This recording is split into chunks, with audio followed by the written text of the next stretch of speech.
The Man in the Brown Suit. Agatha Christie. Prologue. Nadina, the Russian dancer who had taken Paris by storm, swayed to the sound of the applause, bowed and bowed again. Her narrow black eyes narrowed themselves still more, the long line of her scarlet mouth curved faintly upwards.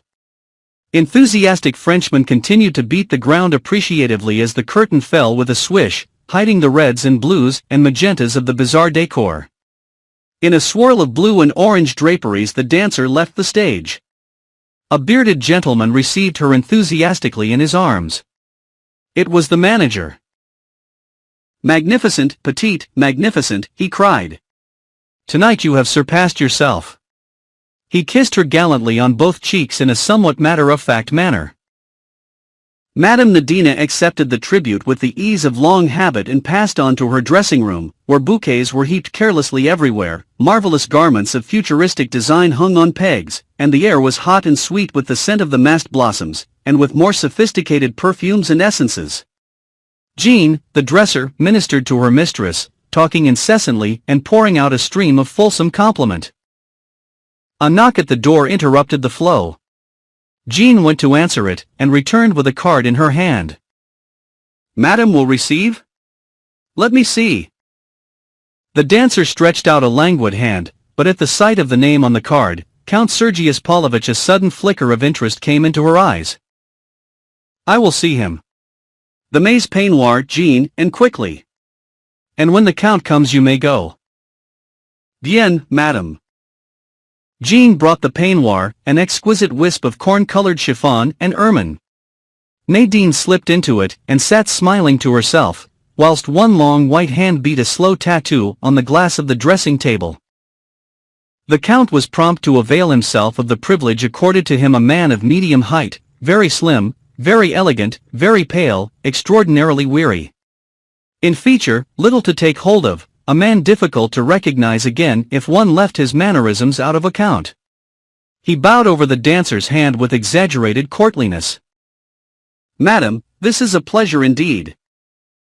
So much Jean heard before she went out, closing the door behind her. Alone with her visitor, a subtle change came over Nadina's smile. "Compatriots though we are, we will not speak Russian, I think," she observed.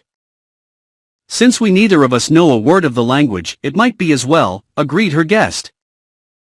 By common consent, they dropped into English, and nobody, now that the Count's mannerisms had dropped from him, could doubt that it was his native language.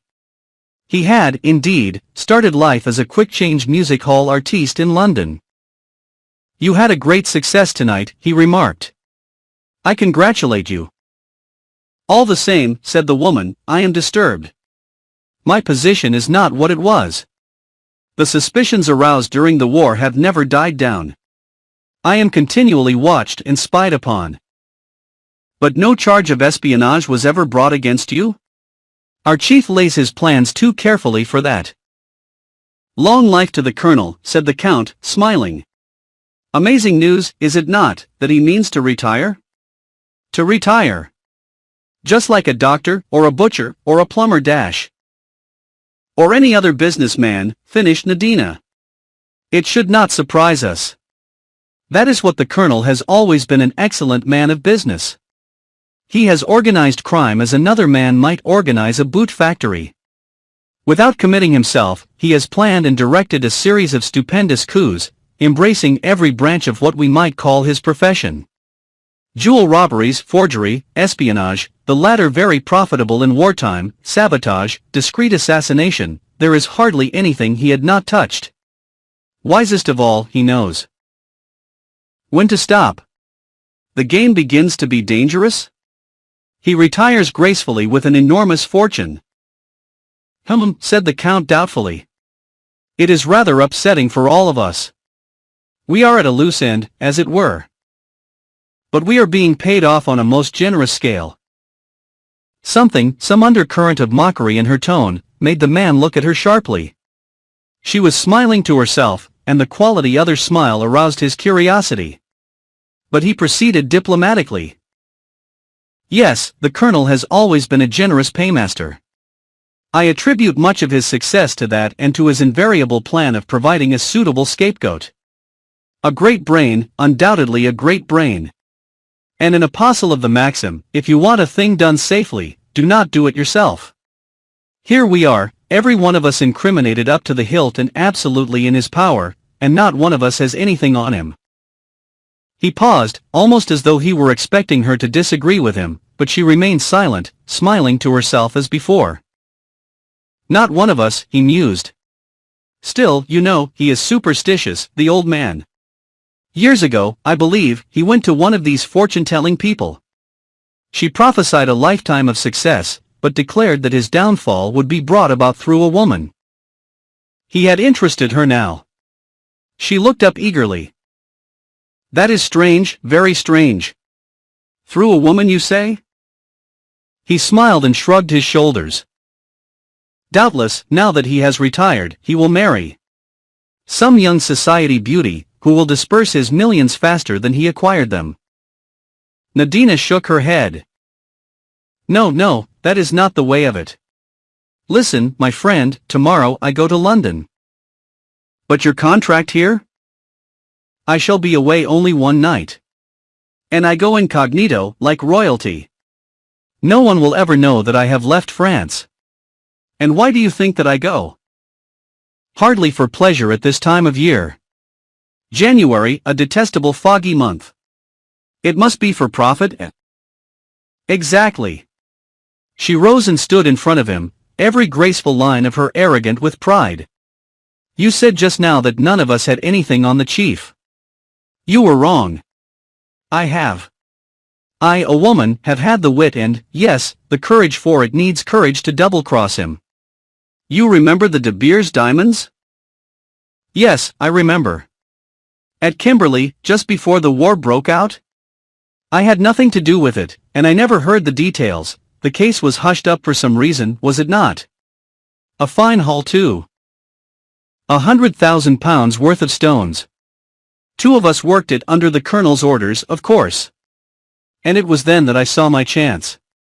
You see, the plan was to substitute some of the De Beers diamonds for some sample diamonds brought from South America by two young prospectors who happened to be in Kimberley at the time. Suspicion was then bound to fall on them. Very clever, interpolated the Count approvingly. The Colonel is always clever. Well, I did my part, but I also did a thing which the Colonel had not foreseen. I kept back some of the South American stones. One or two are unique, and could easily be proved never to have passed through De Beers' hands. With these diamonds in my possession, I have the whip hand of my esteemed chief. Once the two young men are cleared, his part in the matter is bound to be suspected. I have said nothing all these years. I have been content to know that I had this weapon in reserve, but now matters are different. I want my price, and it will be a big, I might almost say a staggering price. Extraordinary, said the Count. And doubtless you carry these diamonds about with you everywhere? His eyes roamed gently round the disordered room. Nadina laughed softly. You need suppose nothing of the sort. I am not a fool. The diamonds are in a safe place where no one will dream of looking for them. I never thought you a fool, my dear lady, but may I venture to suggest that you are somewhat foolhardy? The Colonel is not the type of man to take kindly to being blackmailed, you know. I am not afraid of him, she laughed. There is only one man I have ever feared, and he is dead. The man looked at her curiously. Let us hope that he will not come to life again, then, he remarked lightly. What do you mean? Cried the dancer sharply. The Count looked slightly surprised. I only meant that a resurrection would be awkward for you, he explained. A foolish joke. She gave a sigh of relief. Oh no, he is dead all right. Killed in the war. He was a man who once loved me. In South Africa? Asked the Count negligently. Yes, since you ask it, in South Africa. That is your native country, is it not? She nodded. Her visitor rose and reached for his hat. Well, he remarked, you know your own business best, but if I were you, I should fear the Colonel far more than any disillusioned lover. He is a man whom it is particularly easy to underestimate. She laughed scornfully. As if I did not know him after all these years. I wonder if you do, he said softly. I very much wonder if you do. Oh, I am not a fool. And I am not alone in this. The South African mail boat docks at Southampton tomorrow, and on board her is a man who has come specially from Africa at my request, and who has carried out certain orders of mine. The colonel will have not one of us to deal with, but two. Is that wise? It is necessary. You are sure of this man? A rather peculiar smile played over the dancer's face. I am quite sure of him. He is inefficient, but perfectly trustworthy. She paused, and then added in an indifferent tone of voice, as a matter of fact, he happens to be my husband. Chapter 1. Everybody has been at me, right and left, to write this story, from the great, represented by Lord Nasby, to the small, represented by our late maid-of-all-work, Emily, whom I saw when I was last in England. Lord, miss, what a beautiful book you might make out of it all, just like the pictures. I'll admit that I've certain qualifications for the task. I was mixed up in the affair from the very beginning, I was in the thick of it all through, and I was triumphantly in at the death. Very fortunately too, the gaps that I cannot supply from my own knowledge are amply covered by Sir Eustace Pedlar's diary, of which he has kindly begged me to make use. So here goes. Anne Beddingfield starts to narrate her adventures. I'd always longed for adventures. You see, my life had such a dreadful sameness. My father, Professor Beddingfield, was one of England's greatest living authorities on primitive man. He really was a genius, everyone admits that. His mind dwelt in Paleolithic times, and the inconvenience of life for him was that his body inhabited the modern world. Papa did not care for modern man, even Neolithic man he despised as a mere herder of cattle, and he did not rise to enthusiasm until he reached the Mousterian period. Unfortunately, one cannot entirely dispense with modern men. One is forced to have some kind of truck with butchers and bakers and milkmen and greengrocers. Therefore, Papa being immersed in the past, Mama having died when I was a baby, it fell to me to undertake the practical side of living. Frankly, I hate Paleolithic man, be he Aurignacian, Mousterian, Shellian, or anything else, and though I typed and revised most of Papa's Neanderthal man and his ancestors' Neanderthal men themselves fill me with loathing, and I always reflect what a fortunate circumstance it was that they became extinct in remote ages. I do not know whether Papa guessed my feelings on the subject, probably not, and in any case he would not have been interested. The opinion of other people never interested him in the slightest degree. I think it was really a sign of his greatness. In the same way, he lived quite detached from the necessities of daily life. He ate what was put before him in an exemplary fashion, but seemed mildly pained when the question of paying for it arose. We never seemed to have any money. His celebrity was not of the kind that brought in a cash return. Although he was a fellow of almost every important society, and had rows of letters after his name, the general public scarcely knew of his existence, and his long-learned books, though adding signally to the sum total of human knowledge, had no attraction for the masses. Only on one occasion did he leap into the public gaze. He had read a paper before some society on the subject of the young of the chimpanzee. The young of the human race show some anthropoid features, whereas the young of the chimpanzee approach more nearly to the human than the adult chimpanzee does. That seems to show that whereas our ancestors were more simian than we are, the chimpanzees were of a higher type than the present species in other words, the chimpanzee is a degenerate. That enterprising newspaper, the Daily Budget, being hard up for something spicy, immediately brought itself out with large headlines. We are not descended from monkeys, but are monkeys descended from us? Eminent professor says chimpanzees are decadent humans. Shortly afterwards, a reporter called to see Papa, and endeavored to induce him to write a series of popular articles on the theory. I have seldom seen Papa so angry. He turned the reporter out of the house with scant ceremony, much to my secret sorrow, as we were particularly short of money at the moment. In fact, for a moment I meditated running after the young man and informing him that my father had changed his mind and would send the articles in question. I could easily have written them myself, and the probabilities were that Papa would never have learnt of the transaction, not being a reader of the Daily Budget. However, I rejected this course as being too risky, so I merely put on my best hat, and went sadly down the village to interview our justly irate grocer. The reporter from the Daily Budget was the only young man who ever came to our house. There were times when I envied Emily, our little servant, who walked out whenever occasion offered with a large sailor to whom she was affianced. In between times, to keep her hand in, as she expressed it, she walked out with the greengrocer's young man, and the chemist's assistant. I reflected sadly that I had no one to keep my hand in with. All Papa's friends were aged professors, usually with long beards. It is true that Professor Peterson once clasped me affectionately, and said I had a neat little waist, and then tried to kiss me. The phrase alone dated him hopelessly. No self-respecting female has had a neat little waist, since I was in my cradle. I yearned for adventure, for love, for romance, and I seemed condemned to an existence of drab utility. The village possessed a lending library, full of tattered works of fiction, and I enjoyed perils and love-making at second-hand, and went to sleep dreaming of stern silent Rhodesians, and of strong men who always felled their opponent with a single blow. There was no one in the village who even looked as though they could fell an opponent, with a single blow or with several. There was the cinema too, with a weekly episode of The Perils of Pamela. Pamela was a magnificent young woman. Nothing daunted her.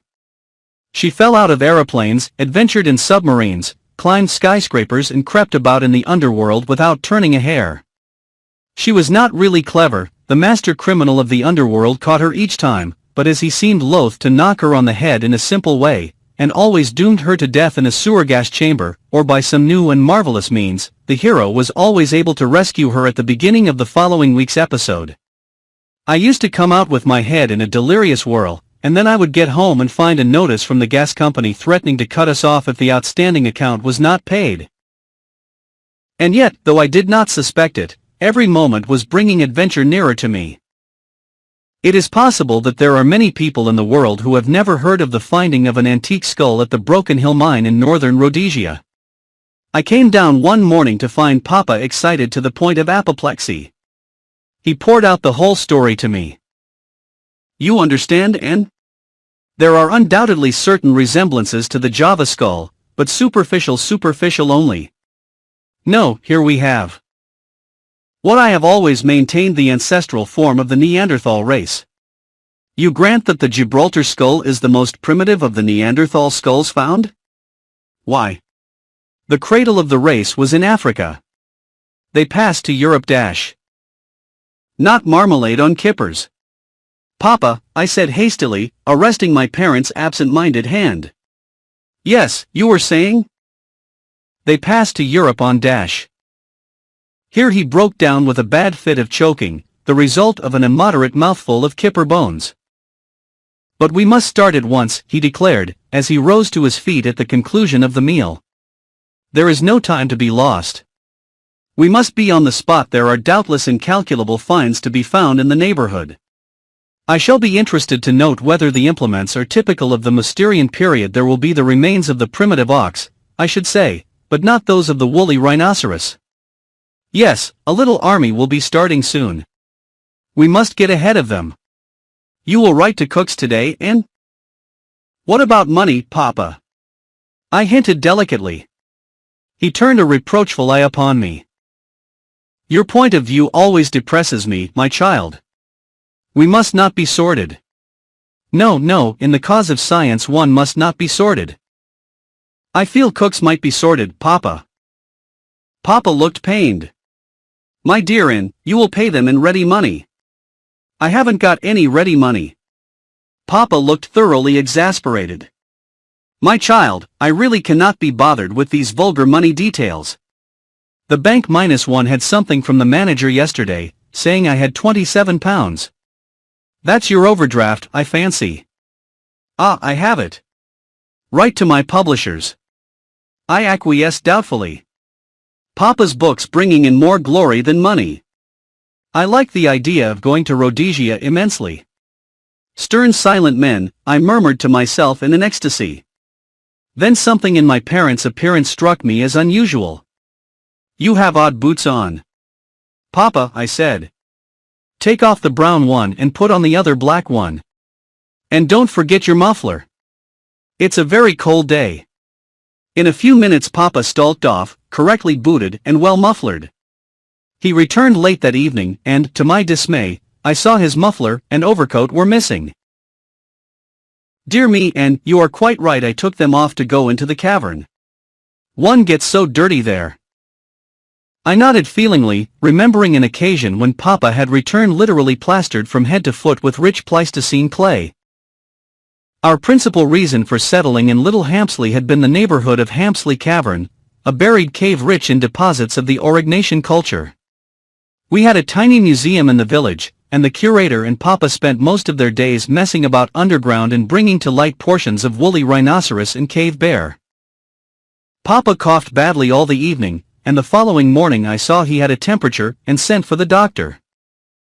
Poor Papa, he never had a chance. It was double pneumonia. He died 4 days later. Chapter 2. Everyone was very kind to me. Dazed as I was, I appreciated that. I felt no overwhelming grief. Papa had never loved me, I knew that well enough. If he had, I might have loved him in return. No, there had not been love between us, but we had belonged together, and I had looked after him, and had secretly admired his learning and his uncompromising devotion to science. And it hurt me that Papa should have died just when the interest of life was at its height for him. I should have felt happier if I could have buried him in a cave, with paintings of reindeer and flint implements, but the force of public opinion constrained a neat tomb, with marble slab, in our hideous local churchyard. The vicar's consolations, though well-meant, did not console me in the least. It took some time to dawn upon me that the thing I had always longed for, freedom, was at last mine. I was an orphan and practically penniless, but free. At the same time I realized the extraordinary kindness of all these good people. The vicar did his best to persuade me that his wife was in urgent need of a companion help. Our tiny local library suddenly made up its mind to have an assistant librarian. Finally, the doctor called upon me, and after making various ridiculous excuses for failing to send in a proper bill, he hummed and hawed a good deal and suddenly suggested that I should marry him. I was very much astonished. The doctor was nearer 40 than 30 and a round, tubby little man. He was not at all like the hero of The Perils of Pamela, and even less like a stern and silent Rhodesian. I reflected a minute and then asked him why he wanted to marry me. That seemed to fluster him a good deal, and he murmured that a wife was a great help to a general practitioner. The position seemed even more unromantic than before, and yet something in me urged towards its acceptance. Safety, that was what I was being offered. Safety and a comfortable home. Thinking it over now, I believe I did the little man an injustice. He was honestly in love with me, but a mistaken delicacy prevented him from pressing his suit on those lines. Anyway, my love of romance rebelled. It's extremely kind of you, I said. But it's impossible. I could never marry a man unless I loved him madly. You don't think dash? No, I don't, I said firmly. He sighed. But, my dear child, what do you propose to do? Have adventures and see the world, I replied, without the least hesitation. Miss Anne, you are very much of a child still. You don't understand the practical difficulties? Yes, I do, doctor. I'm not a sentimental schoolgirl, I'm a hard-headed mercenary shrew. You'd know it if you married me. I wish you would reconsider I can't. He sighed again. I have another proposal to make. An aunt of mine who lives in Wales is in want of a young lady to help her. How would that suit you? No, doctor, I'm going to London. If things happen anywhere, they happen in London. I shall keep my eyes open and, you'll see, something will turn up. You'll hear of me next in China or Timbuktu. My next visitor was Mr. Fleming, Papa's London solicitor. He came down specially from town to see me. An ardent anthropologist himself, he was a great admirer of Papa's works. He was a tall, spare man with a thin face and grey hair. He rose to meet me as I entered the room and taking both my hands in his, patted them affectionately. My poor child, he said. My poor, poor child. Without conscious hypocrisy, I found myself assuming the demeanor of a bereaved orphan. He hypnotized me into it. He was benignant, kind and fatherly, and without the least doubt he regarded me as a perfect fool of a girl left adrift to face an unkind world. From the first I felt that it was quite useless to try to convince him of the contrary. As things turned out, perhaps it was just as well I didn't. My dear child, do you think you can listen to me whilst I try to make a few things clear to you? Oh, yes. Your father, as you know, was a very great man. Posterity will appreciate him. But he was not a good man of business. I knew that quite as well, if not better than Mr. Fleming, but I restrained myself from saying so. He continued. I do not suppose you understand much of these matters. I will try to explain as clearly as I can. He explained at unnecessary length. The upshot seemed to be that I was left to face life with the sum of 87/17 4d. It seemed a strangely unsatisfying amount. I waited in some trepidation for what was coming next. I feared that Mr. Fleming would be sure to have an aunt in Scotland who was in want of a bright young companion. Apparently, however, he hadn't. The question is, he went on, the future. I understand you have no living relatives? I'm alone in the world, I said, and was struck anew by my likeness to a film heroine. You have friends? Everyone has been very kind to me, I said gratefully. Who would not be kind to one so young and charming, said Mr. Fleming gallantly. Well, well, my dear, we must see what can be done.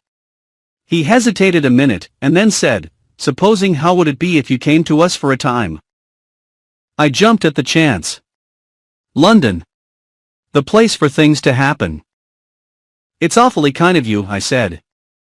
Might I really? Just while I'm looking round. I must start out to earn my living, you know? Yes, yes, my dear child. I quite understand.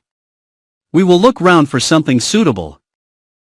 I felt instinctively that Mr. Fleming's ideas of something suitable and mine were likely to be widely divergent, but it was certainly not the moment to air my views. That is settled then. Why not return with me today? Oh, thank you, but will Mrs. Fleming my wife will be delighted to welcome you. I wonder if husbands know as much about their wives as they think they do. If I had a husband, I should hate him to bring home orphans without consulting me first. We will send her a wire from the station, continued the lawyer. My few personal belongings were soon packed. I contemplated my hat sadly before putting it on. It had originally been what I call a merry hat, meaning by that the kind of hat a housemaid ought to wear on her day out, but doesn't. A limp thing of black straw with a suitably depressed brim. With the inspiration of genius, I had kicked it once, punched it twice, dented in the crown and affixed to it a thing like a cubist's dream of a jazz carrot. The result had been distinctly chic. The carrot I had already removed, of course, and now I proceeded to undo the rest of my handiwork. The merry hat resumed its former status with an additional battered appearance which made it even more depressing than formerly. I might as well look as much like the popular conception of an orphan as possible. I was just a shade nervous of Mrs. Fleming's reception, but hoped my appearance might have a sufficiently disarming effect. Mr. Fleming was nervous too. I realized that as we went up the stairs of the tall house in a quiet Kensington Square. Mrs. Fleming greeted me pleasantly enough. She was a stout, placid woman of the good wife and mother type. She took me up to a spotless chintz-hung bedroom, hoped I had everything I wanted, informed me that tea would be ready in about a quarter of an hour, and left me to my own devices. I heard her voice, slightly raised, as she entered the drawing-room below on the first floor. Well, Henry, why on earth I lost the rest, but the acerbity of the tone was evident. And a few minutes later another phrase floated up to me, in an even more acid voice. I agree with you. She is certainly very good-looking. It is really a very hard life. Men will not be nice to you if you are not good-looking, and women will not be nice to you if you are. With a deep sigh I proceeded to do things to my hair. I have nice hair. It is black, a real black, not dark brown, and it grows well back from my forehead and down over the ears. With a ruthless hand I dragged it upwards. As ears, my ears are quite alright, but there is no doubt about it, ears are demoed nowadays. They are like the Queen of Spain's legs in Professor Peterson's young day. When I had finished I looked almost unbelievably like the kind of orphan that walks out in a queue with a little bonnet and a red cloak. I noticed when I went down that Mrs. Fleming's eyes rested on my exposed ears with quite a kindly glance. Mr. Fleming seemed puzzled. I had no doubt that he was saying to himself, "What has the child done to herself?" On the whole, the rest of the day passed off well. It was settled that I was to start at once to look for something to do. When I went to bed, I stared earnestly at my face in the glass. Was I really good looking? Honestly, I couldn't say I thought so. I hadn't got a straight Grecian nose, or a rosebud mouth, or any of the things you ought to have. It is true that a curate once told me that my eyes were like imprisoned sunshine in a dark wood, but curates always know so many quotations, and fire them off at random. I'd much prefer to have Irish blue eyes than dark green ones with yellow flecks. Still, green is a good color for adventuresses. I wound a black garment tightly round me, leaving my arms and shoulders bare. Then I brushed back my hair and pulled it well down over my ears again. I put a lot of powder on my face, so that the skin seemed even whiter than usual. I fished about until I found some old lip salve, and I put oceans of it on my lips. Then I did under my eyes with burnt cork. Finally, I draped a red ribbon over my bare shoulder, stuck a scarlet feather in my hair, and placed a cigarette in one corner of my mouth. The whole effect pleased me very much. "Anna the Adventuress," I said aloud, nodding at my reflection. Anna the Adventuress.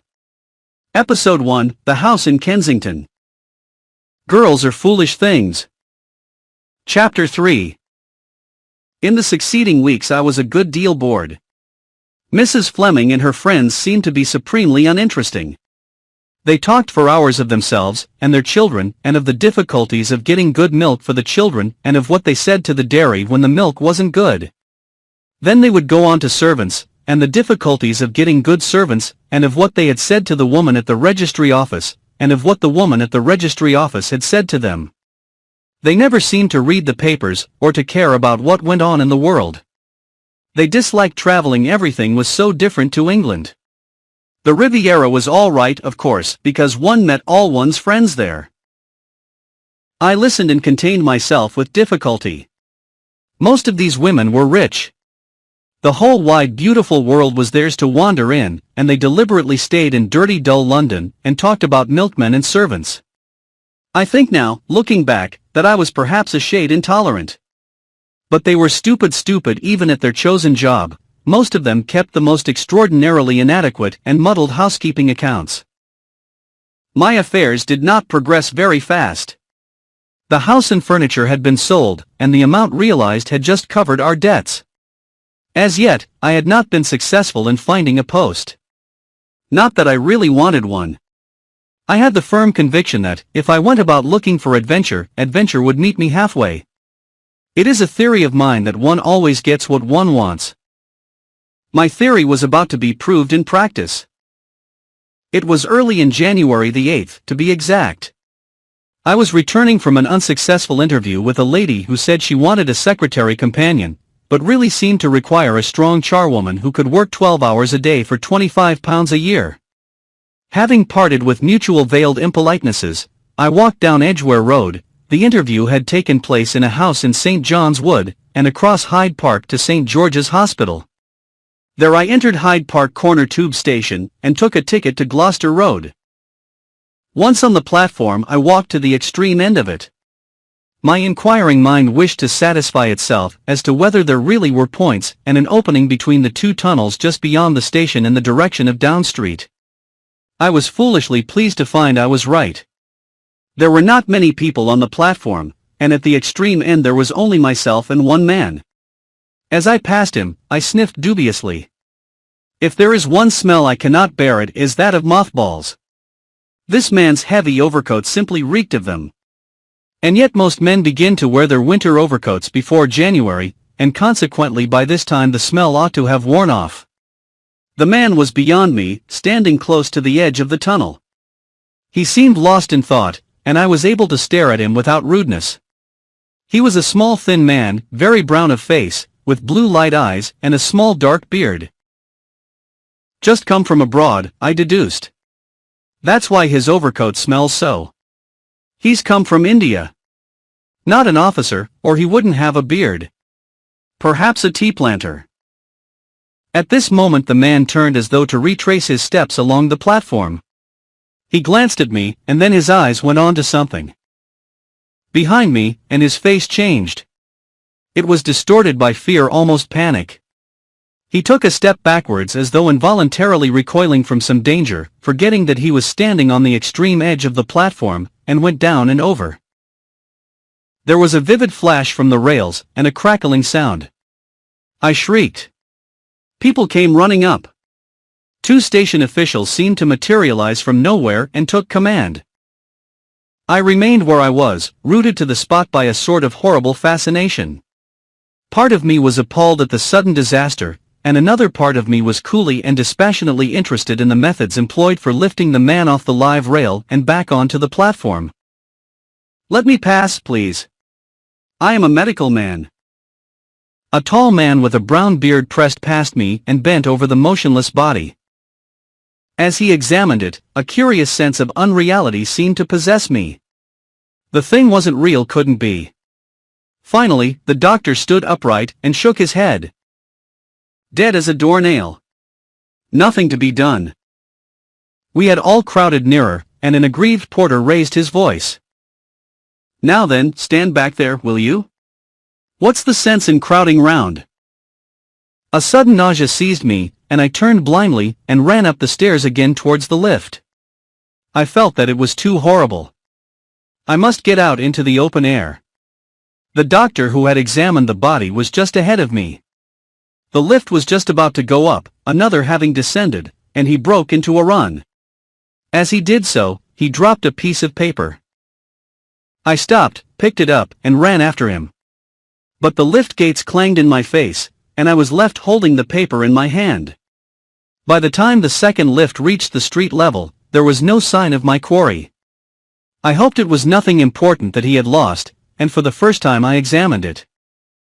It was a plain half-sheet of notepaper with some figures and words scrawled upon it in pencil. This is a facsimile of it. 17.122 Kilmorden Castle. On the face of it, it certainly did not appear to be of any importance. Still, I hesitated to throw it away. As I stood there holding it, I involuntarily wrinkled my nose in displeasure. Mothballs again. I held the paper gingerly to my nose. Yes, it smelt strongly of them. But then, I folded up the paper carefully and put it in my bag. I walked home slowly and did a good deal of thinking. I explained to Mrs. Fleming that I had witnessed a nasty accident in the tube, and that I was rather upset, and would go to my room and lie down. The kind woman insisted on my having a cup of tea. After that I was left to my own devices, and I proceeded to carry out a plan I had formed coming home. I wanted to know what it was that had produced that curious feeling of unreality, whilst I was watching the doctor examine the body. First I lay down on the floor in the attitude of the corpse, then I laid a bolster down in my stead, and proceeded to duplicate, so far as I could remember, every motion and gesture of the doctor. When I had finished I had got what I wanted. I sat back on my heels and frowned at the opposite walls. There was a brief notice in the evening papers that a man had been killed in the tube, and a doubt was expressed whether it was suicide or accident. That seemed to me to make my duty clear, and when Mr. Fleming heard my story he quite agreed with me. Undoubtedly you will be wanted at the inquest. You say no one else was near enough to see what happened? I had the feeling someone was coming up behind me, but I can't be sure, and anyway, they wouldn't be as near as I was. The inquest was held. Mr. Fleming made all the arrangements and took me there with him. He seemed to fear that it would be a great ordeal to me, and I had to conceal from him my complete composure. The deceased had been identified as L. B. Carton. Nothing had been found in his pockets except a house agent's order to view a house on the river near Marlow. It was in the name of L. B. Carton, Russell Hotel. The bureau clerk from the hotel identified the man as having arrived the day before and booked a room under that name. He had registered as L. B. Carton, Kimberley, S. Africa. He had evidently come straight off the steamer. I was the only person who had seen anything of the affair. "You think it was an accident?" the coroner asked me. "I am positive of it." Something alarmed him, and he stepped backwards blindly without thinking what he was doing. But what could have alarmed him? That I don't know. But there was something. He looked panic-stricken. A stolid juryman suggested that some men were terrified of cats. The man might have seen a cat. I didn't think his suggestion a very brilliant one, but it seemed to pass muster with the jury, who were obviously impatient to get home and only too pleased at being able to give a verdict of accident as opposed to suicide. "It is extraordinary to me," said the coroner, "that the doctor who first examined the body has not come forward. His name and address should have been taken at the time.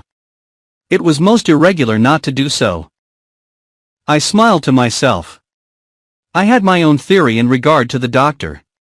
In pursuance of it, I determined to make a call upon Scotland Yard at an early date. But the next morning brought a surprise. The Flemings took in the Daily Budget, and the Daily Budget was having a day after its own heart. Extraordinary sequel to tube accident. Woman found strangled in lonely house. I read eagerly. A sensational discovery was made yesterday at the Mill House, Marlow.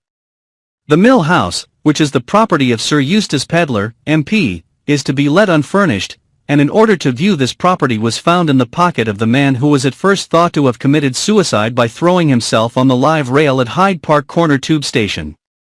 In an upper room of the Mill House the body of a beautiful young woman was discovered yesterday, strangled. She is thought to be a foreigner, but so far has not been identified. The police are reported to have a clue.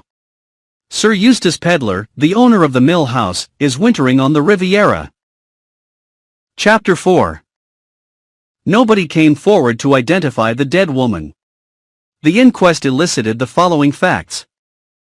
Shortly after 1 o'clock on January 8, a well-dressed woman with a slight foreign accent had entered the offices of Messrs. Butler and Park, house agents, in Knightsbridge.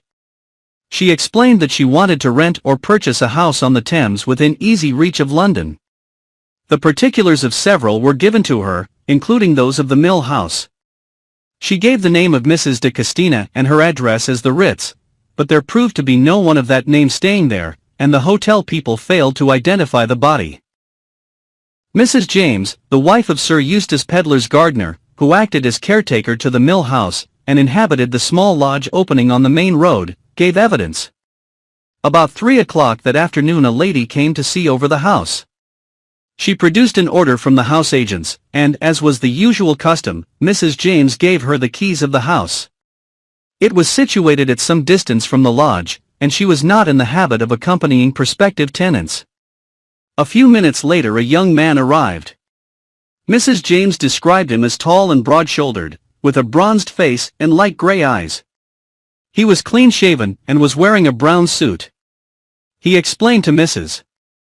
James that he was a friend of the lady who had come to look over the house, but had stopped at the post office to send a telegram. She directed him to the house, and thought no more about the matter. 5 minutes later he reappeared, handed her back the keys and explained that he feared the house would not suit them. Mrs. James did not see the lady, but thought that she had gone on ahead. What she did notice was that the young man seemed very much upset about something. He looked like a man who'd seen a ghost. I thought he was taken ill. On the following day another lady and gentleman came to see the property and discovered the body lying on the floor in one of the upstairs rooms. Mrs. James identified it as that of the lady who had come the day before. The house agents also recognized it as that of Mrs. de Castina. The police surgeon gave it as his opinion that the woman had been dead about 24 hours. The Daily Budget had jumped to the conclusion that the man in the tube had murdered the woman and afterwards committed suicide. However, as the tube Victim was dead at 2 o'clock, and the woman was alive, and well at 3 o'clock. The only logical conclusion to come to was that the two occurrences had nothing to do with each other, and that the order to view the house at Marlow found in the dead man's pocket was merely one of those coincidences which so often occur in this life. A verdict of willful murder against some person or persons unknown was returned, and the police, and the Daily Budget, were left to look for the man in the brown suit.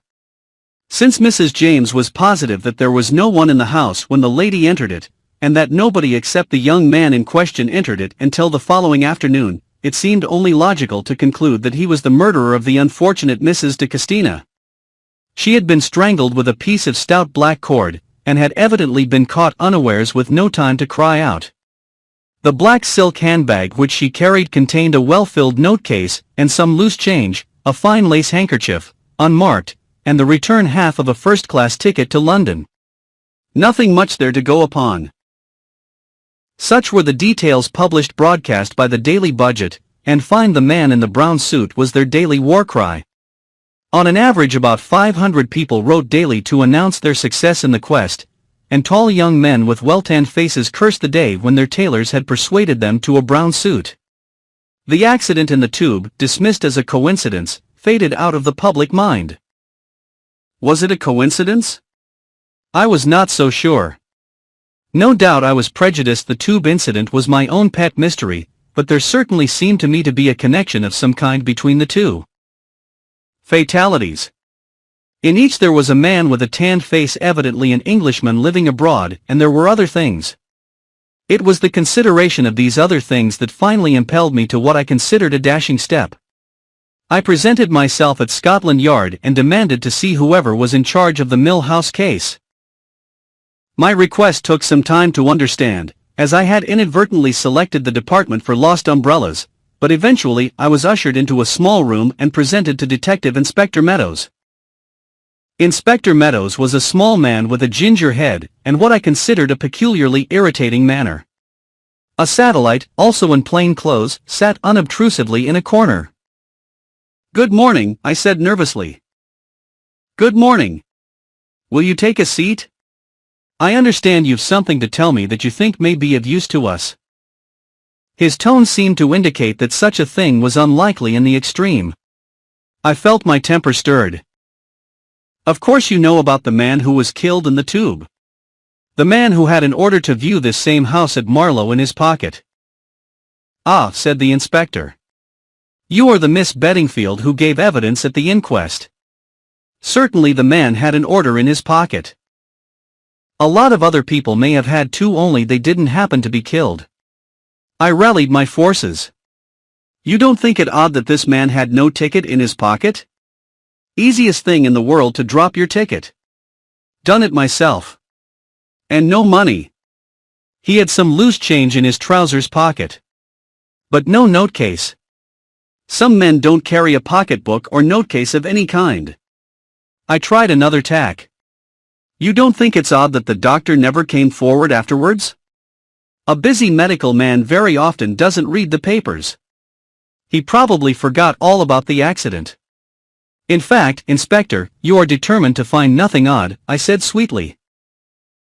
"Well, I'm inclined to think you're a little too fond of the word. Miss Beddingfield. Young ladies are romantic, I know, fond of mysteries and such like. But as I'm a busy man, I took the hint and rose." The man in the corner raised a meek voice. "Perhaps if the young lady would tell us briefly what her ideas really are on the subject, Inspector?" The inspector fell in with the suggestion readily enough. "Yes, come now. Miss Beddingfield, don't be offended. You've asked questions and hinted things. Just say straight out what it is you've got in your head." I wavered between injured dignity and the overwhelming desire to express my theories. Injured dignity went to the wall. "You said at the inquest you were positive it wasn't suicide?" "Yes, I'm quite certain of that." The man was frightened. "What frightened him?" "It wasn't me. But someone might have been walking up the platform towards us, someone he recognized." "You didn't see anyone?" "No," I admitted. "I didn't turn my head." Then, as soon as the body was recovered from the line, a man pushed forward to examine it, saying he was a doctor. "Nothing unusual in that," said the inspector dryly. "But he wasn't a doctor." "What?" "He wasn't a doctor," I repeated. "How do you know that?" "Miss Beddingfield?" "It's difficult to say exactly. I've worked in hospitals during the war, and have seen doctors handle bodies. There's a sort of deft professional callousness that this man hadn't got. Besides, a doctor doesn't usually feel for the heart on the right side of the body." "He did that?" "Yes, I didn't notice it specially at the time except that I felt there was something wrong. But I worked it out when I got home, and then I saw why the whole thing had looked so unhandy to me at the time." Said the inspector. He was reaching slowly for pen and paper. In running his hands over the upper part of the man's body he would have ample opportunity to take anything he wanted from the pockets. "Doesn't sound likely to me," said the inspector. "But well, can you describe him at all?" "He was tall and broad-shouldered, wore a dark overcoat and black boots, a bowler hat. He had a dark pointed beard and gold-rimmed eyeglasses." "Take away the overcoat, the beard and the eyeglasses, and there wouldn't be much to know him by," grumbled the inspector. "He could alter his appearance easily enough in 5 minutes, if he wanted to, which he could do if he's the swell pickpocket you suggest." I had not intended to suggest anything of the kind. But from this moment, I gave the inspector up as hopeless. "Nothing more you can tell us about him?" he demanded as I rose to depart. "Yes," I said. I seized my opportunity to fire a parting shot. "His head was markedly brachycephalic. He will not find it so easy to alter that." I observed with pleasure that Inspector Meadows's pen wavered. It was clear that he did not know how to spell brachycephalic. Chapter 5. In the first heat of indignation, I found my next step unexpectedly easy to tackle. I had had a half-formed plan in my head when I went into Scotland Yard. One to be carried out if my interview there was unsatisfactory. It had been profoundly unsatisfactory. That is, if I had the nerve to go through with it. Things that one would shrink from attempting normally are easily tackled in a flush of anger. Without giving myself time to reflect, I walked straight into the house of Lord Naseby. Lord Naseby was the millionaire owner of the Daily Budget. He owned other papers, several of them, but the Daily Budget was his special child. It was as the owner of the Daily Budget that he was known to every householder in the United Kingdom. Owing to the fact that an itinerary of the great man's daily proceedings had just been published, I knew exactly where to find him at this moment. It was his hour for dictating to his secretary in his own house. I did not, of course, suppose that any young woman who chose to come and ask for him would be at once admitted to the august presence. But I had attended to that side of the matter. In the card tray in the hall of the Flemings' house, I had observed the card of the Marquis of Loamsley, England's most famous sporting peer. I had removed the card, cleaned it carefully with breadcrumbs, and penciled upon it the words, "Please give Miss Beddingfield a few moments of your time. Adventuresses must not be too scrupulous in their methods." The thing worked. A powdered footman received the card and bore it away.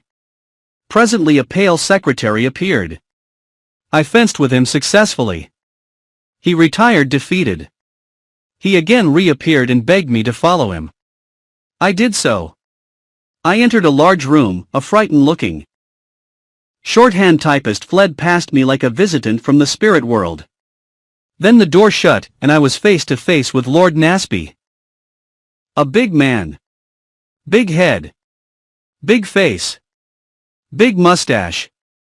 Big stomach. I pulled myself together. I had not come here to comment on Lord Nasby's stomach. He was already roaring at me. "Well, what is it? What does Loamsley want? You are his secretary? What's it all about?" "To begin with," I said with as great an appearance of coolness as I could manage, "I don't know Lord Loamsley, and he certainly knows nothing about me. I took his card from the tray in the house of the people I'm staying with, and I wrote those words on it myself. It was important that I should see you." For a moment it appeared to be a toss-up as to whether Lord Naseby had apoplexy or not. In the end he swallowed twice and got over it. I admire your coolness, young woman. Well, you see me. If you interest me, you will continue to see me for exactly 2 minutes longer. That will be ample, I replied. And I shall interest you. It's the Mill House mystery. If you found the man in the brown suit, write to the editor, he interrupted hastily. If you will interrupt, I shall be more than 2 minutes, I said sternly. I haven't found the man in the brown suit, but I'm quite likely to do so. In as few words as possible I put the facts of the tube accident and the conclusions I had drawn from them before him. When I had finished he said unexpectedly, "What do you know of brachycephalic heads?" I mentioned Papa. The monkey man? Eh? Well, you seem to have a head of some kind upon your shoulders, young woman. But it's all pretty thin, you know. Not much to go upon. And no use to us as it stands. I'm perfectly aware of that. What you want then? I want a job on your paper to investigate this matter. Can't do that. We've got our own special man on it. And I've got my own special knowledge. What you've just told me, Oh no. Lord Nasby. I've still got something up my sleeve. Oh, you have you? You seem a bright sort of girl. Well, what is it? When this so-called doctor got into the lift, he dropped a piece of paper. I picked it up. It smelt of mothballs. So did the dead man. The doctor didn't. So I saw at once that the doctor must have taken it off the body. It had 2 words written on it and some figures. Let's see it. Lord Nasby stretched out a careless hand. I think not, I said, smiling. It's my find, you see. I'm right. You are a bright girl. Quite right to hang on to it. No scruples about not handing it over to the police? I went there to do so this morning. They persisted in regarding the whole thing as having nothing to do with the Marlowe affair, so I thought that in the circumstances I was justified in retaining the paper. Besides, the inspector put my back up. Short-sighted man. Well, my dear girl, here's all I can do for you. Go on working on this line of yours. If you get anything that's publishable, send it along, and you shall have your chance. There's always room for real talent on the daily budget. But you've got to make good first. See? I thanked him, and apologized for my methods. Don't mention it. I rather like cheek from a pretty girl. By the way, you said 2 minutes and you've been 3, allowing for interruptions. For a woman, that's quite remarkable. Must be your scientific training. I was in the street again, breathing hard as though I had been running. I found Lord Nasby rather wearing as a new acquaintance. Chapter 6. I went home with a feeling of exultation. My scheme had succeeded far better than I could possibly have hoped. Lord Nasby had been positively genial. It only now remained for me to make good, as he expressed it. Once locked in my own room, I took out my precious piece of paper and studied it attentively. Here was the clue to the mystery.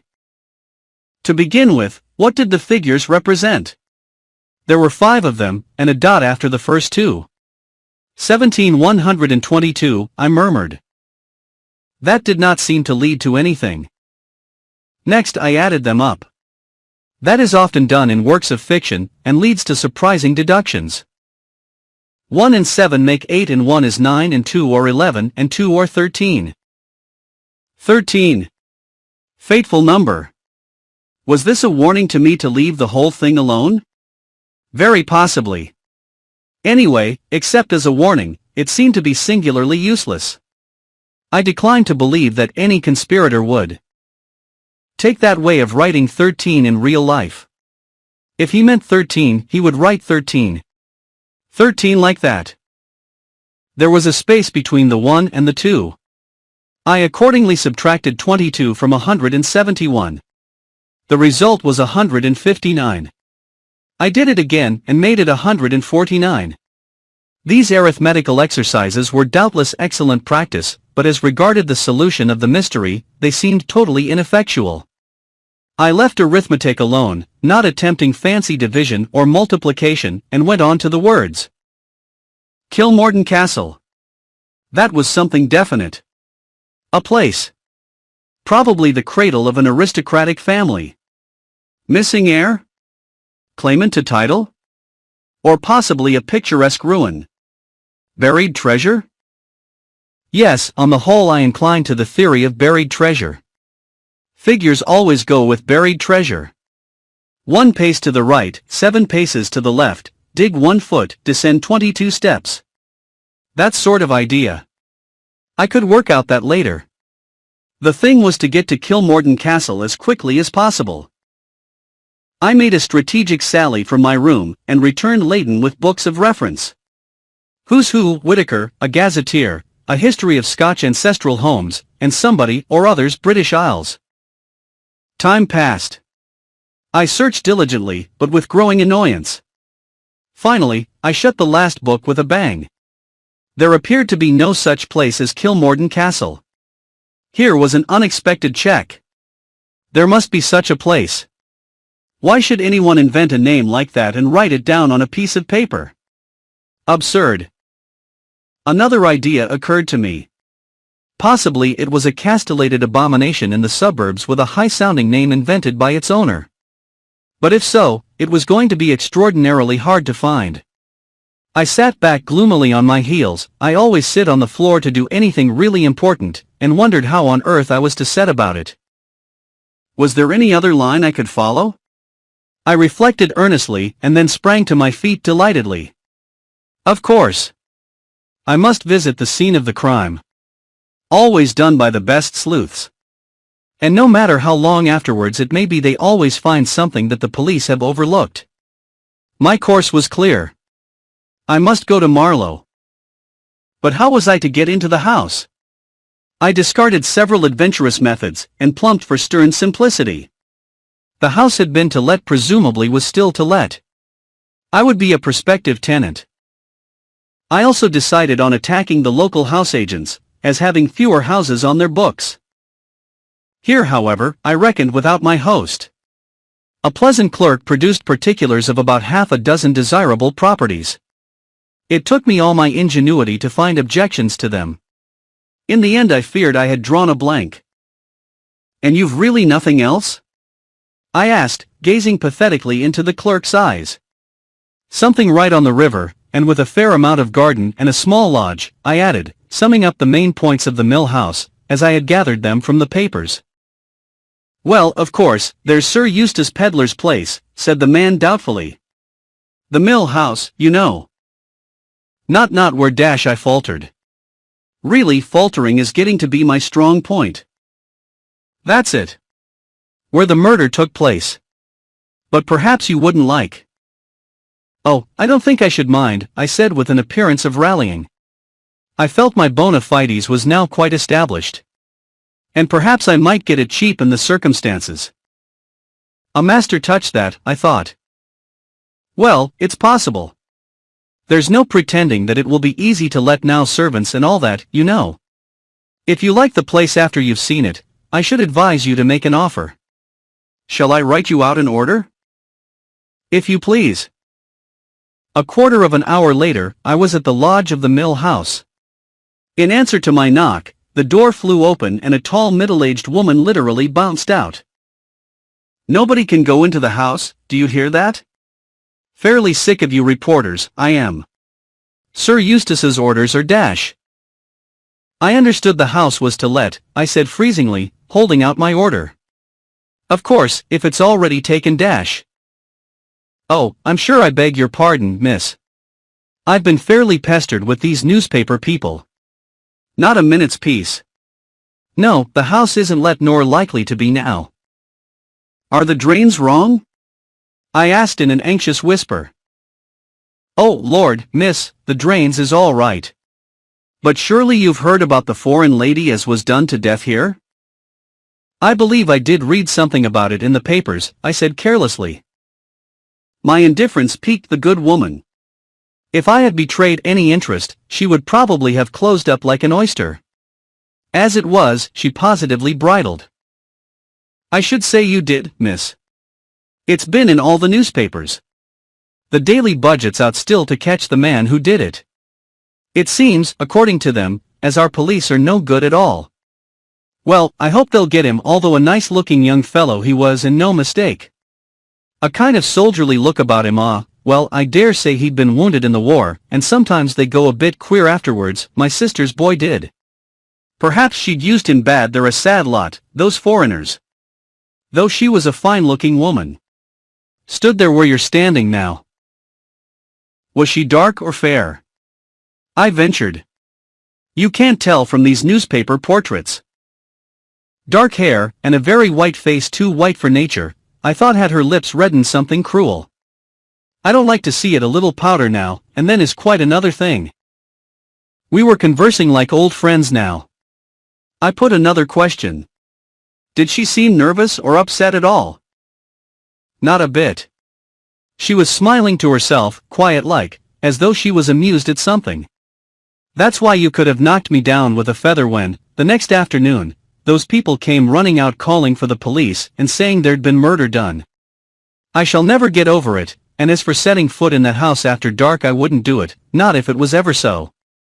Why, I wouldn't even stay here at the lodge, if Sir Eustace hadn't been down on his bended knees to me. I thought Sir Eustace Pedlar was at Cannes? So he was, miss.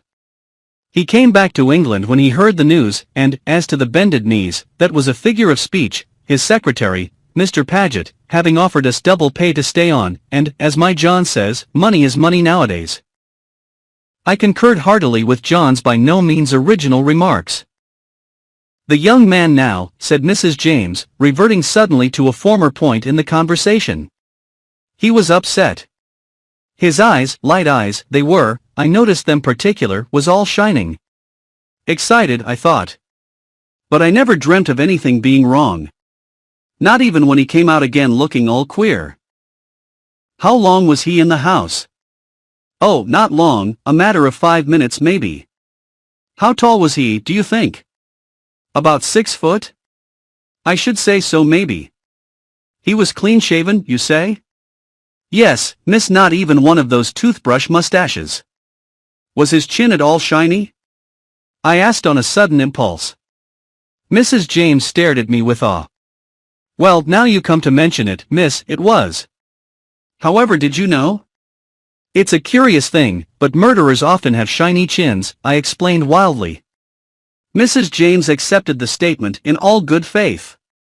Really, now, miss. I never heard that before. You didn't notice what kind of a head he had, I suppose? Just the ordinary kind, miss. I'll fetch you the keys, shall I? I accepted them, and went on my way to the mill house. My reconstructions so far I considered good. All along I had realized that the differences between the man Mrs. James had described and my tube doctor were those of non-essentials. An overcoat, a beard, gold-rimmed eyeglasses. The doctor had appeared middle-aged, but I remembered that he had stooped over the body like a comparatively young man. There had been a suppleness which told of young joints. The victim of the accident, the moth-ball man, as I called him to myself, and the foreign woman, Mrs. de Castina, or whatever her real name was, had had an assignation to meet at the mill house. That was how I pieced the thing together. Either because they feared they were being watched or from some other reason, they chose the rather ingenious method of both getting in order to view the same house. Thus their meeting there might have the appearance of pure chance. That the moth-ball man had suddenly caught sight of the doctor, and that the meeting was totally unexpected and alarming to him, was another fact of which I was fairly sure. What had happened next? The doctor had removed his disguise and followed the woman to Marlow. But it was possible that had he removed it rather hastily, traces of gum spirit might still linger on his chin. Hence my question to Mrs. James. Whilst occupied with my thoughts I had arrived at the low old-fashioned door of the mill house. Unlocking it with the key, I passed inside. The hall was low and dark, the place smelt forlorn and mildewy. In spite of myself, I shivered. Did the woman who had come here smiling to herself a few days ago feel no chill of premonition as she entered this house? I wondered. Did the smile fade from her lips, and Did a nameless dread close round her heart? Or had she gone upstairs, smiling still, unconscious of the doom that was so soon to overtake her? My heart beat a little faster. Was the house really empty? Was doom waiting for me in it also? For the first time, I understood the meaning of the much-used word, atmosphere. There was an atmosphere in this house, an atmosphere of cruelty, of menace, of evil. Chapter 7. Shaking off the feelings that oppressed me, I went quickly upstairs. I had no difficulty in finding the room of the tragedy.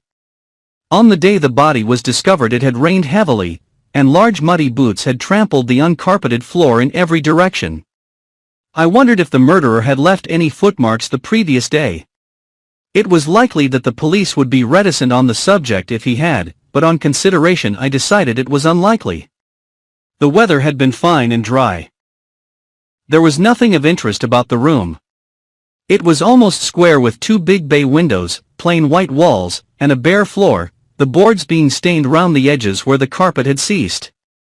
I searched it carefully, but there was not so much as a pin lying about. The gifted young detective did not seem likely to discover a neglected clue. I had brought with me a pencil and notebook.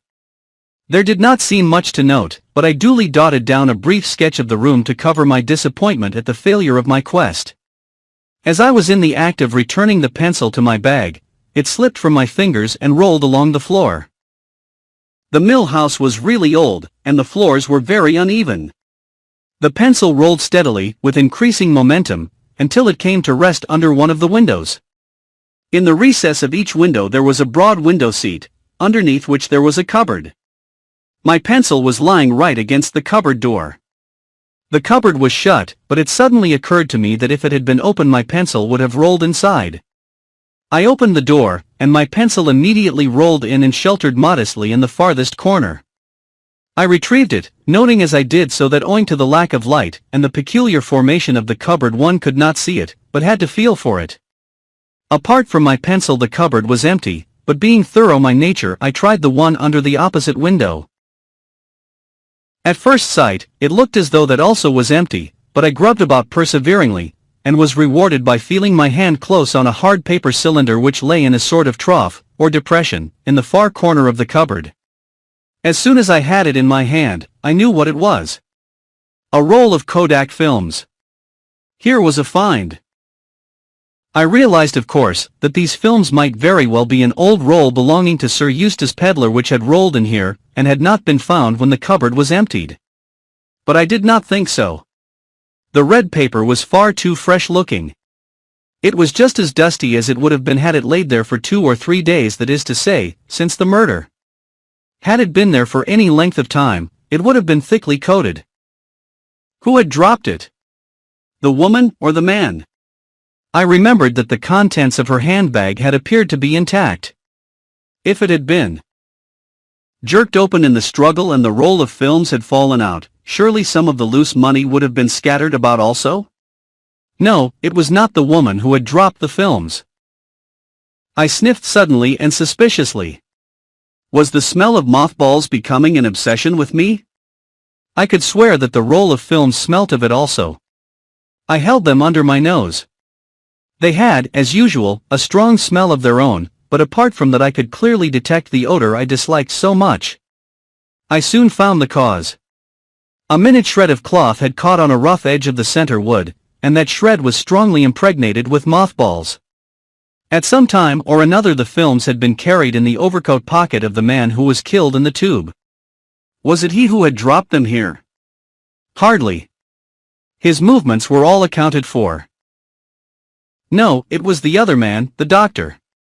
He had taken the films when he had taken the paper. It was he who had dropped them here during his struggle with the woman. I had got my clue. I would have the roll developed, and then I would have further developments to work upon. Very elated, I left the house, returned the keys to Mrs. James and made my way as quickly as possible to the station. On the way back to town, I took out my paper and studied it afresh. Suddenly the figures took on a new significance. Suppose they were a date? 17122. The 17th of January, 1922.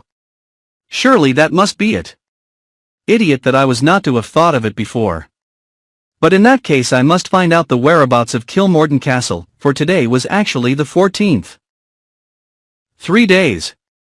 Little enough, almost hopeless when one had no idea of where to look. It was too late to hand in my roll today. I had to hurry home to Kensington so as not to be late for dinner. It occurred to me that there was an easy way of verifying whether some of my conclusions were correct. I asked Mr. Fleming whether there had been a camera amongst the dead man's belongings. I knew that he had taken an interest in the case, and was conversant with all the details. To my surprise and annoyance he replied that there had been no camera. All Carton's effects had been gone over very carefully in the hopes of finding something that might throw light upon his state of mind. He was positive that there had been no photographic apparatus of any kind. That was rather a setback to my theory. If he had no camera, why should he be carrying a roll of films? I set out early next morning to take my precious roll to be developed. I was so fussy that I went all the way to Regent Street to the big Kodak place. I handed it in and asked for a print of each film. The man finished stacking together a heap of films packed in yellow tin cylinders for the tropics, and picked up my roll. He looked at me. "You've made a mistake, I think," he said, smiling. "Oh no," I said. "I'm sure I haven't. You've given me the wrong roll. This is an unexposed one." I walked out with what dignity I could muster. I dare say it is good for one now and again to realize what an idiot one can be. But nobody relishes the process. And then, just as I was passing one of the big shipping offices, I came to a sudden halt. In the window was a beautiful model of one of the company's boats, and it was labeled Kenilworth Castle. A wild idea shot through my brain. I pushed the door open, and went in. I went up to the counter and in a faltering voice, genuine this time, I murmured, "Kilmorden Castle? On the 17th from Southampton. Cape Town? First or second class? How much is it?" "First class, £87. I interrupted him. The coincidence was too much for me. Exactly the amount of my legacy. I would put all my eggs in one basket. "First class," I said. I was now definitely committed to the adventure. Chapter 8. Extracts from the Diary of Sir Eustace Pedlar, MP. It is an extraordinary thing that I never seem to get any peace. I am a man who likes a quiet life. I like my club, my rubber of bridge, a well-cooked meal, a sound wine. I like England in the summer, and the Riviera in the winter. I have no desire to participate in sensational happenings. Sometimes, in front of a good fire, I do not object to reading about them in the newspaper. But that is as far as I am willing to go. My object in life is to be thoroughly comfortable. I have devoted a certain amount of thought, and a considerable amount of money, to further that end. But I cannot say that I always succeed.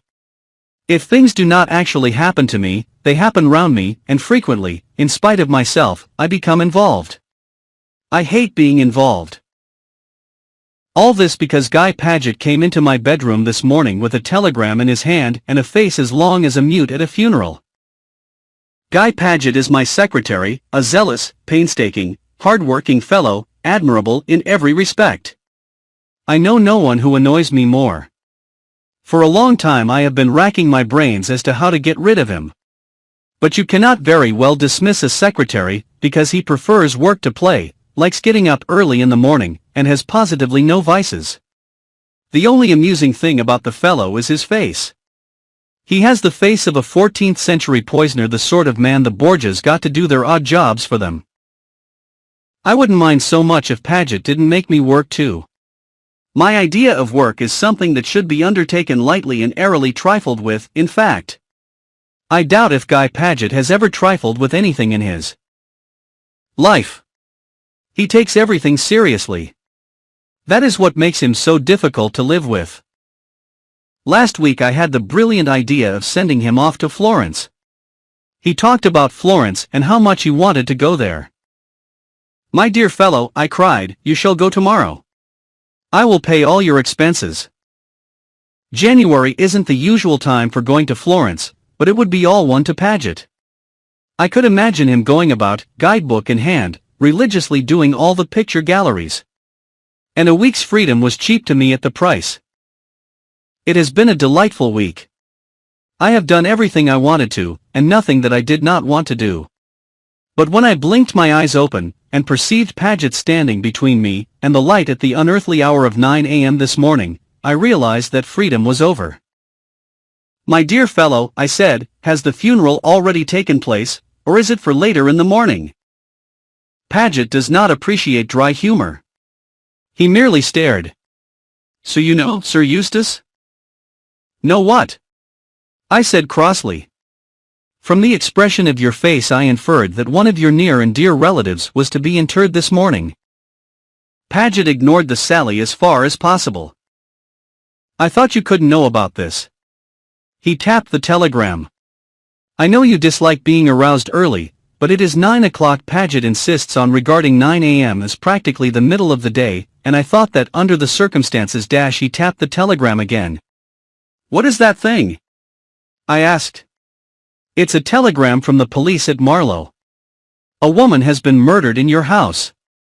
That aroused me in earnest. "What colossal cheek!" I exclaimed. "Why in my house? Who murdered her?" "They don't say." "I suppose we shall go back to England at once, Sir Eustace?" "You need suppose nothing of the kind." "Why should we go back?" "The police. What on earth have I to do with the police?" "Well, it was your house." "That," I said, "appears to be more my misfortune than my fault." Guy Paget shook his head gloomily. "It will have a very unfortunate effect upon the constituency," he remarked lugubriously. "I don't see why it should have, and yet I have a feeling that in such matters Paget's instincts are always right. On the face of it, a member of Parliament will be none the less efficient because a stray young woman comes and gets herself murdered in an empty house that belongs to him, but there is no accounting for the view the respectable British public takes of a matter." "She's a foreigner too, and that makes it worse," continued Paget gloomily. "Again I believe he is right.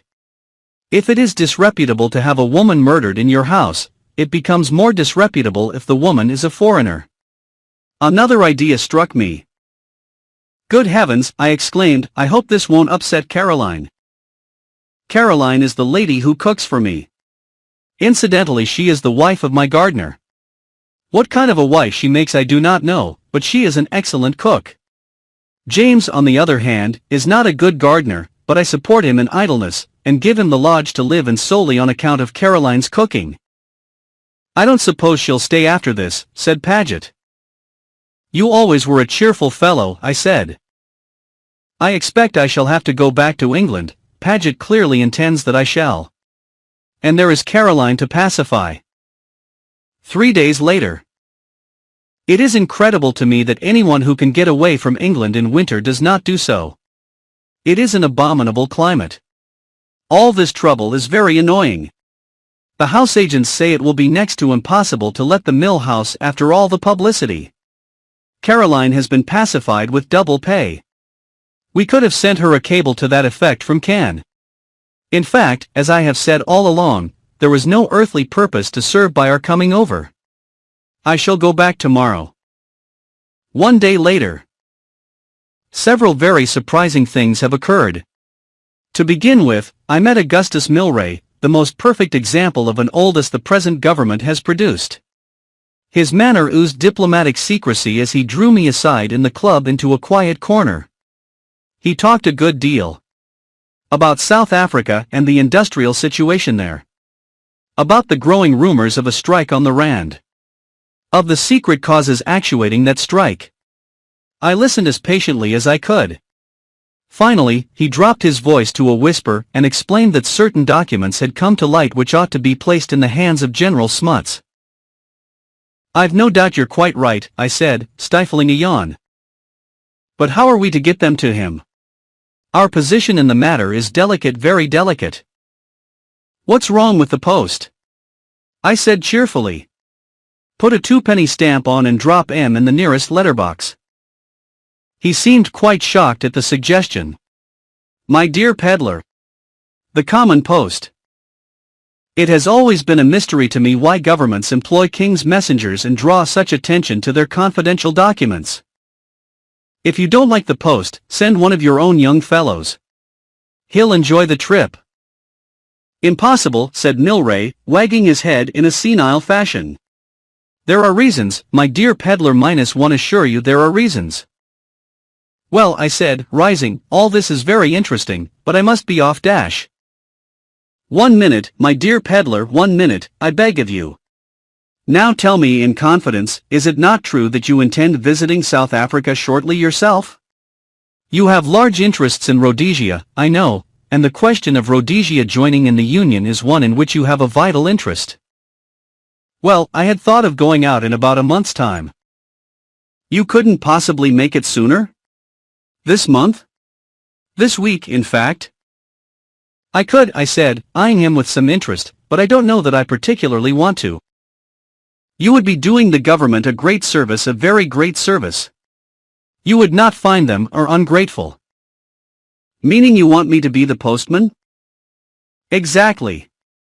Your position is an unofficial one, your journey is bona fide. Everything would be eminently satisfactory. Well, I said slowly, I don't mind if I do. The one thing I am anxious to do is to get out of England again as soon as possible. You will find the climate of South Africa delightful, quite delightful. My dear fellow, I know all about the climate. I was out there shortly before the war. I am really much obliged to you, Pedlar. I will send you round the package by messenger. To be placed in General Smuts's own hands, you understand?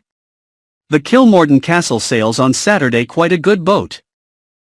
I accompanied him a short way along Pall Mall, before we parted. He shook me warmly by the hand, and thanked me again effusively. I walked home reflecting on the curious byways of governmental policy. It was the following evening that Jarvis, my butler, informed me that a gentleman wished to see me on private business, but declined to give his name. I have always a lively apprehension of insurance touts, so told Jarvis to say I could not see him. Guy Paget, unfortunately, when he might for once have been of real use, was laid up with a bilious attack. These earnest, hard-working young men with weak stomachs are always liable to bilious attacks. Jarvis returned. The gentleman asked me to tell you, Sir Eustace, that he comes to you from Mr. Milray. That altered the complexion of things. A few minutes later I was confronting my visitor in the library. He was a well-built young fellow with a deeply tanned face. A scar ran diagonally from the corner of his eye to the jaw, disfiguring what would otherwise have been a handsome though somewhat reckless countenance. Well, I said, what's the matter? Mr. Milray sent me to you, Sir Eustace. I am to accompany you to South Africa as your secretary. My dear fellow, I said, I've got a secretary already. I don't want another. I think you do, Sir Eustace. Where is your secretary now?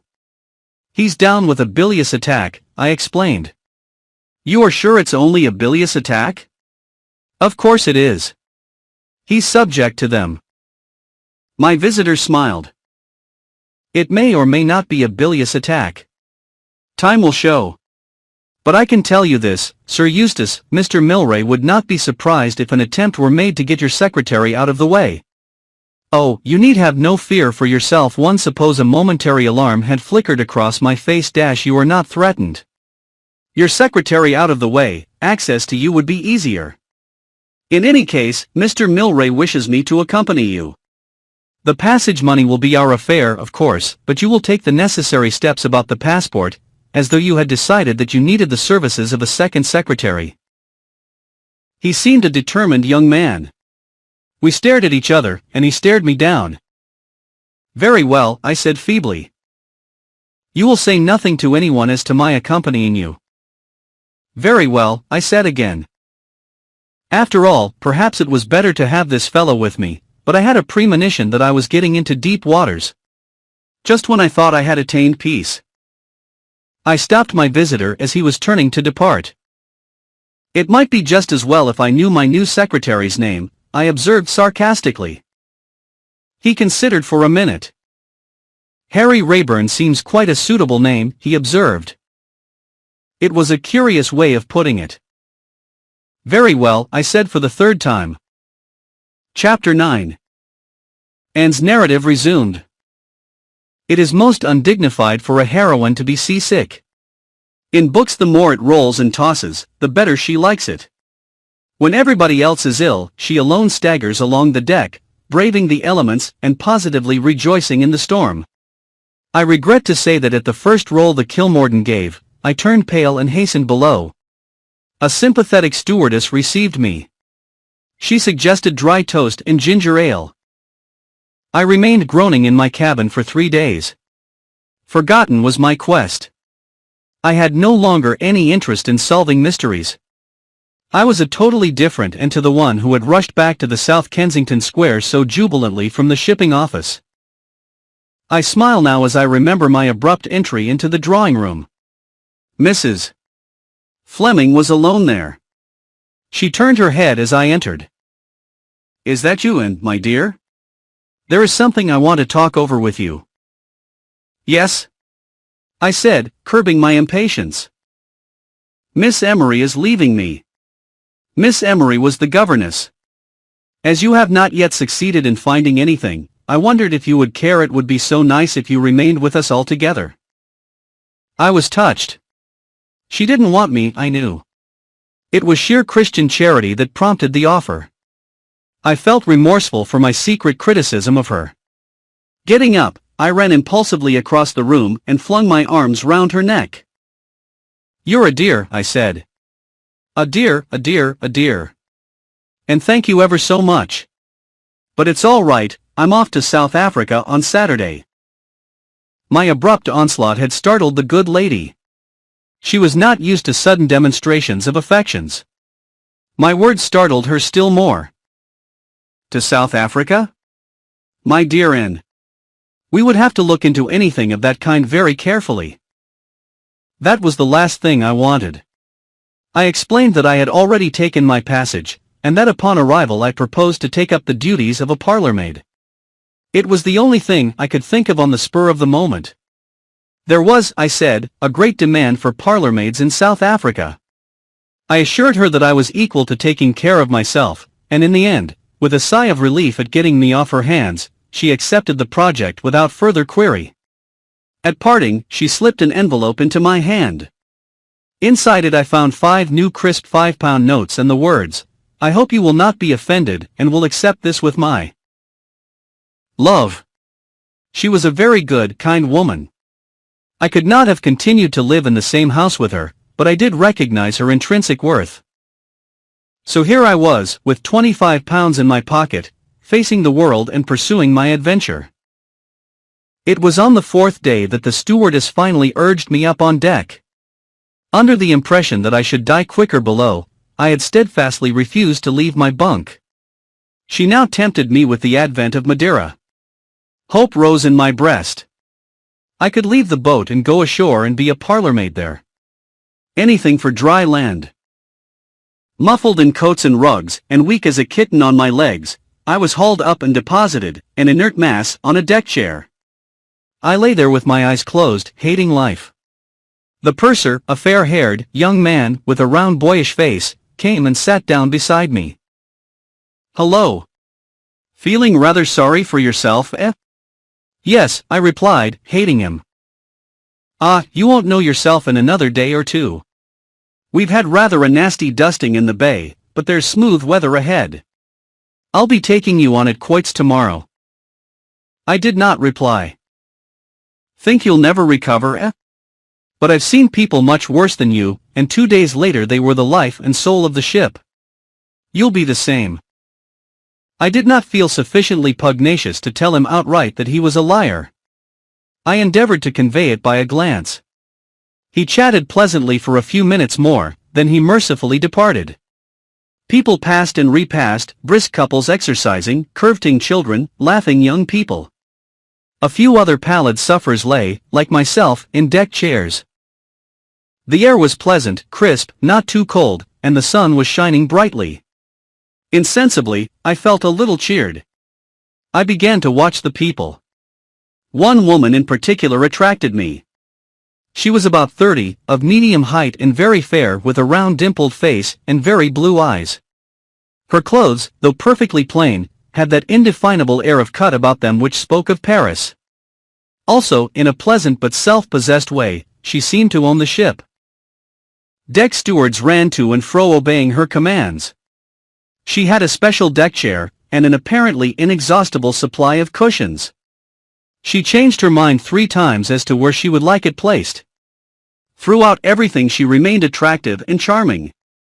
She appeared to be one of those rare people in the world who know what they want, see that they get it, and manage to do so without being offensive. I decided that if I ever recovered, but of course I shouldn't, it would amuse me to talk to her. We reached Madeira about midday. I was still too inert to move, but I enjoyed the picturesque-looking merchants who came on board and spread their merchandise about the decks. There were flowers too. I buried my nose in an enormous bunch of sweetwood violets, and felt distinctly better. In fact, I thought I might just possibly last out the end of the voyage. When my stewardess spoke of the attractions of a little chicken broth, I only protested feebly. When it came, I enjoyed it. My attractive woman had been ashore. She came back escorted by a tall, soldierly-looking man with dark hair, and a bronzed face whom I had noticed striding up and down the deck earlier in the day. I put him down at once as one of the strong silent men of Rhodesia. He was about 40, with a touch of graying hair at either temple, and was easily the best-looking man on board. When the stewardess brought me up an extra rug, I asked her if she knew who my attractive woman was.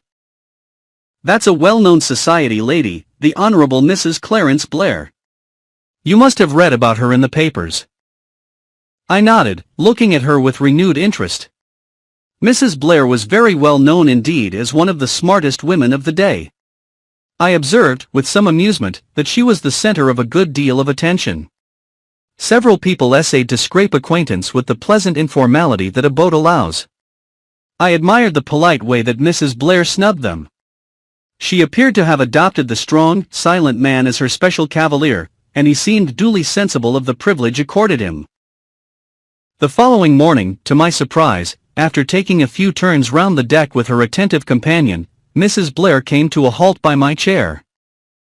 "Feeling better this morning?" I thanked her, and said I felt slightly more like a human being. "You did look ill yesterday. Colonel Race and I decided that we should have the excitement of a funeral at sea, but you've disappointed us." I laughed. "Being up in the air has done me good." "Nothing like fresh air," said Colonel Race, smiling.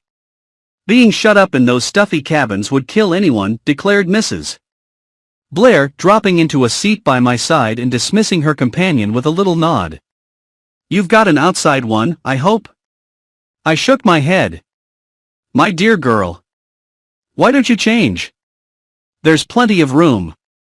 A lot of people got off at Madeira, and the boat's very empty. Talk to the purser about it. He's a nice little boy. He changed me into a beautiful cabin, because I didn't care for the one I got. You talk to him at lunchtime when you go down." I shuddered. I couldn't move. "Don't be silly. Come and take a walk now with me." She dimpled at me encouragingly. I felt very weak on my legs at first, but as we walked briskly up and down I began to feel a brighter and better being. After a turn or two, Colonel Race joined us again. "You can see the grand peak of Tenerife from the other side. Can I get a photograph of it, do you think?" "No, but that won't deter you from snapping off at it." Mrs. Blair laughed. "You are unkind. Some of my photographs are very good. About 3% effective, I should say."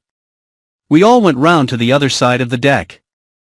There, glimmering white and snowy, enveloped in a delicate rose-colored mist, rose the glistening pinnacle. I uttered an exclamation of delight. Mrs. Blair ran for her camera. Undeterred by Colonel Race's sardonic comments, she snapped vigorously, "There, that's the end of the roll." "Oh," her tone changed to one of chagrin, "I've had the thing at bulb all the time." "I always like to see a child with a new toy," murmured the Colonel. "How horrid you are, but I've got another roll." She produced it in triumph from the pocket of her sweater. A sudden roll of the boat upset her balance, and as she caught at the rail to steady herself the roll of films flashed over the side. "Oh!" cried Mrs. Blair, comically dismayed. She leaned over. "Do you think they have gone overboard?" "No, you may have been fortunate enough to brain an unlucky steward in the deck below." A small boy who had arrived unobserved a few paces to our rear blew a deafening blast on a bugle. "Lunch," declared Mrs. Blair ecstatically. "I've had nothing to eat since breakfast, except 2 cups of beef tea." "Lunch, Miss Beddingfield?" "Well," I said waveringly. "Yes, I do feel rather hungry." "Splendid. You're sitting at the purser's table, I know. Tackle him about the cabin." I found my way down to the saloon, began to eat gingerly, and finished by consuming an enormous meal. My friend of yesterday congratulated me on my recovery. Everyone was changing cabins today, he told me, and he promised that my things should be moved to an outside one without delay. There were only 4 at our table, myself, a couple of elderly ladies, and a missionary who talked a lot about our poor black brothers. I looked round at the other tables. Mrs. Blair was sitting at the captain's table. Colonel Race next to her. On the other side of the captain was a distinguished-looking, gray-haired man. A good many people I had already noticed on deck, but there was one man who had not previously appeared. Had he done so, he could hardly have escaped my notice. He was tall and dark, and had such a peculiarly sinister type of countenance that I was quite startled. I asked the purser, with some curiosity, who he was. "That man? Oh, that's Sir Eustace Pedlar's secretary. Been very seasick, poor chap, and not appeared before. Sir Eustace has got 2 secretaries with him, and the sea's been too much for both of them. The other fellow hasn't turned up yet. This man's name is Paget." So Sir Eustace Pedlar, the owner of the mill house, was on board. Probably only a coincidence, and yet. "That's Sir Eustace," my informant continued, sitting next to the captain. "Pompous old ass." The more I studied the secretary's face, the less I liked it. Its even pallor, the secretive, heavy-lidded eyes, the curiously flattened head, it all gave me a feeling of distaste, of apprehension. Leaving the saloon at the same time as he did, I was close behind him as he went up on deck. He was speaking to Sir Eustace, and I overheard a fragment or 2. "I'll see about the cabin at once then, shall I? It's impossible to work in yours, with all your trunks." "My dear fellow," Sir Eustace replied. "My cabin is intended, A, for me to sleep in, and B, to attempt to dress in. I never had any intentions of allowing you to sprawl about the place making an infernal clicking with that typewriter of yours." "That's just what I say, Sir Eustace, we must have somewhere to work." Here I parted company from them, and went below to see if my removal was in progress. I found my steward busy at the task. "Very nice cabin, miss. On D deck. Number 13. "Oh no," I cried. "Not 13. 13 is the one thing I am superstitious about." It was a nice cabin too. I inspected it, wavered, but a foolish superstition prevailed. I appealed almost tearfully to the steward. "Isn't there any other cabin I can have?" The steward reflected. "Well, there's 17, just along on the starboard side. That was empty this morning, but I rather fancy it's been allotted to someone. Still, as the gentleman's things aren't in yet, and as gentlemen aren't anything like so superstitious as ladies, I dare say he wouldn't mind changing." I hailed the proposition gratefully, and the steward departed to obtain permission from the purser. He returned grinning. "That's all right, miss. We can go along." He led the way to 17. It was not quite as large as number 13, but I found it eminently satisfactory. "I'll fetch your things right away, miss," said the steward. But at that moment the man with the sinister face, as I had nicknamed him, appeared in the doorway. "Excuse me," he said, "but this cabin is reserved for the use of Sir Eustace Pedlar." "That's all right, sir," explained the steward. "We're fitting up number 13 instead." No, it was number 17 I was to have. Number 13 is a better cabin, sir, larger. I specially selected number 17, and the purser said I could have it. I'm sorry, I said coldly. But number 17 has been allotted to me. I can't agree to that. The steward put in his oar. The other cabin's just the same, only better. I want number 17. What's all this? Demanded a new voice. Steward, put my things in here. This is my cabin. It was my neighbor at lunch, the Reverend Edward Chichester. I beg your pardon, I said. It's my cabin. It is allotted to Sir Eustace Pedlar, said Mr. Paget. We were all getting rather heated. I'm sorry to have to dispute the matter, said Chichester with a meek smile which failed to mask his determination to get his own way. Meek men are always obstinate, I have noticed.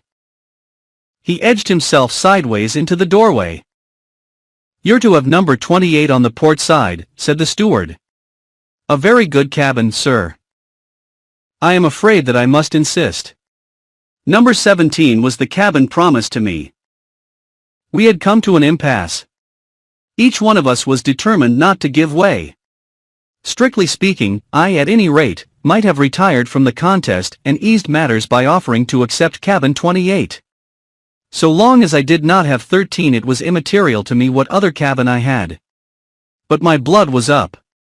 I had not the least intention of being the first to give way. And I disliked Chichester.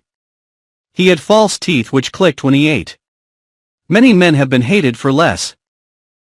We all said the same things over again. The steward assured us, even more strongly, that both the other cabins were better cabins. None of us paid any attention to him. Paget began to lose his temper. Chichester kept his serenely. With an effort I also kept mine.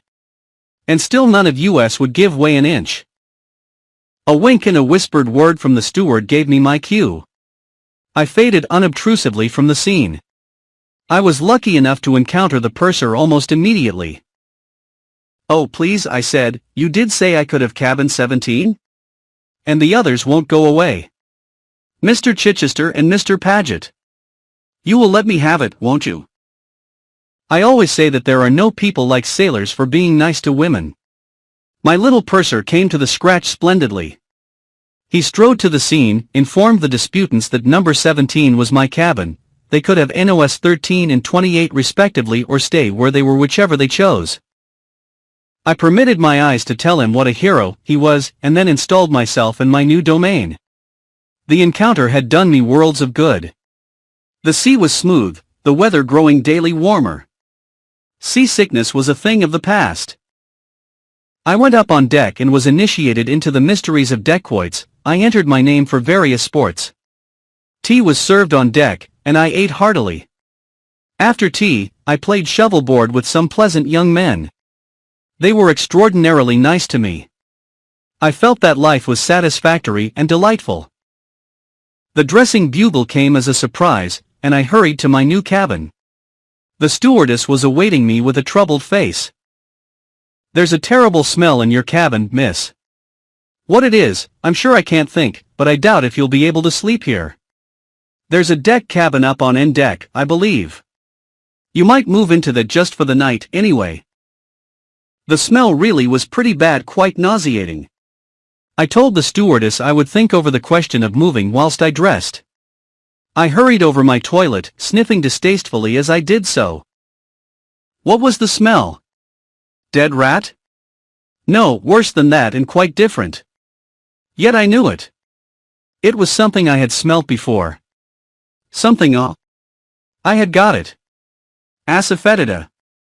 I had worked in a hospital dispensary during the war for a short time, and had become acquainted with various nauseous drugs. Asafoetida, that was it. But how? I sank down on the sofa, suddenly realizing the thing. Somebody had put a pinch of asafoetida in my cabin. Why? So that I should vacate it? Why were they so anxious to get me out?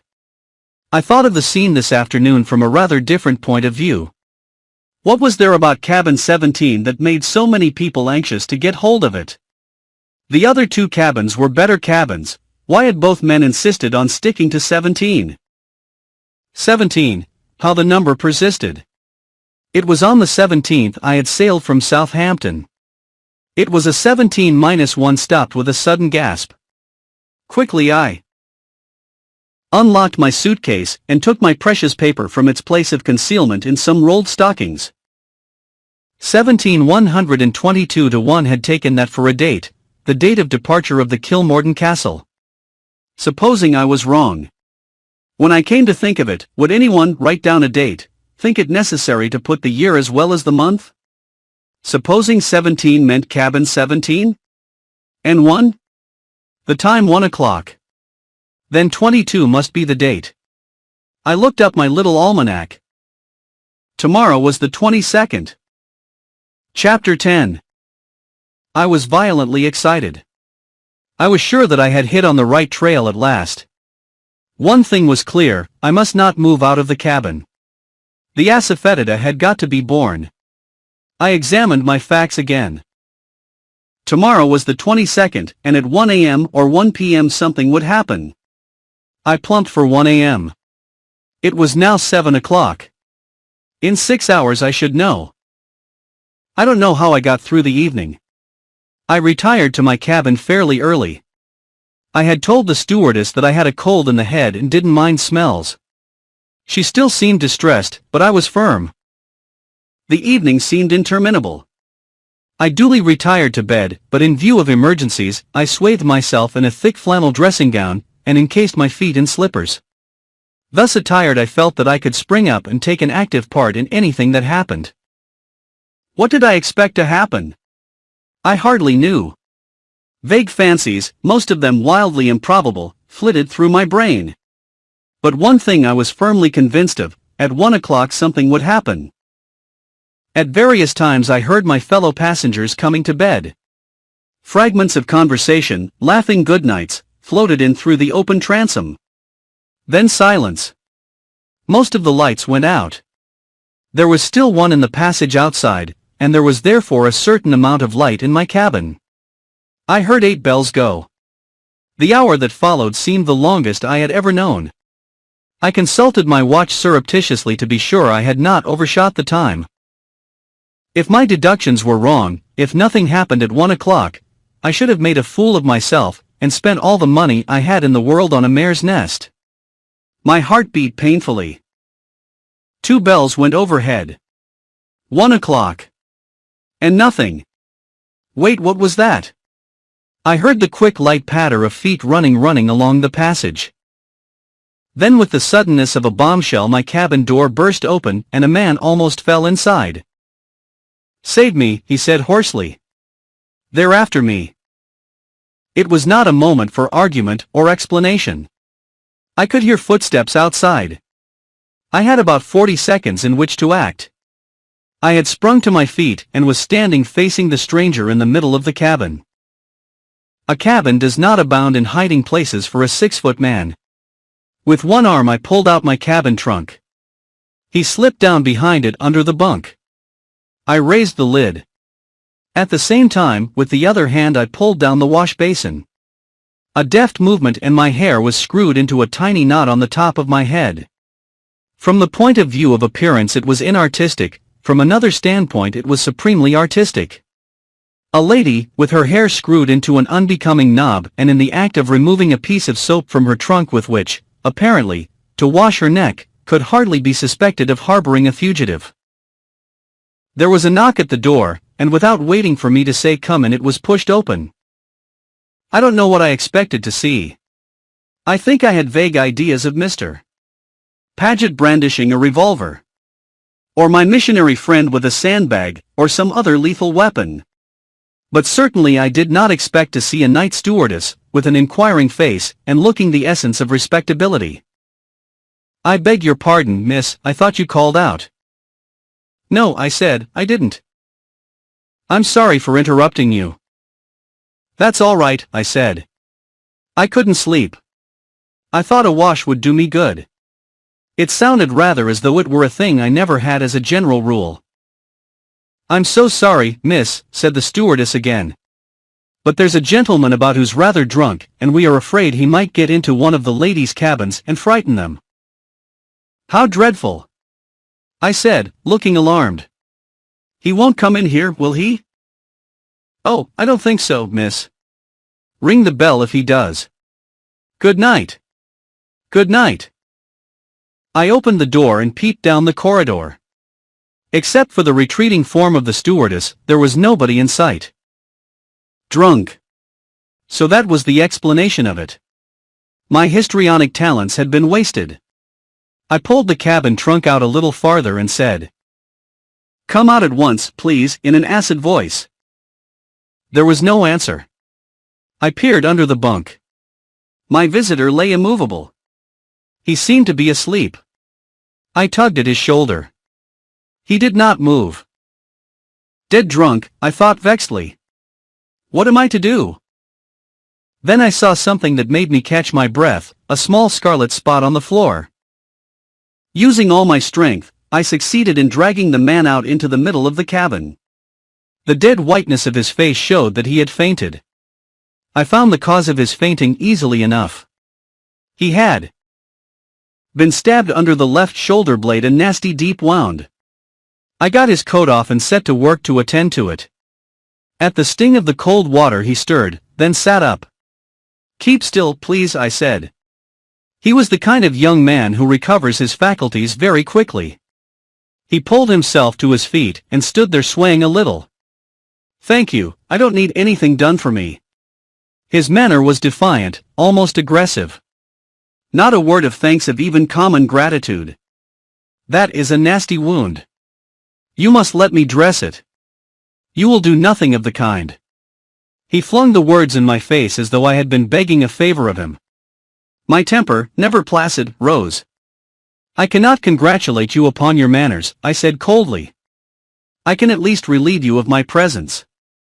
He started for the door, but reeled as he did so. With an abrupt movement, I pushed him down upon the sofa. "Don't be a fool," I said unceremoniously. "You don't want to go bleeding all over the ship, do you?" He seemed to see the sense of that, for he sat quietly whilst I bandaged up the wound as best I could. "There," I said, bestowing a pat on my handiwork, "that will have to do for the present. Are you better tempered now, and do you feel inclined to tell me what it's all about?" "I'm sorry that I can't satisfy your very natural curiosity." "Why not?" I said, chagrined. He smiled nastily. "If you want a thing broadcast, tell a woman. Otherwise keep your mouth shut." "Don't you think I could keep a secret?" "I don't think -1 no." He rose to his feet. "At any rate," I said spitefully, "I shall be able to do a little broadcasting about the events of this evening." "I've no doubt you will too," he said indifferently. "How dare you?" I cried angrily. We were facing each other, glaring at each other with the ferocity of bitter enemies.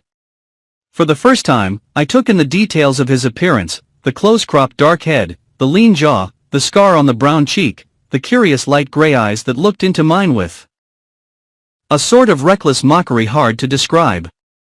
There was something dangerous about him. "You haven't thanked me yet for saving your life," I said with false sweetness. I hit him there. I saw him flinch distinctly. Intuitively I knew that he hated above all to be reminded that he owed his life to me. I didn't care. I wanted to hurt him. I had never wanted to hurt anyone so much. "I wish to God you hadn't," he said explosively. "I'd be better dead and out of it." "I'm glad you acknowledge the debt. You can't get out of it. I saved your life and I'm waiting for you to say thank you. If looks could have killed, I think he would have liked to kill me then." He pushed roughly past me. At the door he turned back, and spoke over his shoulder. "I shall not thank you now or at any other time. But I acknowledge the debt. Someday I will pay it." He was gone, leaving me with clenched hands, and my heart beating like a mill race. Chapter 11. There were no further excitements that night. I had breakfast in bed and got up late the next morning. Mrs. Blair hailed me as I came on deck. Good morning, gypsy girl. Sit down here by me. You look as though you hadn't slept well. Why do you call me that? I asked as I sat down obediently. Do you mind? It suits you somehow. I've called you that in my own mind from the beginning. It's the gypsy element in you that makes you so different from anyone else. I decided in my own mind that you and Colonel Race were the only two people on board who wouldn't bore me to death to talk to. That's funny, I said. I thought the same about you, only it's more understandable in your case. You're such an exquisitely finished product. Not badly put, said Mrs. Blair, nodding her head. Tell me all about yourself, gypsy girl. Why are you going to South Africa? I told her something about Papa's life work. So you're Charles Beddingfield's daughter? I thought you weren't a mere provincial miss. Are you going to Broken Hill to grub up more skulls? I may, I said cautiously. I've got other plans as well. What a mysterious minx you are. But you do look tired this morning. Didn't you sleep well? I can't keep awake on board a boat. 10 hours sleep for a fool, they say. I could do with 20.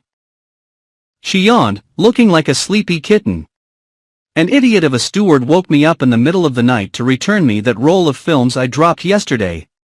He did it in the most melodramatic manner, stuck his arm through the ventilator and dropped them neatly in the middle of my tummy. I thought it was a bomb for a moment. Here's your colonel, I said, as the tall soldierly figure of Colonel Race appeared on the deck. He's not my colonel particularly. In fact, he admires you very much, gypsy girl. So don't run away. I want to tie something round my head. It will be more comfortable than a hat. I slipped quickly away. For some reason or other I was uncomfortable with Colonel Race. He was one of the few people who were capable of making me feel shy. I went down to my cabin and began looking for something with which I could restrain my rebellious locks.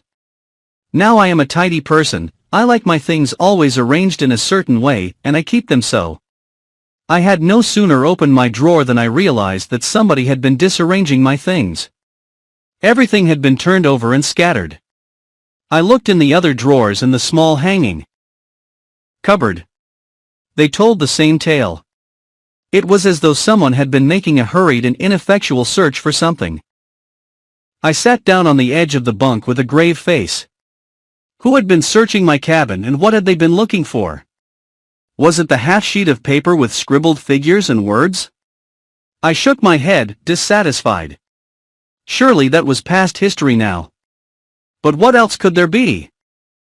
I wanted to think. The events of last night, though exciting, had not really done anything to elucidate matters. Who was the young man who had burst into my cabin so abruptly? I had not seen him on board previously, either on deck or in the saloon. Was he one of the ship's company, or was he a passenger? Who had stabbed him? Why had they stabbed him? And why, in the name of goodness, should cabin number 17 figure so prominently? It was all a mystery, but there was no doubt that some very peculiar occurrences were taking place on the Kilmorden Castle. I counted off on my fingers the people on whom it behoved me to keep a watch. Setting aside my visitor of the night before, but promising myself that I would discover him on board before another day had passed, I selected the following persons as worthy of my notice. 1. Sir Eustace Pedlar. He was the owner of the mill house, and his presence on the Kilmorden Castle seemed something of a coincidence. 2. Mr. Paget, the sinister-looking secretary, whose eagerness to obtain cabin 17 had been so very marked. N.B. Find out whether he had accompanied Sir Eustace to Cannes.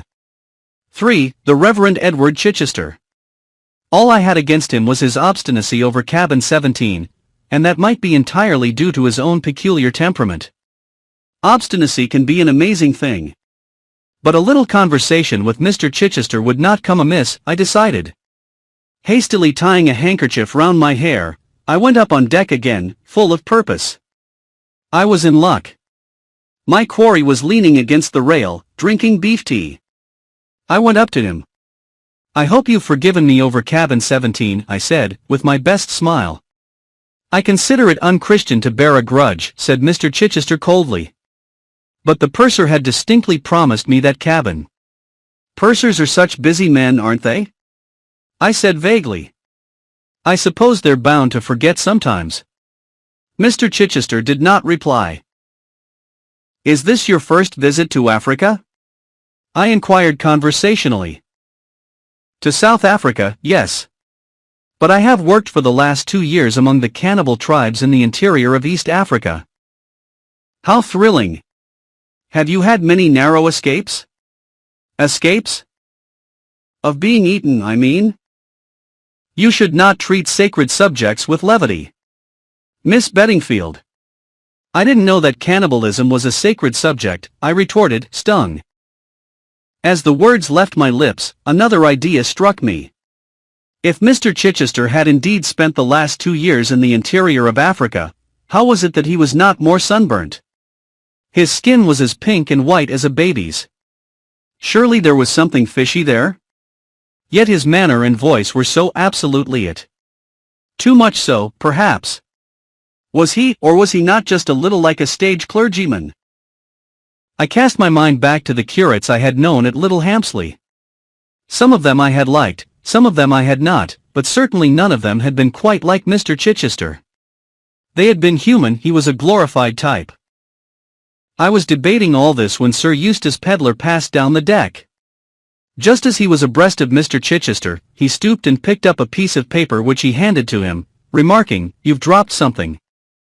He passed on without stopping, and so probably did not notice Mr. Chichester's agitation.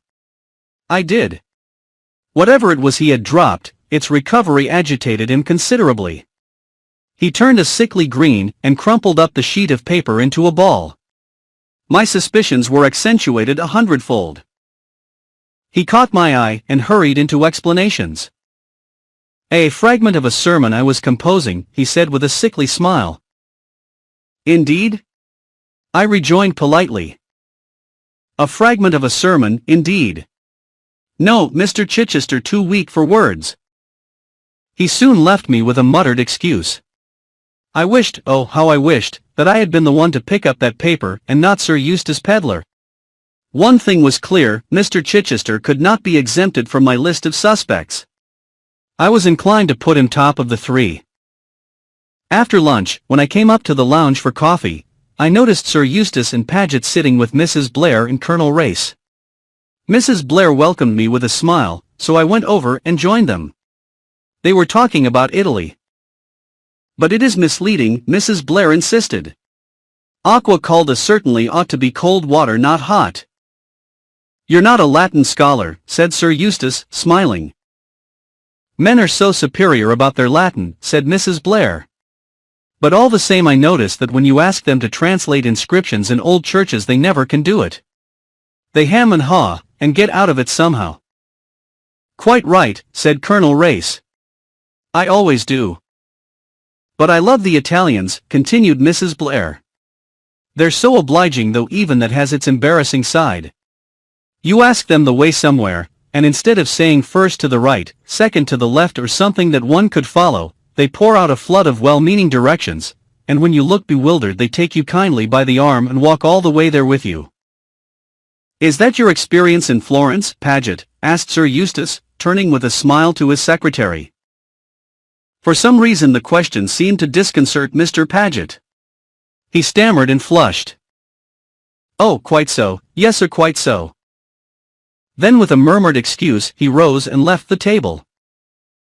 I am beginning to suspect Guy Paget of having committed some dark deed in Florence, remarked Sir Eustace, gazing after his secretary's retreating figure. Whenever Florence or Italy is mentioned, he changes the subject, or bolts precipitately. Perhaps he murdered someone there, said Mrs. Blair hopefully. He looks -1 hope I'm not hurting your feelings, Sir Eustace, but he does look as though he might murder someone. Yes, pure cinquecento. It amuses me sometimes, especially when one knows as well as I do how essentially law-abiding and respectable the poor fellow really is. He's been with you some time, hasn't he, Sir Eustace? Asked Colonel Race. 6 years, said Sir Eustace with a deep sigh. "He must be quite invaluable to you," said Mrs. Blair. "Oh, invaluable." "Yes, quite invaluable." The poor man sounded even more depressed, as though the invaluableness of Mr. Paget was a secret grief to him. Then he added more briskly, "But his face should really inspire you with confidence, my dear lady. No self-respecting murderer would ever consent to look like one. Crippen, now, I believe, was one of the pleasantest fellows imaginable." "He was caught on a liner, wasn't he?" murmured Mrs. Blair. There was a slight rattle behind us. I turned quickly. Mr. Chichester had dropped his coffee cup. Our party soon broke up. Mrs. Blair went below to sleep and I went out on deck. Colonel Race followed me. "You're very elusive, Miss Beddingfield. I looked for you everywhere last night at the dance." "I went to bed early," I explained. "Are you going to run away tonight too? Or are you going to dance with me?" "I shall be very pleased to dance with you," I murmured shyly. "But Mrs. Blair our friend, Mrs. Blair, doesn't care for dancing."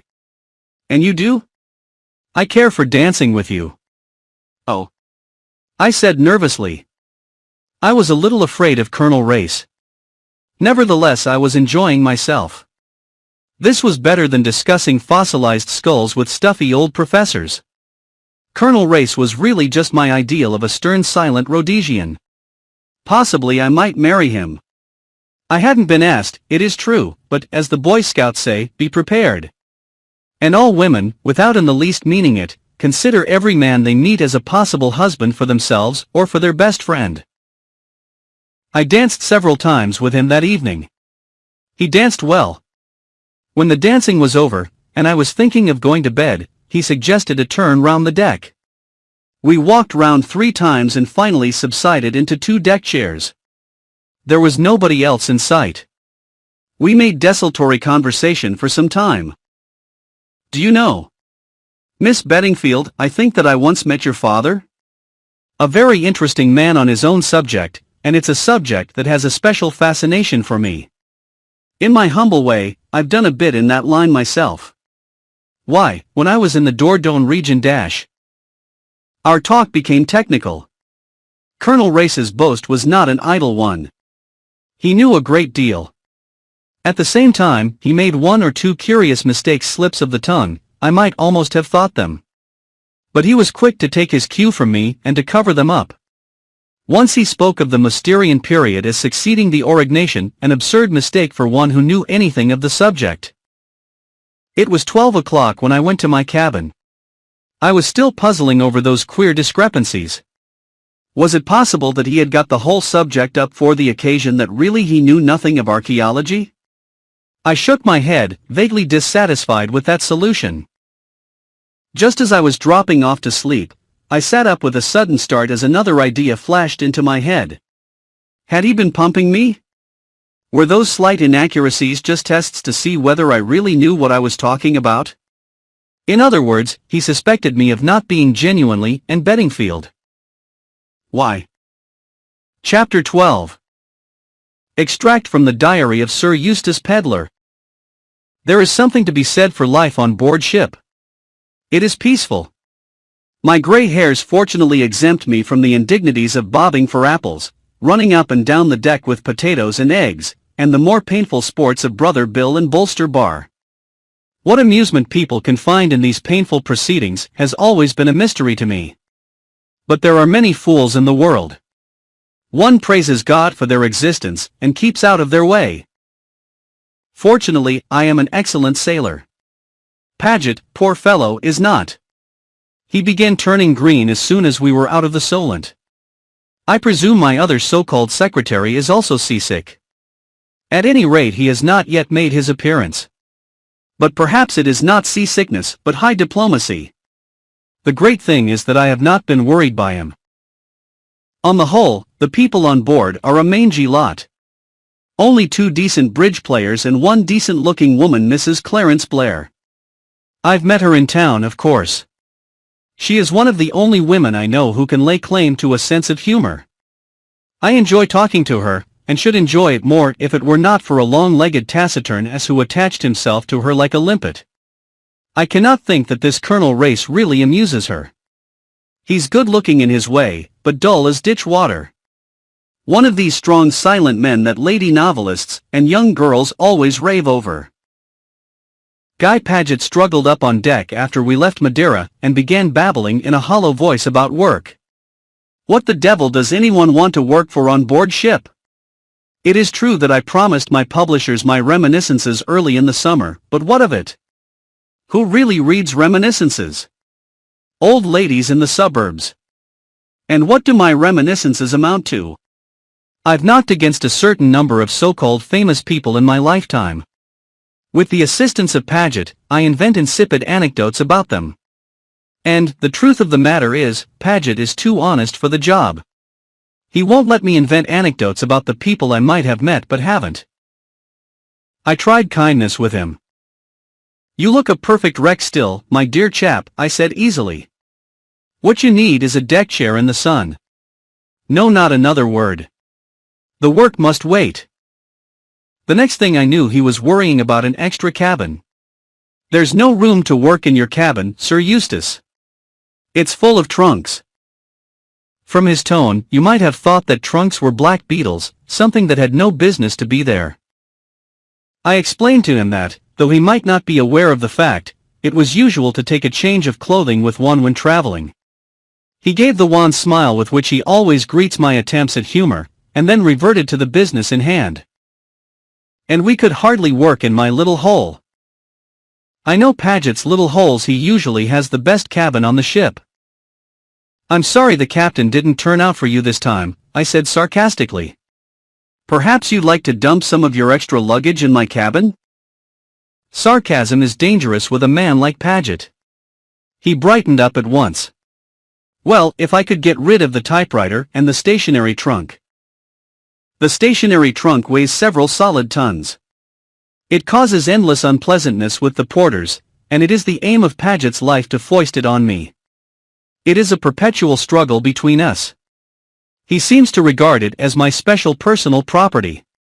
I, on the other hand, regard the charge of it as the only thing where a secretary is really useful. We'll get an extra cabin, I said hastily. The thing seemed simple enough, but Paget is a person who loves to make mysteries. He came to me the next day with a face like a Renaissance conspirator. You know, you told me to get cabin 17 for an office? Well, what of it? Has the stationery trunk jammed in the doorway? The doorways are the same size in all the cabins, replied Paget seriously. But I tell you, Sir Eustace, there's something very queer about that cabin. Memories of reading the upper berth floated through my mind. If you mean that it's haunted, I said, we're not going to sleep there, so I don't see that it matters. Ghosts don't affect typewriters. Paget said that it wasn't a ghost and that, after all, he hadn't got cabin 17. He told me a long, garbled story. Apparently, he and a Mr. Chichester and a girl called Beddingfield had almost come to blows over the cabin. Needless to say, the girl had won, and Paget was apparently feeling sore over the matter. Both 13 and 28 are better cabins, he reiterated. But they wouldn't look at them. Well, I said, stifling a yawn, for that matter, no more would you, my dear Paget. He gave me a reproachful look. You told me to get cabin 17. There is a touch of the boy upon the burning deck about Paget. My dear fellow, I said testily, I mentioned number 17, because I happened to observe that it was vacant. But I didn't mean you to make a stand to the death about it. Minus 13 or 28 would have done us equally well. He looked hurt. There's something more though, he insisted. Miss Beddingfield got the cabin, but this morning I saw Chichester coming out of it in a furtive sort of way. I looked at him severely. If you're trying to get up a nasty scandal about Chichester, who is a missionary though a perfectly poisonous person, and that attractive child, and Beddingfield, I don't believe a word of it, I said coldly. And Beddingfield is an extremely nice girl with particularly good legs. I should say she had far and away the best legs on board. Paget did not like my reference to Anne Beddingfield's legs. He is the sort of man who never notices legs himself or, if he does, would die sooner than say so. Also he thinks my appreciation of such things frivolous. I like annoying Paget, so I continued maliciously. As you've made her acquaintance, you might ask her to dine at our table tomorrow night. It's the fancy dress dance. By the way, you'd better go down to the barber and select a fancy costume for me. Surely you will not go in fancy dress, said Paget in tones of horror. I could see that it was quite incompatible with his idea of my dignity. He looked shocked and pained. I had really had no intention of donning fancy dress, but the complete discomfiture of Paget was too tempting to be forborne. What do you mean? I said. Of course I shall wear fancy dress. So will you? Paget shuddered. So go down to the barber's and see about it, I finished.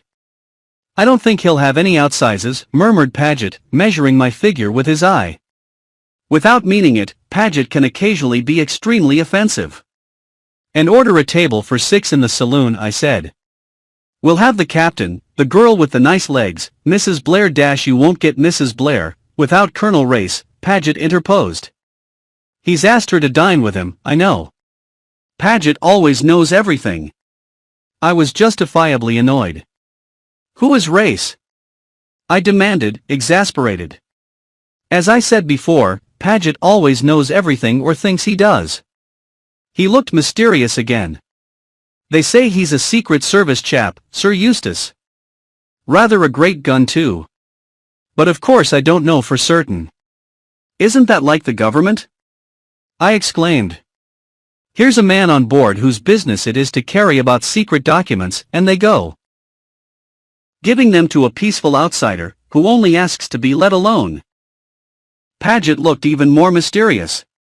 He came a pace nearer and dropped his voice. If you ask me, the whole thing is very queer, Sir Eustace. Look at that illness of mine before we started. My dear fellow, I interrupted brutally, that was a bilious attack. You're always having bilious attacks. Paget winced slightly. It wasn't the usual sort of bilious attack. This time. For God's sake, don't go into the details of your condition, Paget. I don't want to hear them. Very well, Sir Eustace. But my belief is that I was deliberately poisoned. Ah. I said. You've been talking to Rayburn. He did not deny it. At any rate, Sir Eustace, he thinks so, and he should be in a position to know. By the way, where is the chap? I asked. I've not set eyes on him since we came on board. He gives out that he's ill and stays in his cabin, Sir Eustace. Paget's voice dropped again. But that's camouflage, I'm sure. So that he can watch better. Watch. Over your safety, Sir Eustace. In case an attack should be made upon you. You're such a cheerful fellow, Paget, I said. I trust that your imagination runs away with you. If I were you I should go to the dance as the death's head or an executioner. It will suit your mournful style of beauty. That shut him up for the time being. I went on deck. The Beddingfield girl was deep in conversation with the missionary parson, Chichester. Women always flutter round parsons. A man of my figure hates stooping, but I had the courtesy to pick up a bit of paper that was fluttering round the parson's feet. I got no word of thanks for my pains. As a matter of fact, I couldn't help seeing what was written on the sheet of paper. There was just one sentence. Don't try to play a lone hand or it will be the worse for you. That's a nice thing for a parson to have. Who is this fellow Chichester, I wonder? He looks mild as milk. But looks are deceptive. I shall ask Paget about him. Paget always knows everything. I sank gracefully into my deck chair by the side of Mrs. Blair, thereby interrupting her tete-a-tete with Race, and remarked that I didn't know what the clergy were coming to nowadays. Then I asked her to dine with me on the night of the fancy dress dance. Somehow or other Race managed to get included in the invitation. After lunch the Beddingfield girl came and sat with us for coffee. I was right about her legs. They are the best on the ship. I shall certainly ask her to dinner as well. I would very much like to know what mischief Paget was up to in Florence. Whenever Italy is mentioned, he goes to pieces. If I did not know how intensely respectable he is, -1 should suspect him of some disreputable amour. I wonder now. Even the most respectable men, it would cheer me up enormously if it was so. Paget with a guilty secret. Splendid. Chapter 13. It has been a curious evening. The only costume that fitted me in the barber's emporium was that of a teddy bear. I don't mind playing bears with some nice young girls on a winter's evening in England, but it's hardly an ideal costume for the equator. However, I created a good deal of merriment, and won first. Prize 4 brought on board an absurd term for a costume hired for the evening. Still, as nobody seemed to have the least idea whether they were made or brought, it didn't matter. Mrs. Blair refused to dress up. Apparently she is at one with Paget on the matter. Colonel Race followed her example. Anne Beddingfield had concocted a gypsy costume for herself, and looked extraordinarily well. Paget said he had a headache and didn't appear. To replace him I asked a quaint little fellow called Reeves. He's a prominent member of the South African Labour Party. Horrible little man, but I want to keep in with him, as he gives me information that I need. I want to understand this Rand business from both sides. Dancing was a hot affair. I danced twice with Anne Beddingfield, and she had to pretend she liked it. I danced once with Mrs. Blair, who didn't trouble to pretend, and I victimized various other damsels whose appearance struck me favorably. Then we went down to supper. I had ordered champagne. The steward suggested Cliquot 1911 as being the best they had on the boat, and I fell in with his suggestion. I seemed to have hit on the one thing that would loosen Colonel Race's tongue. Far from being taciturn, the man became actually talkative. For a while this amused me, then it occurred to me that Colonel Race, and not myself, was becoming the life and soul of the party. He chaffed me at length about keeping a diary. "It will reveal all your indiscretions one of these days, Pedlar." "My dear Race," I said, "I venture to suggest that I am not quite the fool you think me. I may commit indiscretions, but I don't write them down in black and white. After my death, my executors will know my opinion of a great many people, but I doubt if they will find anything to add or detract from their opinion of me. A diary is useful for recording the idiosyncrasies of other people, but not one's own. There is such a thing as unconscious self-revelation, though. In the eyes of the psychoanalyst, all things are vile." I replied sententiously. "You must have had a very interesting life, Colonel Race," said Miss Beddingfield, gazing at him with wide, starry eyes. "That's how they do it, these girls. Othello charmed Desdemona by telling her stories, but oh, didn't Desdemona charm Othello by the way she listened? Anyway, the girl set Race off all right. He began to tell lion stories. A man who has shot lions in large quantities has an unfair advantage over other men. It seemed to me that it was time I, too, told a lion story. One of a more sprightly character. By the way, I remarked, that reminds me of a rather exciting tale I heard. A friend of mine was out on a shooting trip somewhere in East Africa. One night he came out of his tent for some reason, and was startled by a low growl. He turned sharply and saw a lion crouching to spring. He had left his rifle in the tent. Quick as thought, he ducked, and the lion sprang right over his head. Annoyed at having missed him, the animal growled and prepared to spring again. Again he ducked, and again the lion sprang right over him. This happened a third time, but by now he was close to the entrance of the tent, and he darted in and seized his rifle. When he emerged, rifle in hand, the lion had disappeared. That puzzled him greatly. He crept round the back of the tent, where there was a little clearing. There, sure enough, was the lion, busily practicing low jumps. This was received with a roar of applause. I drank some champagne. On another occasion, I remarked, this friend of mine had a second curious experience. He was trekking across country, and being anxious to arrive at his destination before the heat of the day, he ordered his boys to inspan whilst it was still dark. They had some trouble in doing so, as the mules were very restive, but at last they managed it, and a start was made. The mules raced along like the wind, and when daylight came they saw why. In the darkness, the boys had inspanned a lion as the near wheeler. This, too, was well received, a ripple of merriment going round the table, but I am not sure that the greatest tribute did not come from my friend the Labour member, who remained pale and serious. "My God," he said anxiously. "Who on our nest them?" "I must go to Rhodesia," said Mrs. Blair. "After what you have told us, Colonel Race, I simply must. It's a horrible journey though, 5 days in the train." "You must join me on my private car," I said gallantly. "Oh, Sir Eustace, how sweet of you. Do you really mean it?" "Do I mean it?" I exclaimed reproachfully, and drank another glass of champagne. "Just about another week, and we shall be in South Africa," sighed Mrs. Blair. "Ah, South Africa," I said sentimentally, and began to quote from a recent speech of mine at the Colonial Institute. "What has South Africa to show the world? What indeed?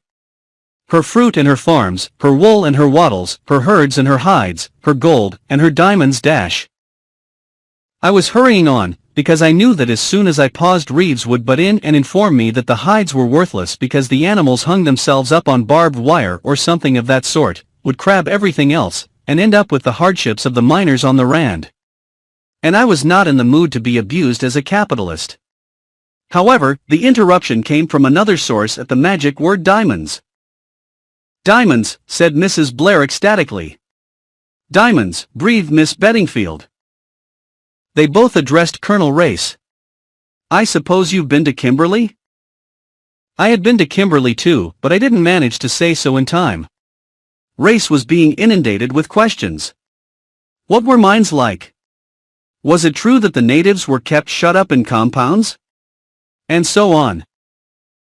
Race answered their questions and showed a good knowledge of his subject.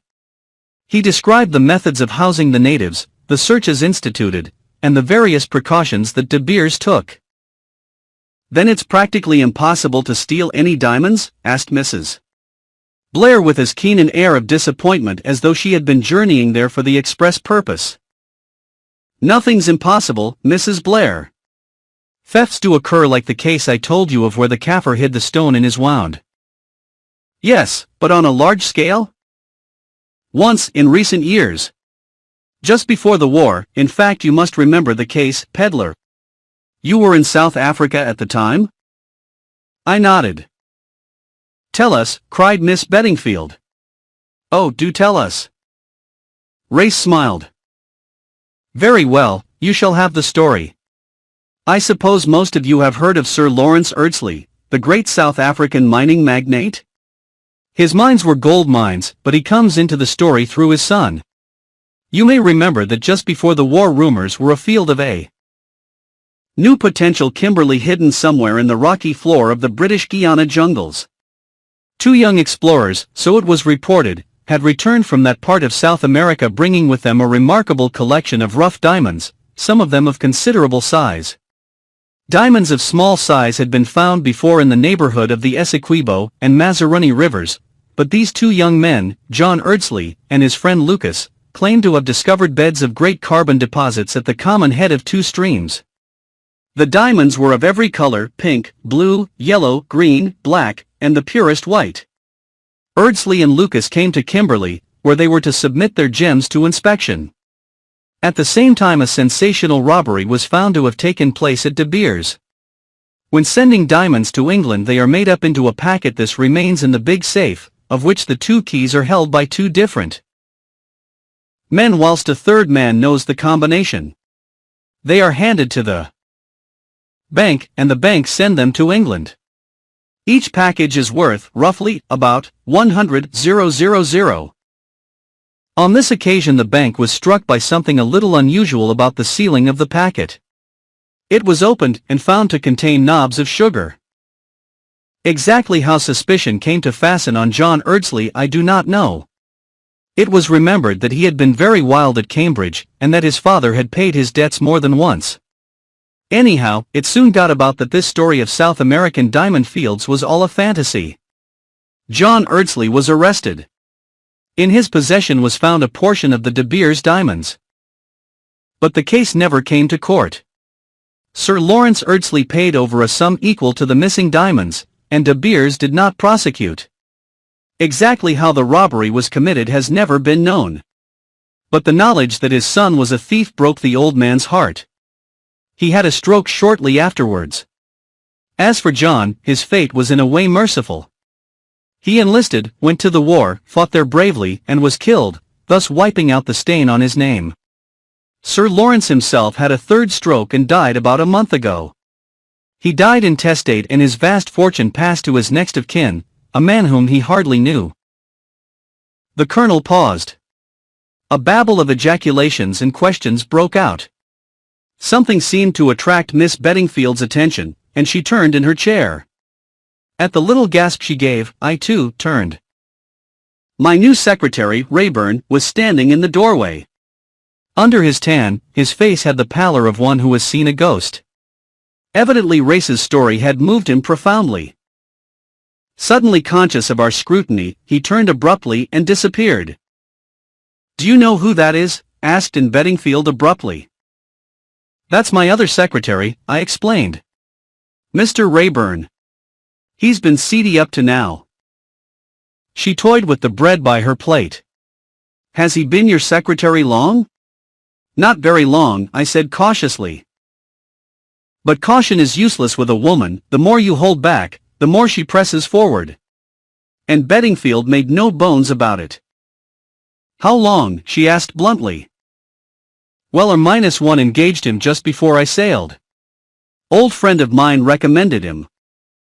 She said nothing more, but relapsed into a thoughtful silence. I turned to Race with the feeling that it was my turn to display an interest in his story. "Who is Sir Lawrence's next of kin?" "Race? Do you know?" "I should do so," he replied, with a smile. "I am." Chapter 14. Anne's narrative resumed.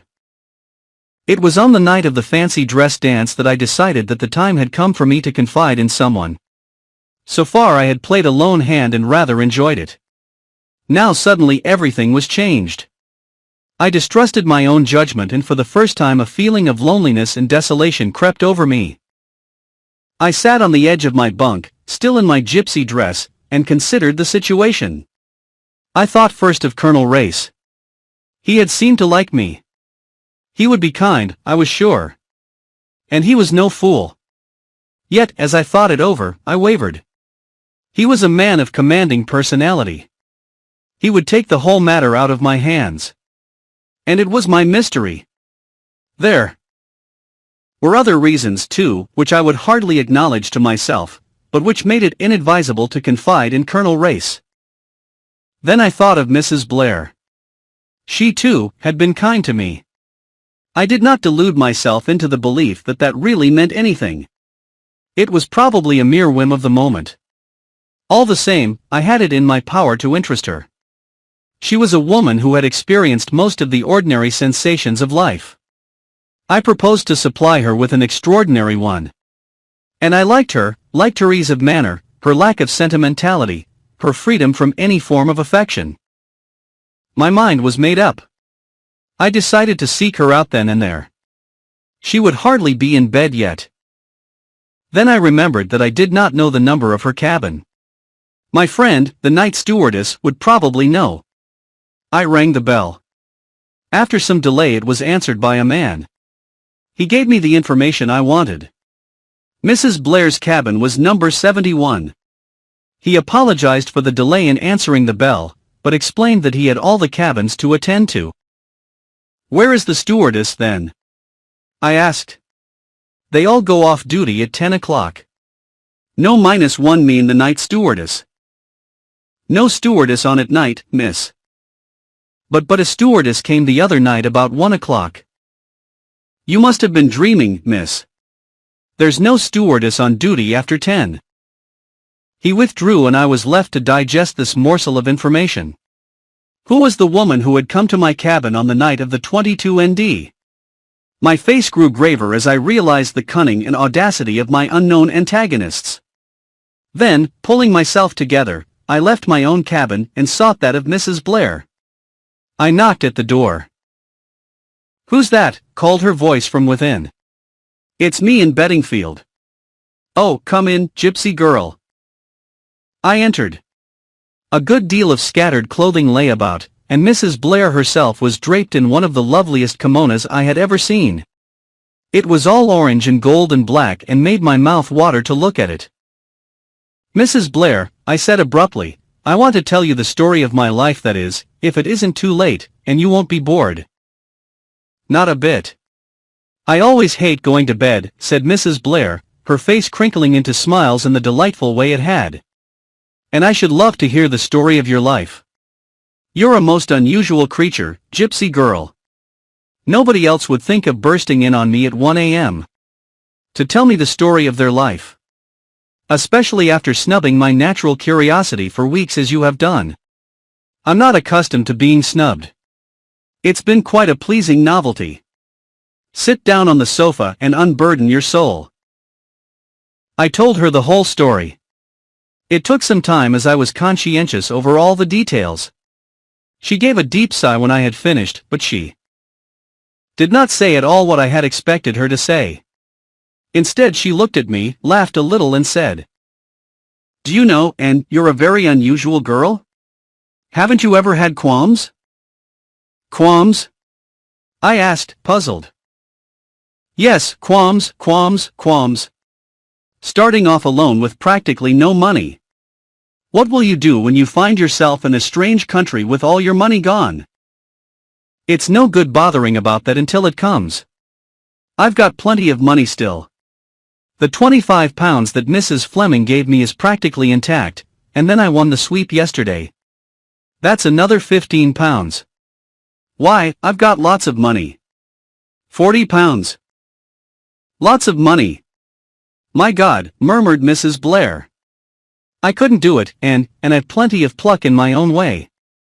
I couldn't start off gaily with a few pounds in my pocket and no idea as to what I was doing and where I was going." "But that's the fun of it," I cried, thoroughly roused. "It gives one such a splendid feeling of adventure." She looked at me, nodded once or twice, and then smiled. "Lucky Anne. There aren't many people in the world who feel as you do." "Well," I said impatiently, "what do you think of it all?" "Mrs. Blair? I think it's the most thrilling thing I ever heard. Now, to begin with, you will stop calling me Mrs. Blair. Suzanne will be ever so much better. Is that agreed?" "I should love it, Suzanne." "Good girl. Now let's get down to business. You say that in Sir Eustace's secretary, not that long-faced Paget, the other one, you recognized the man who was stabbed and came into your cabin for shelter?" I nodded. "That gives us two links connecting Sir Eustace with the tangle. The woman was murdered in his house, and it's his secretary who gets stabbed at the mystic hour of 1 o'clock. I don't suspect Sir Eustace himself, but it can't be all coincidence. There's a connection somewhere even if he himself is unaware of it. Then there's the queer business of the stewardess," she continued thoughtfully. "What was she like?" I hardly noticed her. I was so excited and strung up, and a stewardess seemed such an anticlimax. But yes, -1 did think her face was familiar. Of course it would be if I'd seen her about the ship. "Her face seemed familiar to you," said Suzanne. "Sure she wasn't a man?" "She was very tall," I admitted. Hardly Sir Eustace, I should think, nor Mr. Paget. Wait."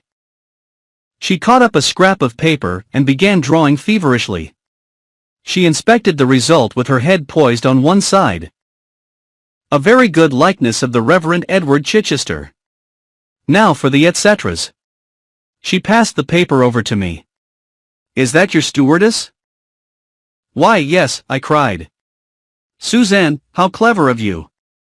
She disdained the compliment with a light gesture. "I've always had suspicions of that Chichester creature.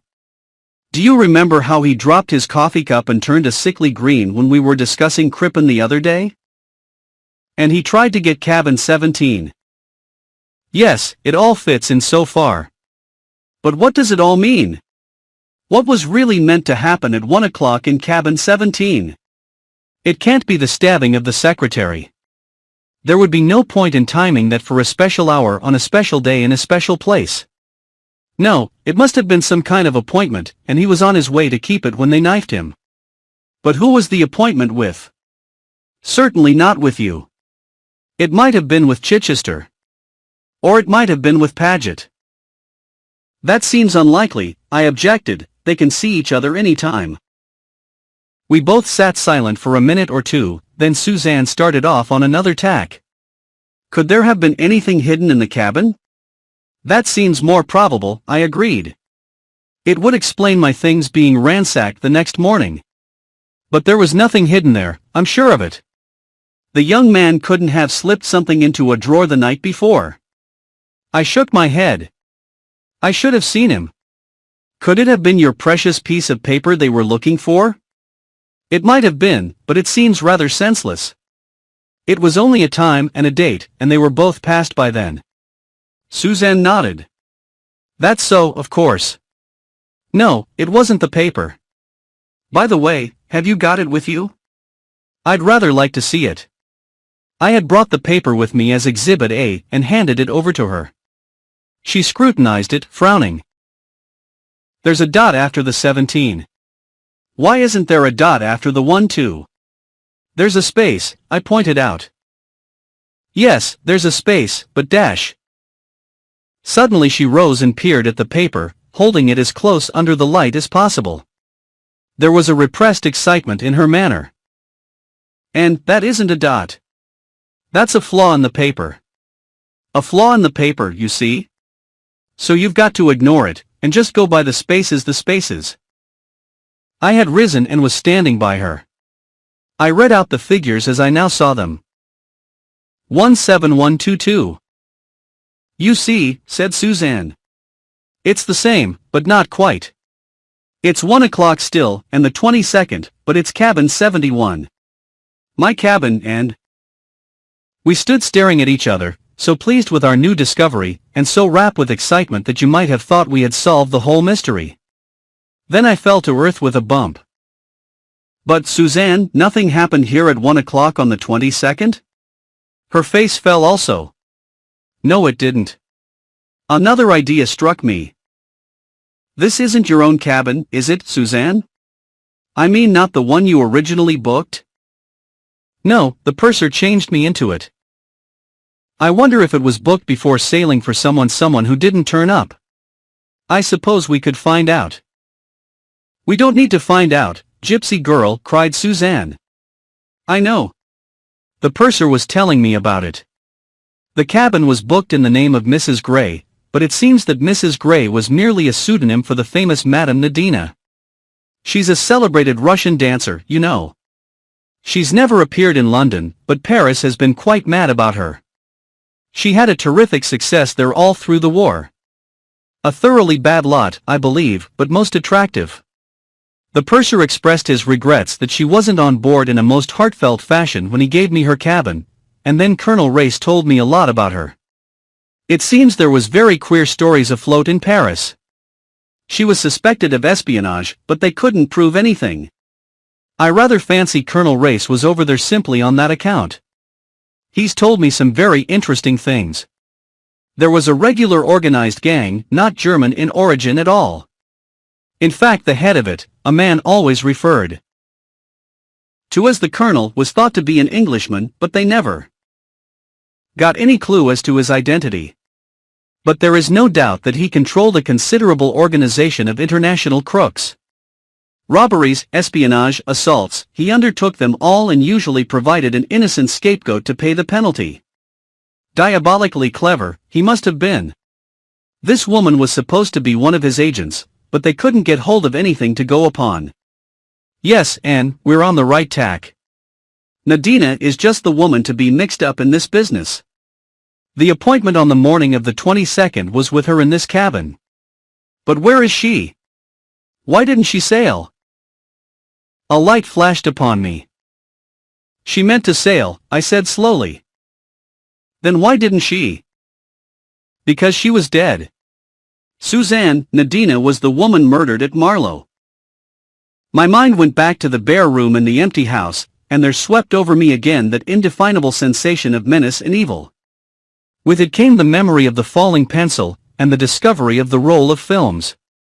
A roll of films that struck a more recent note. Where had I heard of a roll of films? And why did I connect that thought with Mrs. Blair? Suddenly I flew at her and almost shook her in my excitement. Your films. The ones that were passed to you through the ventilator?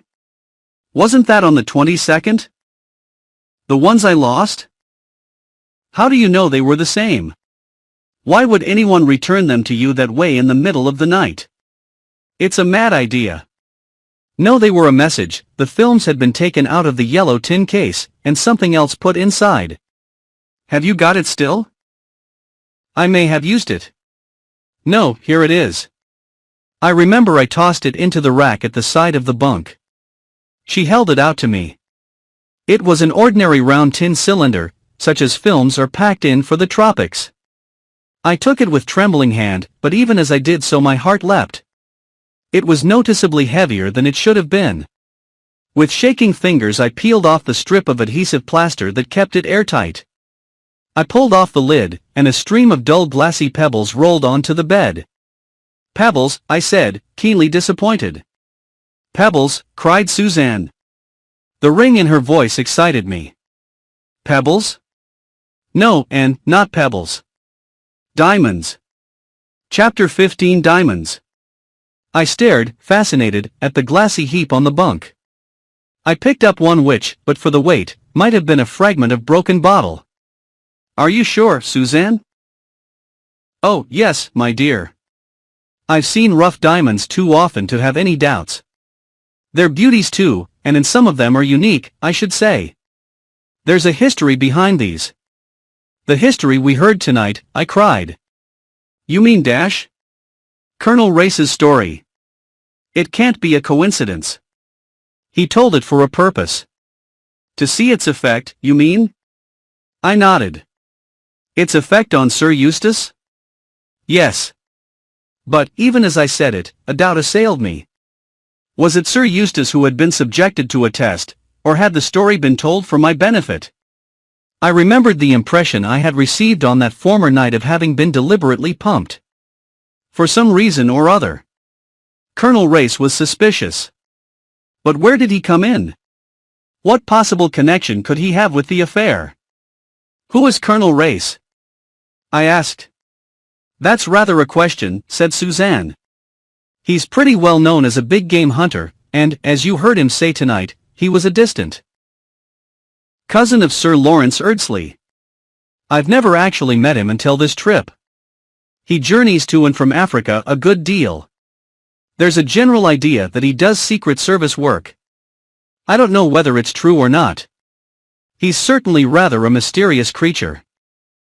I suppose he came into a lot of money as Sir Lawrence Eardsley's heir? My dear, and he must be rolling. You know, he'd be a splendid match for you. I can't have a good go at him with you aboard the ship, I said, laughing. Oh, these married women. We do have a pull, murmured Suzanne complacently. And everybody knows that I am absolutely devoted to Clarence, my husband, you know. It's so safe and pleasant to make love to a devoted wife. It must be very nice for Clarence to be married to someone like you.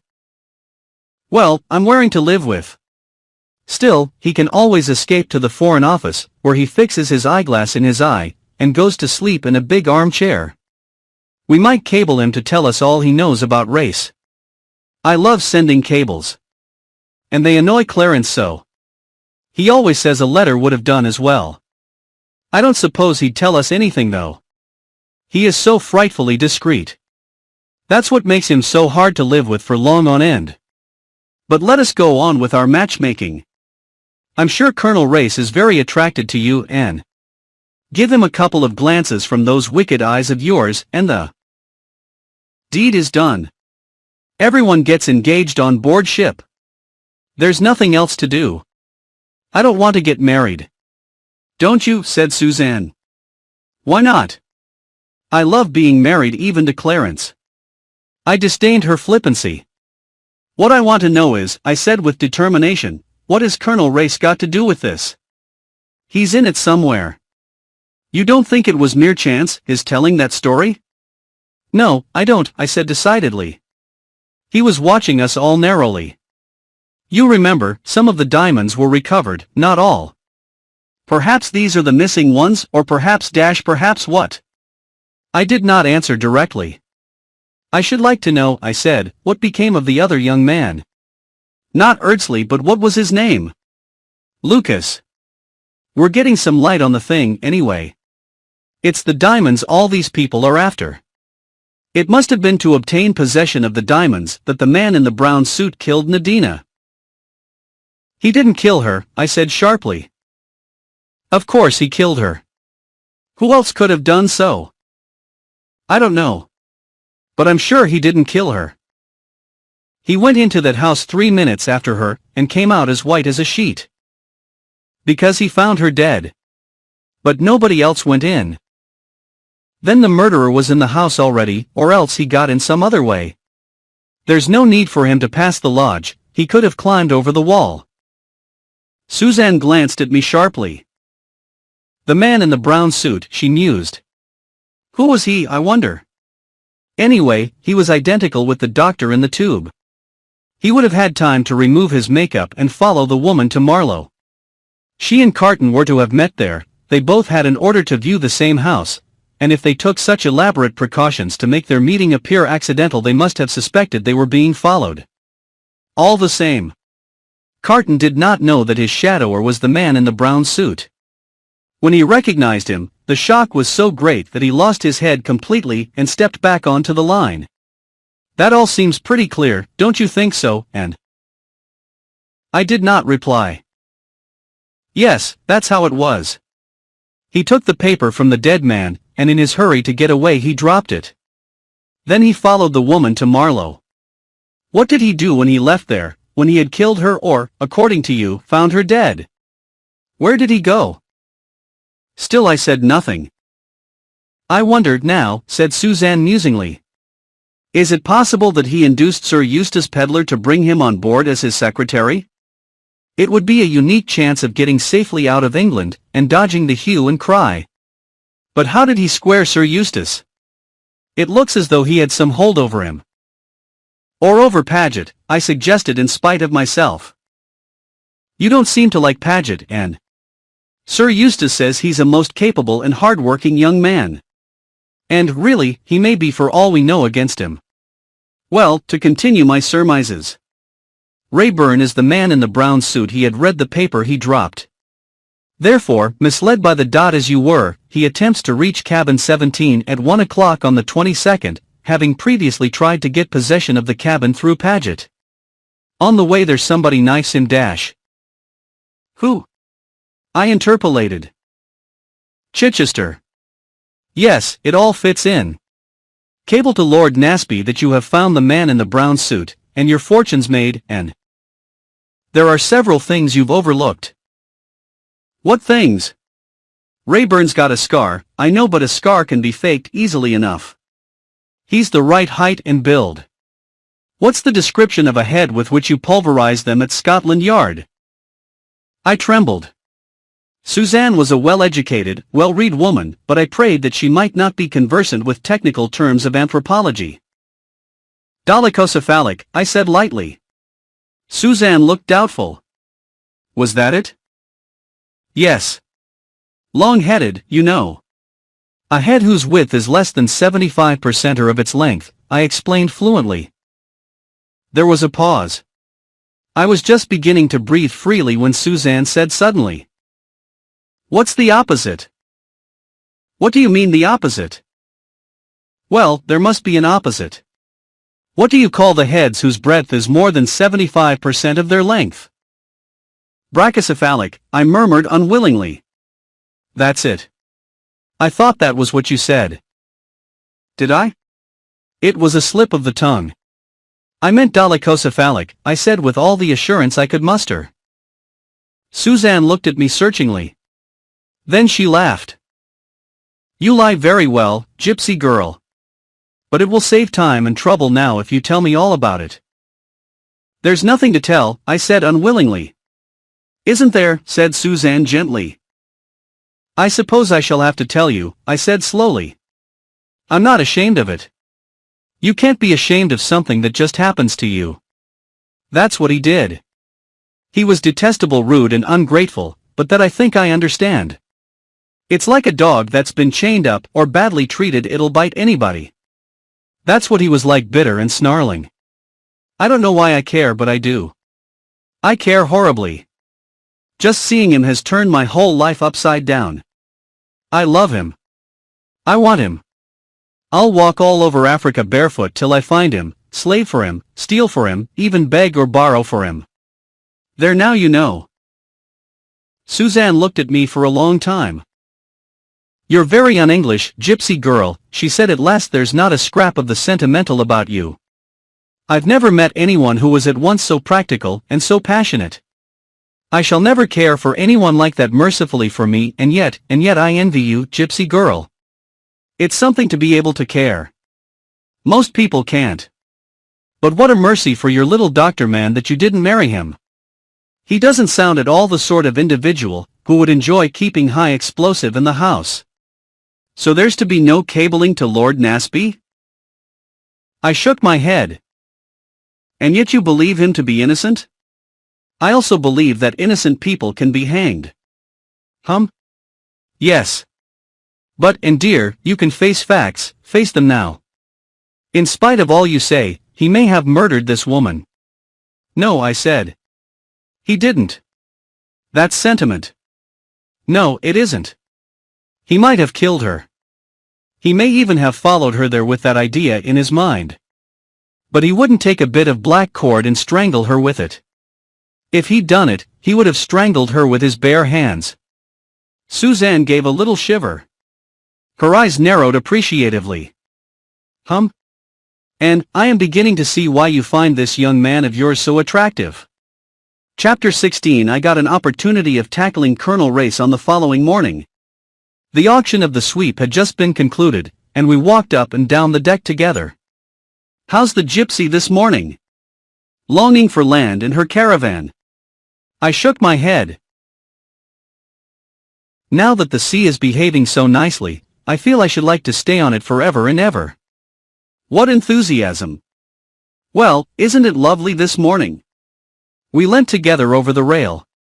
It was a glassy calm. The sea looked as though it had been oiled. There were great patches of color on it, blue, pale green, emerald, purple and deep orange, like a cubist picture. There was an occasional flash of silver that showed the flying fish. The air was moist and warm, almost sticky. Its breath was like a perfumed caress. That was a very interesting story you told us last night, I said, breaking the silence. Which one?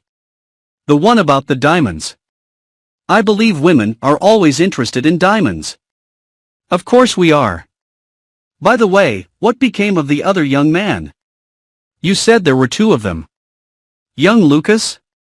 Well, of course, they couldn't prosecute one without the other, so he went scot-free too. And what happened to him eventually, I mean? Does anyone know? Colonel Race was looking straight ahead of him out to sea. His face was as devoid of expression as a mask, but I had an idea that he did not like my questions. Nevertheless, he replied readily enough. He went to the war and acquitted himself bravely. He was reported missing and wounded, believed killed. That told me what I wanted to know. I asked no more. But more than ever I wondered how much Colonel Race knew. The part he was playing in all this puzzled me. One other thing I did. That was to interview the night steward. With a little financial encouragement, I soon got him to talk. The lady wasn't frightened, was she, miss? It seemed a harmless sort of joke. A bet, or so I understood. I got it all out of him, little by little. On the voyage from Cape Town to England, one of the passengers had handed him a roll of films with instructions that they were to be dropped onto the bunk in cabin 71 at 1 a.m. on January 22 on the outward journey. A lady would be occupying the cabin, and the affair was described as a bet. I gathered that the steward had been liberally paid for his part in the transaction. The lady's name had not been mentioned. Of course, as Mrs. Blair went straight into cabin 71, interviewing the purser as soon as she got on board, it never occurred to the steward that she was not the lady in question. The name of the passenger who had arranged the transaction was Carton, and his description tallied exactly with that of the man killed on the tube. So one mystery at all events was cleared up, and the diamonds were obviously the key to the whole situation. Those last days on the Kilmorden seemed to pass very quickly. As we drew nearer and nearer to Cape Town, I was forced to consider carefully my future plans. There were so many people I wanted to keep an eye on. Mr. Chichester, Sir Eustace and his secretary, and yes, Colonel Race. What was I to do about it? Naturally it was Chichester who had first claim on my attention. Indeed, I was on the point of reluctantly dismissing Sir Eustace and Mr. Paget from their position of suspicious characters, when a chance conversation awakened fresh doubts in my mind. I had not forgotten Mr. Paget's incomprehensible emotion at the mention of Florence. On the last evening on board we were all sitting on deck and Sir Eustace addressed a perfectly innocent question to his secretary. I forget exactly what it was, something to do with railway delays in Italy, but at once I noticed that Mr. Paget was displaying the same uneasiness which had caught my attention before. When Sir Eustace claimed Mrs. Blair for a dance, I quickly moved into the chair next to the secretary. I was determined to get to the bottom of the matter. I have always longed to go to Italy, I said. And especially to Florence. Didn't you enjoy it very much there? Indeed I did. Miss Beddingfield. If you will excuse me, there is some correspondence of Sir Eustace's that dash. I took hold of him firmly by his coat sleeve. Oh, you mustn't run away, I cried with the skittish accent of an elderly dowager. I'm sure Sir Eustace wouldn't like you to leave me alone with no one to talk to. You never seem to want to talk about Florence. Oh, Mr. Paget, I believe you have a guilty secret. I still had my hand on his arm, and I could feel the sudden start he gave. Not at all. Miss Beddingfield, not at all, he said earnestly. I should be only too delighted to tell you all about it, but there really are some cables. Oh, Mr. Paget, what a thin pretense. I shall tell Sir Eustace I got no further. He gave another jump. The man's nerves seemed in a shocking state. What is it you want to know? The resigned martyrdom of his tone made me smile inwardly. Oh, everything. The pictures, the olive trees. I paused, rather at a loss myself. I suppose you speak Italian? I resumed. Not a word, unfortunately. But of course, with hall porters and their guides. Exactly, I hastened to reply. And which was your favorite picture? Oh, the Madonna or Raphael, you know. Dear old Florence, I murmured sentimentally. So picturesque on the banks of the Arno. A beautiful river. And the Duomo, you remember the Duomo? Of course, of course. Another beautiful river, is it not? I hazarded. Almost more beautiful than the Arno? Decidedly so, I should say. Emboldened by the success of my little trap, I proceeded further. But there was little room for doubt. Mr. Paget delivered himself into my hands with every word he uttered. The man had never been in Florence in his life.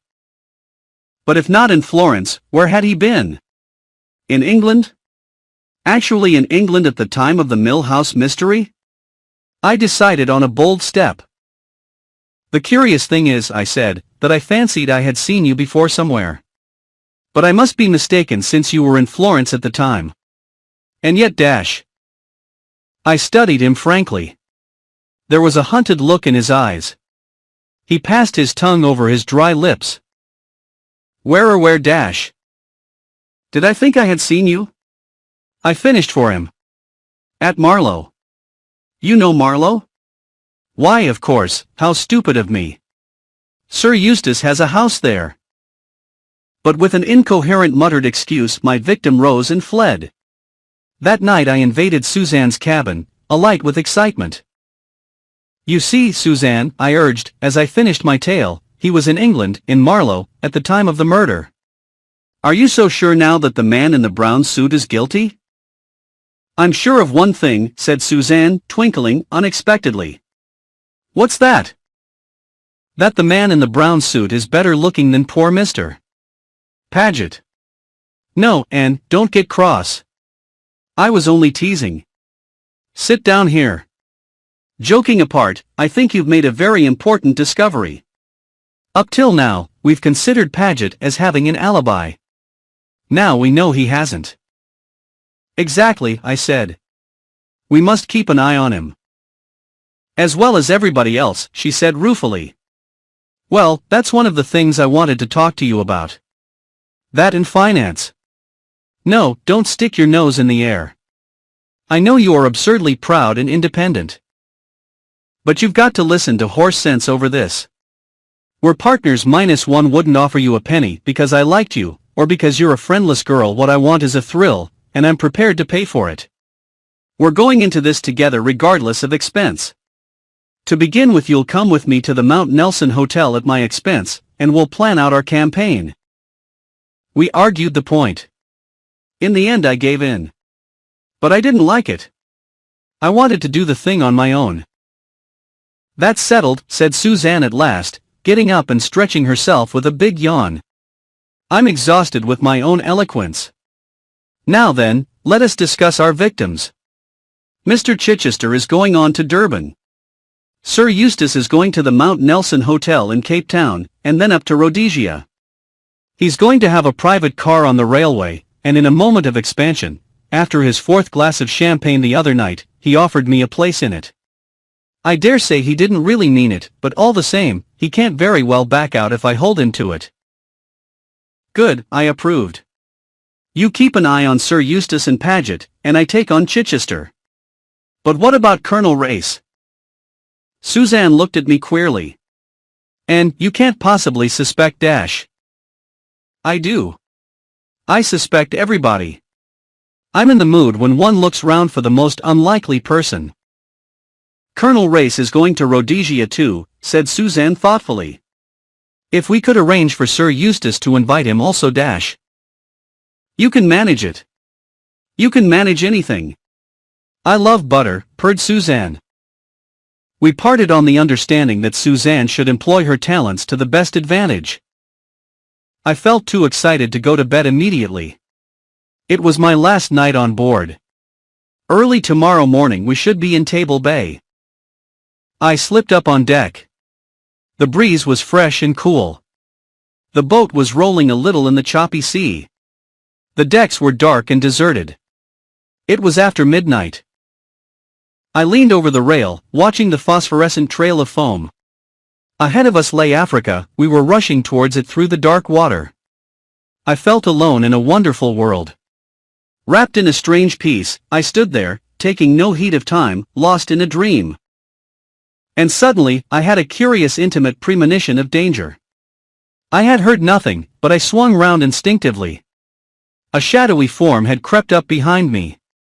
As I turned, it sprang. One hand gripped my throat, stifling any cry I might have uttered. I fought desperately, but I had no chance. I was half choking from the grip on my throat, but I bit and clung and scratched in the most approved feminine fashion. The man was handicapped by having to keep me from crying out. If he had succeeded in reaching me unawares, it would have been easy enough for him to sling me overboard with a sudden heave. The sharks would have taken care of the rest. Struggle as I would, I felt myself weakening. My assailant felt it too. He put out all his strength. And then, running on swift noiseless feet, another shadow joined in. With one blow of his fist, he sent my opponent crashing headlong to the deck. Released, I fell back against the rail, sick and trembling. My rescuer turned to me with a quick movement. "You're hurt." There was something savage in his tone, a menace against the person who had dared to hurt me. Even before he spoke I had recognized him. It was my man, the man with the scar. But that one moment in which his attention had been diverted to me had been enough for the fallen enemy. Quick as a flash he had risen to his feet and taken to his heels down the deck. With an oath Rayburn sprang after him. I always hate being out of things. I joined the chase a bad third. Round the deck we went to the starboard side of the ship. There by the saloon door lay the man in a crumpled heap. Rayburn was bending over him. "Did you hit him again?" I called breathlessly. There was no need, he replied grimly. I found him collapsed by the door. Or else he couldn't get it open and is shamming. We'll soon see about that. And we'll see who he is too. With a beating heart I drew near. I had realized at once that my assailant was a bigger man than Chichester. Anyway, Chichester was a flabby creature who might use a knife at a pinch, but who would have little strength in his bare hands. Rayburn struck a match. We both uttered an ejaculation. The man was Guy Paget. Rayburn appeared absolutely stupefied by the discovery. Paget, he muttered. My God, Paget. I felt a slight sense of superiority. You seem surprised. I am, he said heavily. I never suspected dash. He wheeled suddenly round on me. And you? You're not. You recognized him, I suppose, when he attacked you? No, I didn't. All the same, I'm not so very surprised. He stared at me suspiciously. Where do you come in, I wonder? And how much do you know? I smiled. A good deal, Mr. Lucas. He caught my arm. The unconscious strength of his grip made me wince. Where did you get that name? He asked hoarsely. Isn't it yours? I demanded sweetly. Or do you prefer to be called the man in the brown suit? That did stagger him. He released my arm and fell back a pace or two. Are you a girl or a witch? He breathed. I'm a friend. I advanced a step towards him. I offered you my help once -1 offer it again. Will you have it? The fierceness of his answer took me aback. No. I'll have no truck with you or with any woman. Do your damnedest. As before, my own temper began to rise. Perhaps, I said, you don't realize how much in my power you are. A word from me to the captain dash. Say it, he sneered. Then advancing with a quick step, and whilst we're realizing things, my dear girl, do you realize that you're in my power this minute? I could take you by the throat like this. With a swift gesture he suited the action to the word. I felt his 2 hands clasp my throat and press ever so little. Like this and squeeze the life out of you. And then like our unconscious friend here, but with more success fling your dead body to the sharks. What do you say to that? I said nothing. I laughed. And yet I knew that the danger was real. Just at that moment he hated me. But I knew that I loved the danger, loved the feeling of his hands on my throat. That I would not have exchanged that moment for any other moment in my life. With a short laugh he released me. What's your name? He asked abruptly. Anne Beddingfield. Does nothing frighten you, Anne Beddingfield? Oh, yes, I said, with an assumption of coolness I was far from feeling. Wasps, sarcastic women, very young men, cockroaches, and superior shop assistants. He gave the same short laugh as before. Then he stirred the unconscious form of Paget with his feet. What shall we do with this junk? Throw it overboard, he asked carelessly. If you like, I answered with equal calm. I admire your wholehearted, bloodthirsty instincts, Miss Beddingfield. But we will leave him to recover at his leisure. He has not seriously hurt you. Shrink from a second murder, I see, I said sweetly. A second murder? He looked genuinely puzzled. The woman at Marlow, I reminded him, watching the effect of my words closely. An ugly brooding expression settled down on his face. He seemed to have forgotten my presence. I might have killed her, he said. Sometimes I believe that I meant to kill her. A wild rush of feeling, hatred of the dead woman, surged through me. I could have killed her that moment, had she stood before me. For he must have loved her once. He must to have felt like that. I regained control of myself and spoke in my normal voice.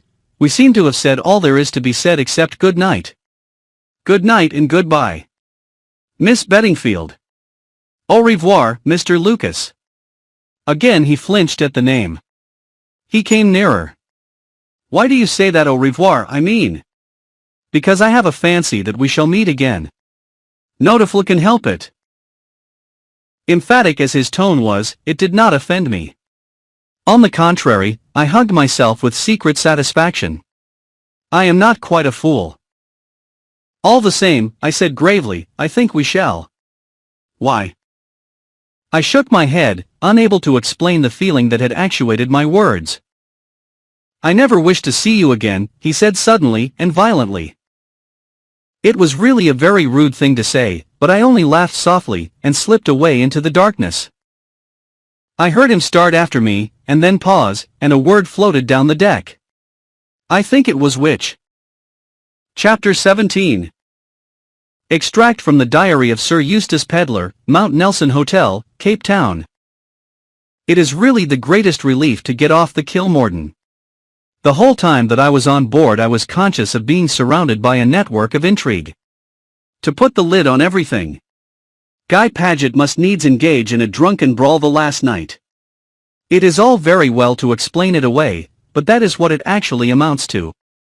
What else would you think if a man comes to you with a lump the size of an egg on the side of his head, and an eye colored all the tints of the rainbow?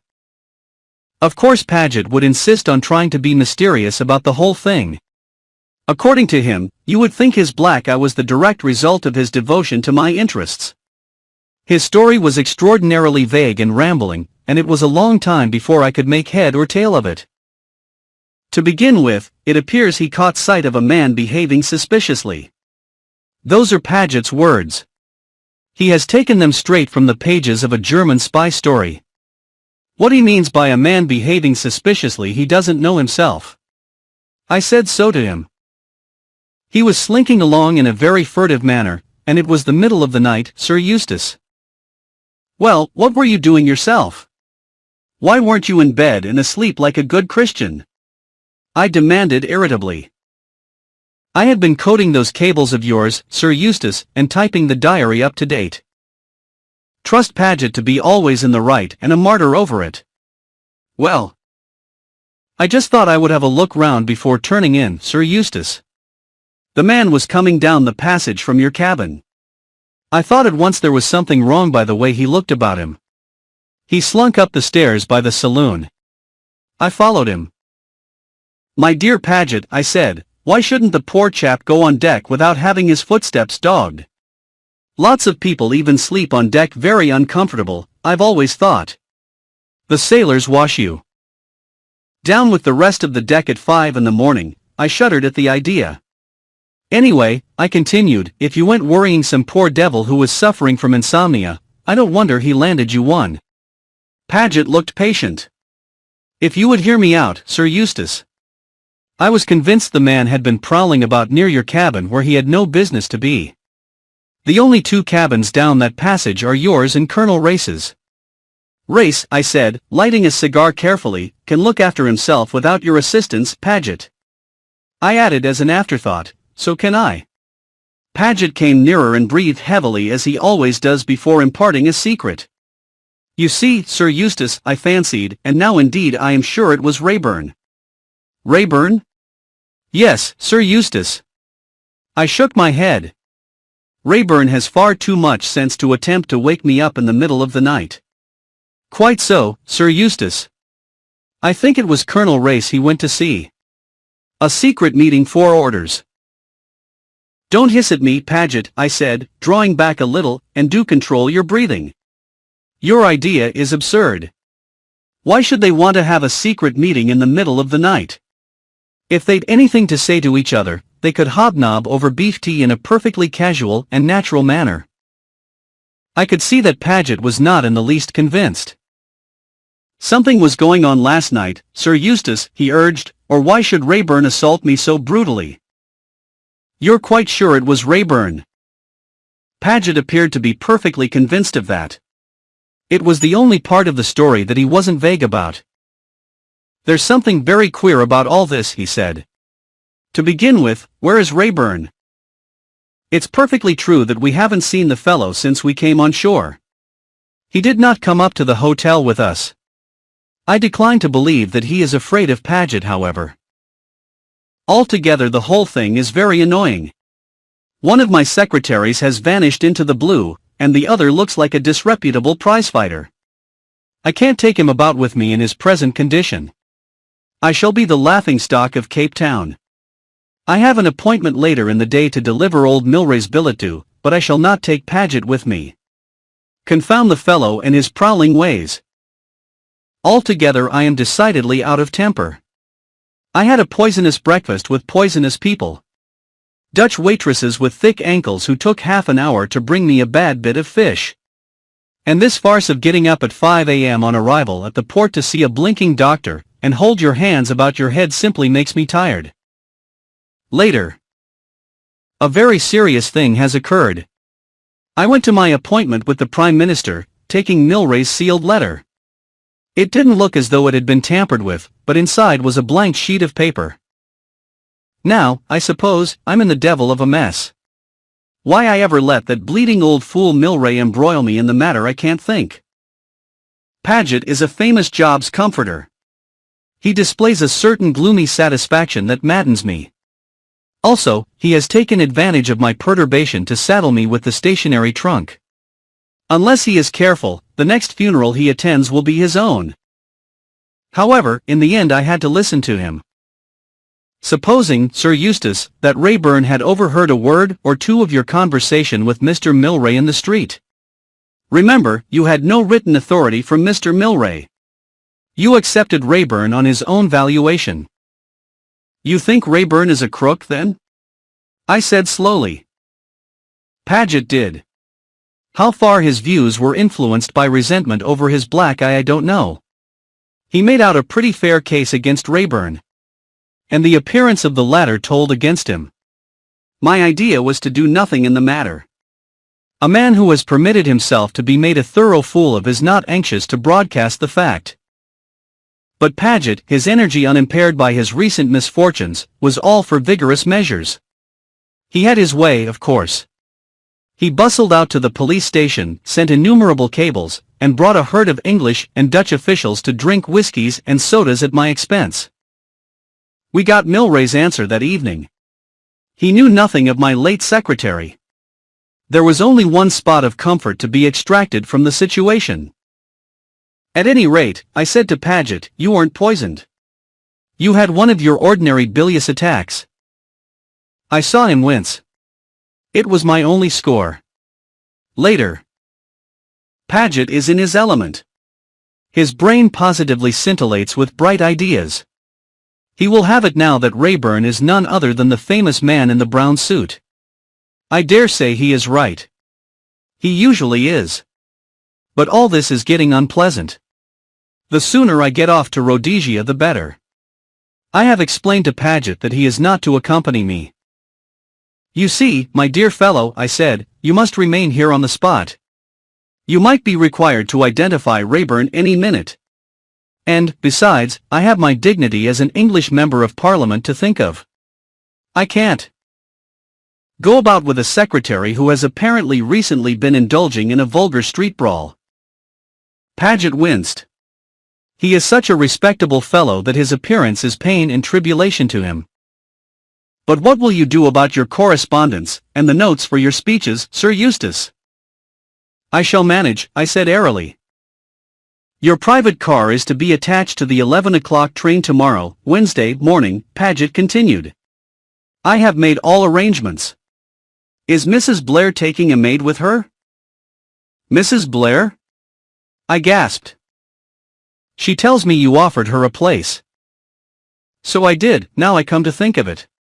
On the night of the fancy dress ball. I even urged her to come.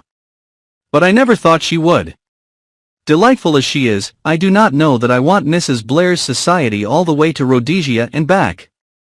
Women require such a lot of attention. And they are confoundedly in the way sometimes. Have I asked anyone else? I said nervously. One does these things in a moment of expansion. Mrs. Blair seemed to think you had asked Colonel Race as well. I groaned. I must have been very drunk if I asked Race. Very drunk indeed. Take my advice, Paget, and let your black eye be a warning to you, don't go on the bust again. As you know, I am a teetotaler, Sir Eustace. Much wiser to take the pledge, if you have a weakness that way. I haven't asked anyone else, have I, Paget? Not that I know of, Sir Eustace. I heaved a sigh of relief. There's Miss Beddingfield, I said thoughtfully. She wants to get to Rhodesia to dig up bones, I believe. I've a good mind to offer her a temporary job as secretary. She can typewrite, I know, for she told me so. To my surprise, Paget opposed the idea vehemently. He does not like Anne Beddingfield. Ever since the night of the black eye, he has displayed uncontrollable emotion whenever she is mentioned. Paget is full of mysteries nowadays. Just to annoy him. I shall ask the girl. As I said before, she has extremely nice legs. Chapter 18. Anne's narrative resumed. I don't suppose that as long as I live I shall forget my first sight of Table Mountain. I got up frightfully early, and went out on deck. I went right up to the boat deck, which I believe is a heinous offense, but I decided to dare something in the cause of solitude. We were just steaming into Table Bay. There were fleecy white clouds hovering above Table Mountain, and nestling on the slopes below, right down to the sea, was the sleeping town, gilded and bewitched by the morning sunlight. It made me catch my breath and have that curious hungry pain inside that seizes one sometimes when one comes across something that's extra beautiful. I'm not very good at expressing these things, but I knew well enough that I had found, if only for a fleeting moment, the thing that I had been looking for ever since I left Little Hampsley. Something new, something hitherto undreamed of, something that satisfied my aching hunger for romance. Perfectly silently, or so it seemed to me, the Kilmorton glided nearer and nearer. It was still very like a dream. Like all dreamers, however, I could not let my dream alone. We poor humans are so anxious not to miss anything. This is South Africa, I kept saying to myself industriously. South Africa, South Africa. You are seeing the world. This is the world. You are seeing it. Think of it, Anne Beddingfield, you puddinghead. You're seeing the world. I had thought that I had the boat deck to myself, but now I observed another figure leaning over the rail, absorbed as I had been in the rapidly approaching city. Even before he turned his head I knew who it was. The scene of last night seemed unreal and melodramatic in the peaceful morning sunlight. What must he have thought of me? It made me hot to realize the things that I had said. And I hadn't meant them, or had I? I turned my head resolutely away, and stared hard at Table Mountain. If Rayburn had come up here to be alone, I, at least, need not disturb him by advertising my presence. But to my intense surprise I heard a light footfall on the deck behind me, and then his voice, pleasant and normal, Miss Beddingfield. Yes? I turned. I want to apologize to you. I behaved like a perfect bore last night. It was a peculiar night, I said hastily. It was not a very lucid remark, but it was absolutely the only thing I could think of. Will you forgive me? I held out my hand without a word. He took it. There's something else I want to say. His gravity deepened. Miss Beddingfield, you may not know it, but you are mixed up in a rather dangerous business. I gather as much, I said. No, you don't. You can't possibly know. I want to warn you.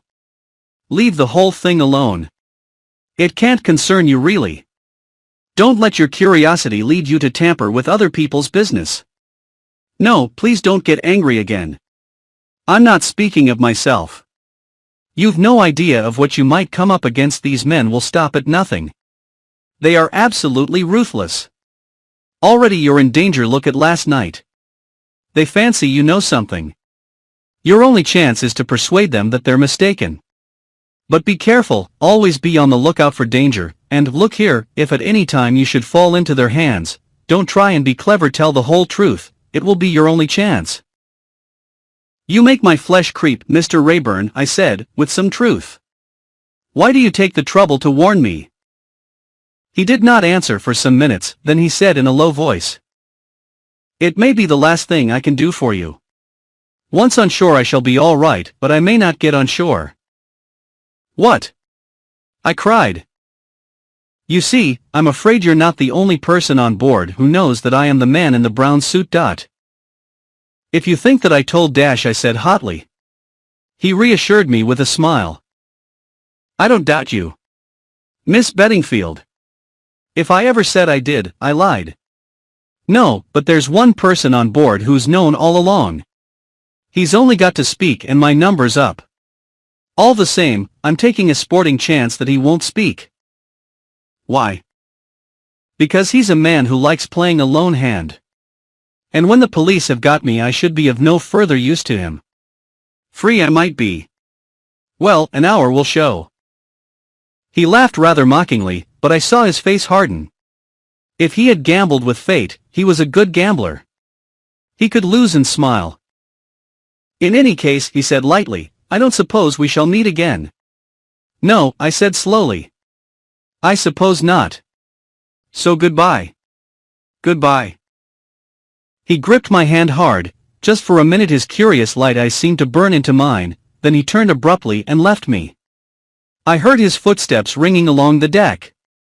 They echoed and re-echoed. I felt that I should hear them always. Footsteps going out of my life. I can admit frankly that I did not enjoy the next 2 hours.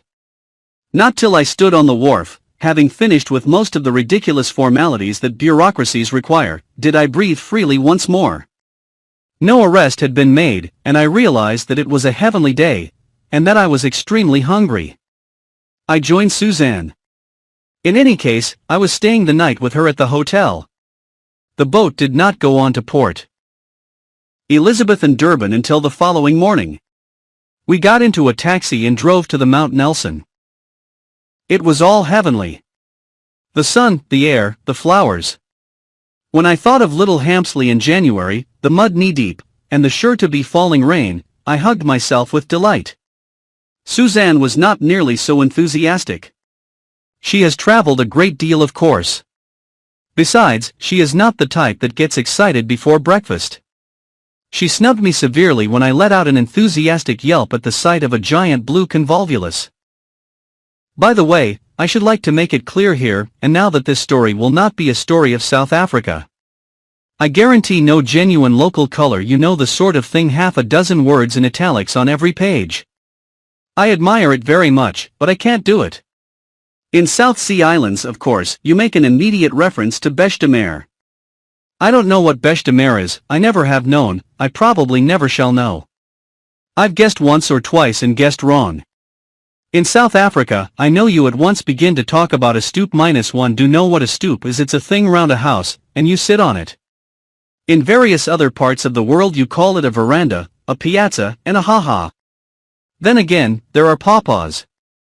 I had often read of pawpaws. I discovered at once what they were, because I had one plumped down in front of me for breakfast. I thought at first that it was a melon gone bad. The Dutch waitress enlightened me, and persuaded me to use lemon juice and sugar and try again. I was very pleased to meet a pawpaw. I had always vaguely associated it with a hula-hula, which I believe, though I may be wrong, is a kind of straw skirt that Hawaiian girls dance in. No, I think I am wrong, that is a lava-lava. At any rate, all these things are very cheering after England. I can't help thinking that it would brighten our cold island life if one could have a breakfast of bacon, and then go out clad in a jumper to pay the books. Suzanne was a little tamer after breakfast. They had given me a room next to hers with a lovely view right out over Table Bay. I looked at the view whilst Suzanne hunted for some special face cream. When she had found it and started an immediate application, she became capable of listening to me. "Did you see Sir Eustace?" I asked. He was marching out of the breakfast room as we went in. He'd had some bad fish or something, and was just telling the head waiter what he thought about it, and he bounced a peach on the floor to show how hard it was, only it wasn't quite as hard as he though, and it squashed. Suzanne smiled. "Sir Eustace doesn't like getting up early any more than I do." "But, Anne, did you see Mr. Paget?" "I ran against him in the passage. He's got a black eye." "What can he have been doing?" "Only trying to push me overboard," I replied nonchalantly. It was a distinct score for me. Suzanne left her face half anointed and pressed for details. I gave them to her. "It all gets more and more mysterious," she cried. I thought I was going to have the soft job sticking to Sir Eustace, and that you would have all the fun with the Reverend Edward Chichester, but now I'm not so sure. I hope Paget won't push me off the train some dark night. I think you're still above suspicion, Suzanne. But if the worst happens, I'll wire to Clarence. That reminds me, give me a cable form. Let me see now, what shall I say? Implicated in the most thrilling mystery, please send me £1,000 at once, Suzanne. I took the form from her, and pointed out that she could eliminate an A, and possibly, if she didn't care about being polite, a please. Suzanne, however, appears to be perfectly reckless in money matters. Instead of attending to my economical suggestions, she added 3 words more: enjoying myself hugely. Suzanne was engaged to lunch with friends of hers, who came to the hotel about 11 o'clock to fetch her. I was left to my own devices. I went down through the grounds of the hotel, crossed the tram lines, and followed a cool shady avenue right down till I came to the main street. I strolled about, seeing the sights, enjoying the sunlight and the black-faced sellers of flowers and fruits. I also discovered a place where they had the most delicious ice cream sodas. Finally, I bought a 6-penny basket of peaches and retraced my steps to the hotel. To my surprise and pleasure, I found a note awaiting me. It was from the curator of the museum. He had read of my arrival on the Kilmorden, in which I was described as the daughter of the late Professor Beddingfield. He had known my father slightly, and had a great admiration for him. He went on to say that his wife would be delighted if I would come out and have tea with them that afternoon at their villa at Musenberg. He gave me instructions for getting there. It was pleasant to think that poor Papa was still remembered and highly thought of. I foresaw that I would have to be personally escorted round the museum before I left Cape Town, but I risked that. To most people it would have been a treat, but one can have too much of a good thing if one is brought up on it, morning, noon, and night. I put on my best hat, one of Suzanne's cast-offs, and my least crumpled white linen, and started off after lunch. I caught a fast train to Musenberg and got there in about half an hour. It was a nice trip. We wound slowly round the base of Table Mountain, and some of the flowers were lovely. My geography being weak, I had never fully realized that Cape Town is on a peninsula. Consequently, I was rather surprised on getting out of the train to find myself facing the sea once more. There was some perfectly entrancing bathing going on. The people had short curved boards and came floating in on the waves. It was far too early to go to tea. I made for the bathing pavilion, and when they said would I have a surfboard, I said yes please. Surfing looks perfectly easy. It isn't. I say no more. I got very angry and fairly hurled my plank from me. Nevertheless, I determined to return on the first possible opportunity, and have another go. I would not be beaten. Quite. By mistake I then got a good run on my board, and came out delirious with happiness. Surfing is like that. You are either vigorously cursing or else you are idiotically pleased with yourself. I found the Villa Medji after some little difficulty. It was right up on the side of the mountain, isolated from the other cottages and villas. I rang the bell, and a smiling Kaffir boy answered it. Mrs. Raffini? I inquired. He ushered me in, preceded me down the passage and flung open a door. Just as I was about to pass in, I hesitated. I felt a sudden misgiving. I stepped over the threshold, and the door swung sharply to behind me. A man rose from his seat behind a table, and came forward with outstretched hands. So glad we have persuaded you to visit us, Miss Beddingfield, he said. He was a tall man, obviously a Dutchman, with a flaming orange beard. He did not look in the least like the curator of a museum. In fact, I realized in a flash that I had made a fool of myself. I was in the hands of the enemy. Chapter 19. It reminded me forcibly of Episode 3 in The Perils of Pamela. How often had I not sat in the 6-penny seats, eating a 2-penny bar of milk chocolate, and yearning for similar things to happen to me. Well, they had happened with a vengeance. And somehow it was not nearly so amusing as I had imagined. It's all very well on the screen, you have the comfortable knowledge that there's bound to be an episode 4. But in real life there was absolutely no guarantee that Anna the adventuress might not terminate abruptly at the end of any episode. Yes, I was in a tight place. All the things that Rayburn had said that morning came back to me with unpleasant distinctness. Tell the truth, he had said.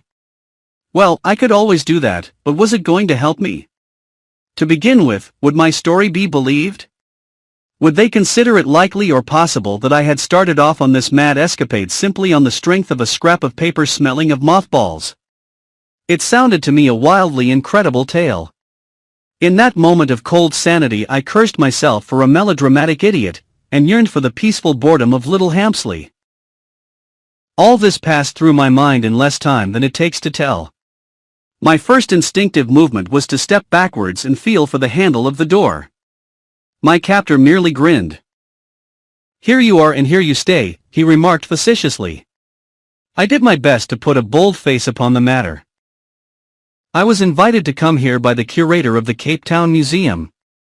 If I have made a mistake dash." "A mistake?" "Oh yes, a big mistake." He laughed coarsely. "What right have you to detain me?" "I shall inform the police dash."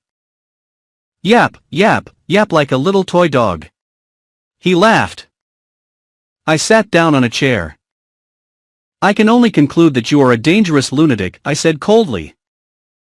"Indeed?" "I should like to point out to you that my friends are perfectly well aware where I have gone, and that if I have not returned by this evening, they will come in search of me. You understand? So your friends know where you are, do they?" "Which of them?" Thus challenged, I did a lightning calculation of chances. Should I mention Sir Eustace? He was a well-known man, and his name might carry weight. But if they were in touch with Paget, they might know I was lying. Better not risk Sir Eustace. "Mrs. Blair, for one," I said lightly. "A friend of mine with whom I am staying." "I think not," said my captor, slyly shaking his orange head. "You have not seen her since 11 this morning. And you received your note, bidding you come here at lunchtime." His words showed me how closely my movements had been followed, but I was not going to give in without a fight. "You are very clever," I said. "Perhaps you have heard of that useful invention, the telephone? Mrs. Blair called me up on it when I was resting in my room after lunch. I told her then where I was going this afternoon." To my great satisfaction, I saw a shade of uneasiness pass over his face. Clearly he had overlooked the possibility that Suzanne might have telephoned to me. I wished she really had done so. "Enough of this," he said harshly, rising. "What are you going to do with me?" I asked, still endeavoring to appear composed. "Put you where you can do no harm in case your friends come after you." For a moment my blood ran cold, but his next words reassured me. "Tomorrow you'll have some questions to answer, and after you've answered them we shall know what to do with you. And I can tell you, young lady, we've more ways than one of making obstinate little fools talk." It was not cheering, but it was at least a respite. I had until tomorrow. This man was clearly an underling obeying the orders of a superior. Could that superior by any chance be Paget? He called and 2 Kaffirs appeared. I was taken upstairs. Despite my struggles, I was gagged and then bound hand and foot. The room into which they had taken me was a kind of attic right under the roof. It was dusty and showed little signs of having been occupied. The Dutchman made a mock bow and withdrew, closing the door behind him. I was quite helpless. Turn and twist as I would, I could not loosen my hands in the slightest degree, and the gag prevented me from crying out. If, by any possible chance, anyone did come to the house, I could do nothing to attract their attention. Down below, I heard the sound of a door shutting. Evidently the Dutchman was going out. It was maddening not to be able to do anything. I strained again at my bonds, but the knots held. I desisted at last, and either fainted or fell asleep. When I awoke I was in pain all over. It was quite dark now, and I judged that the night must be well advanced, for the moon was high in the heavens and shining down through the dusty skylight. The gag was half choking me and the stiffness and pain were unendurable. It was then that my eyes fell on a bit of broken glass lying in the corner. A moonbeam slanted right down on it, and its glistening had caught my attention. As I looked at it, an idea came into my head. My arms and legs were helpless, but surely I could still roll. Slowly and awkwardly, I set myself in motion. It was not easy. Besides being extremely painful, since I could not guard my face with my arms, it was also exceedingly difficult to keep any particular direction. I tended to roll in every direction except the one I wanted to go. In the end, however, I came right up against my objective. It almost touched my bound hands. Even then it was not easy. It took an infinity of time before I could wriggle the glass into such a position, wedged against the wall, that it would rub up and down on my bonds. It was a long heart-rending process, and I almost despaired, but in the end I succeeded in sawing through the cords that bound my wrists. The rest was a matter of time. Once I had restored the circulation to my hands by rubbing the wrists vigorously, I was able to undo the gag. 1 or 2 full breaths did a lot for me. Very soon I had undone the last knot, though even then it was some time before I could stand on my feet, but at last I stood erect, swinging my arms to and fro to restore the circulation, and wishing above all things that I could get hold of something to eat. I waited about a quarter of an hour to be quite sure of my recovered strength. Then I tiptoed noiselessly to the door.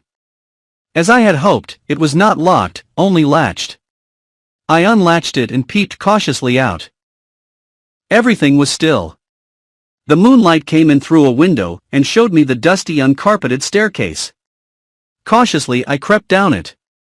Still no sound, but as I stood on the landing below, a faint murmur of voices reached me. I stopped dead, and stood there for some time. A clock on the wall registered the fact that it was after midnight. I was fully aware of the risks I might run if I descended lower, but my curiosity was too much for me. With infinite precautions I prepared to explore. I crept softly down the last flight of stairs and stood in the square hall. I looked round me and then caught my breath with a gasp. A Kaffir boy was sitting by the hall door. He had not seen me, indeed I soon realized by his breathing that he was fast asleep. Should I retreat, or should I go on? The voices came from the room I had been shown into on arrival. One of them was that of my Dutch friend, the other I could not for the moment recognize, though it seemed vaguely familiar. In the end I decided that it was clearly my duty to hear all I could. I must risk the Kaffir boy waking up. I crossed the hall noiselessly and knelt by the study door. For a moment or two I could hear no better. The voices were louder, but I could not distinguish what they said.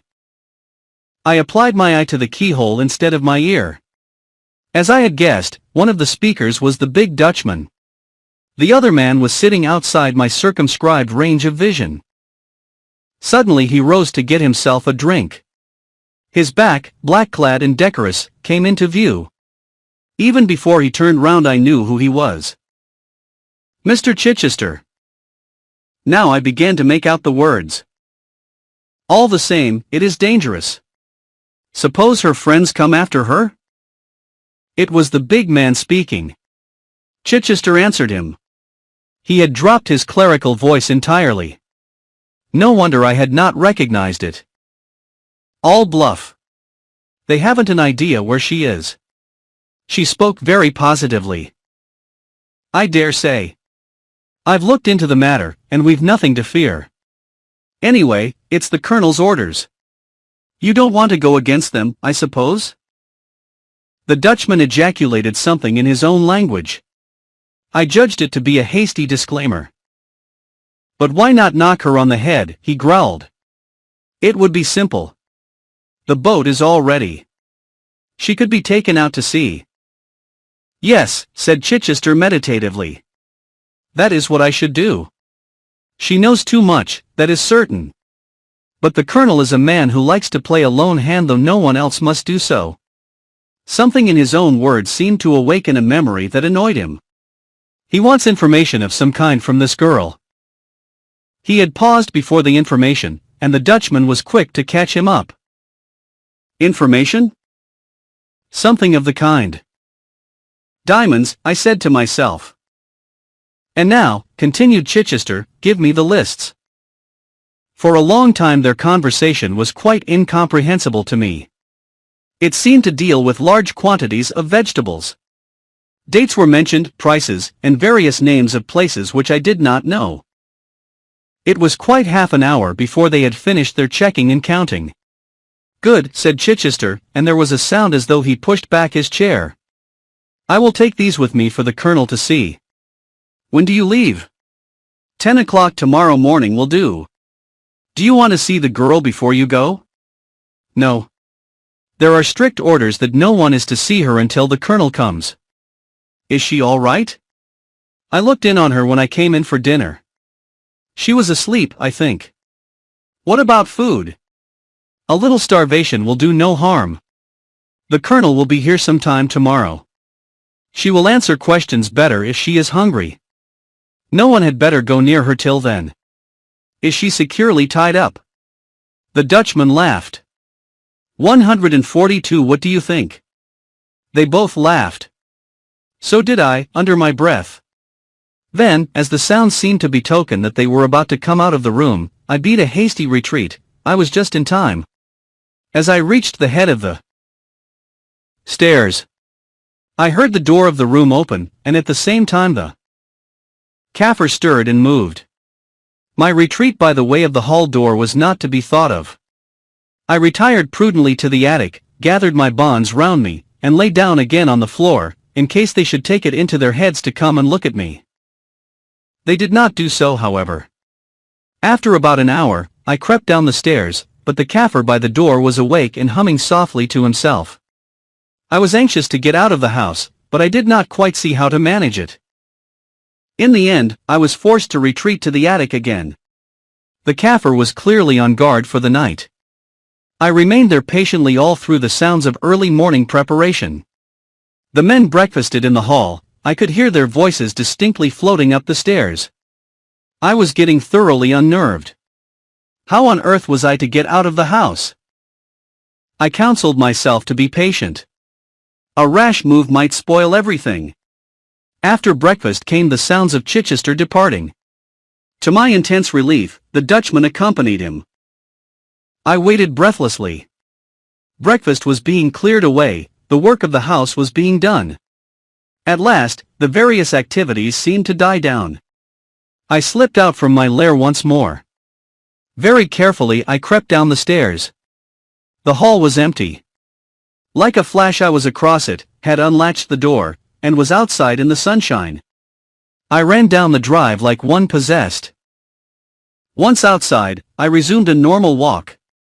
People stared at me curiously, and I do not wonder. My face and clothes must have been covered in dust from rolling about in the attic.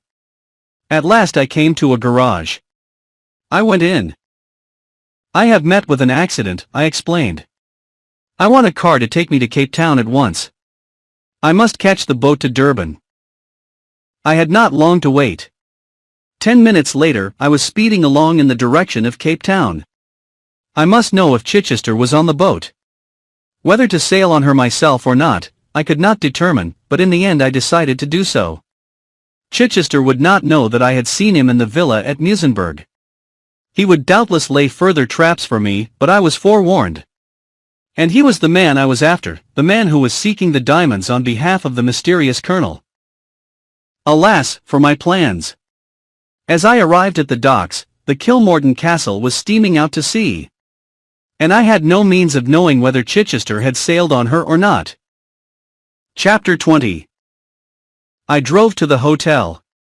There was no one in the lounge that I knew. I ran upstairs and tapped on Suzanne's door.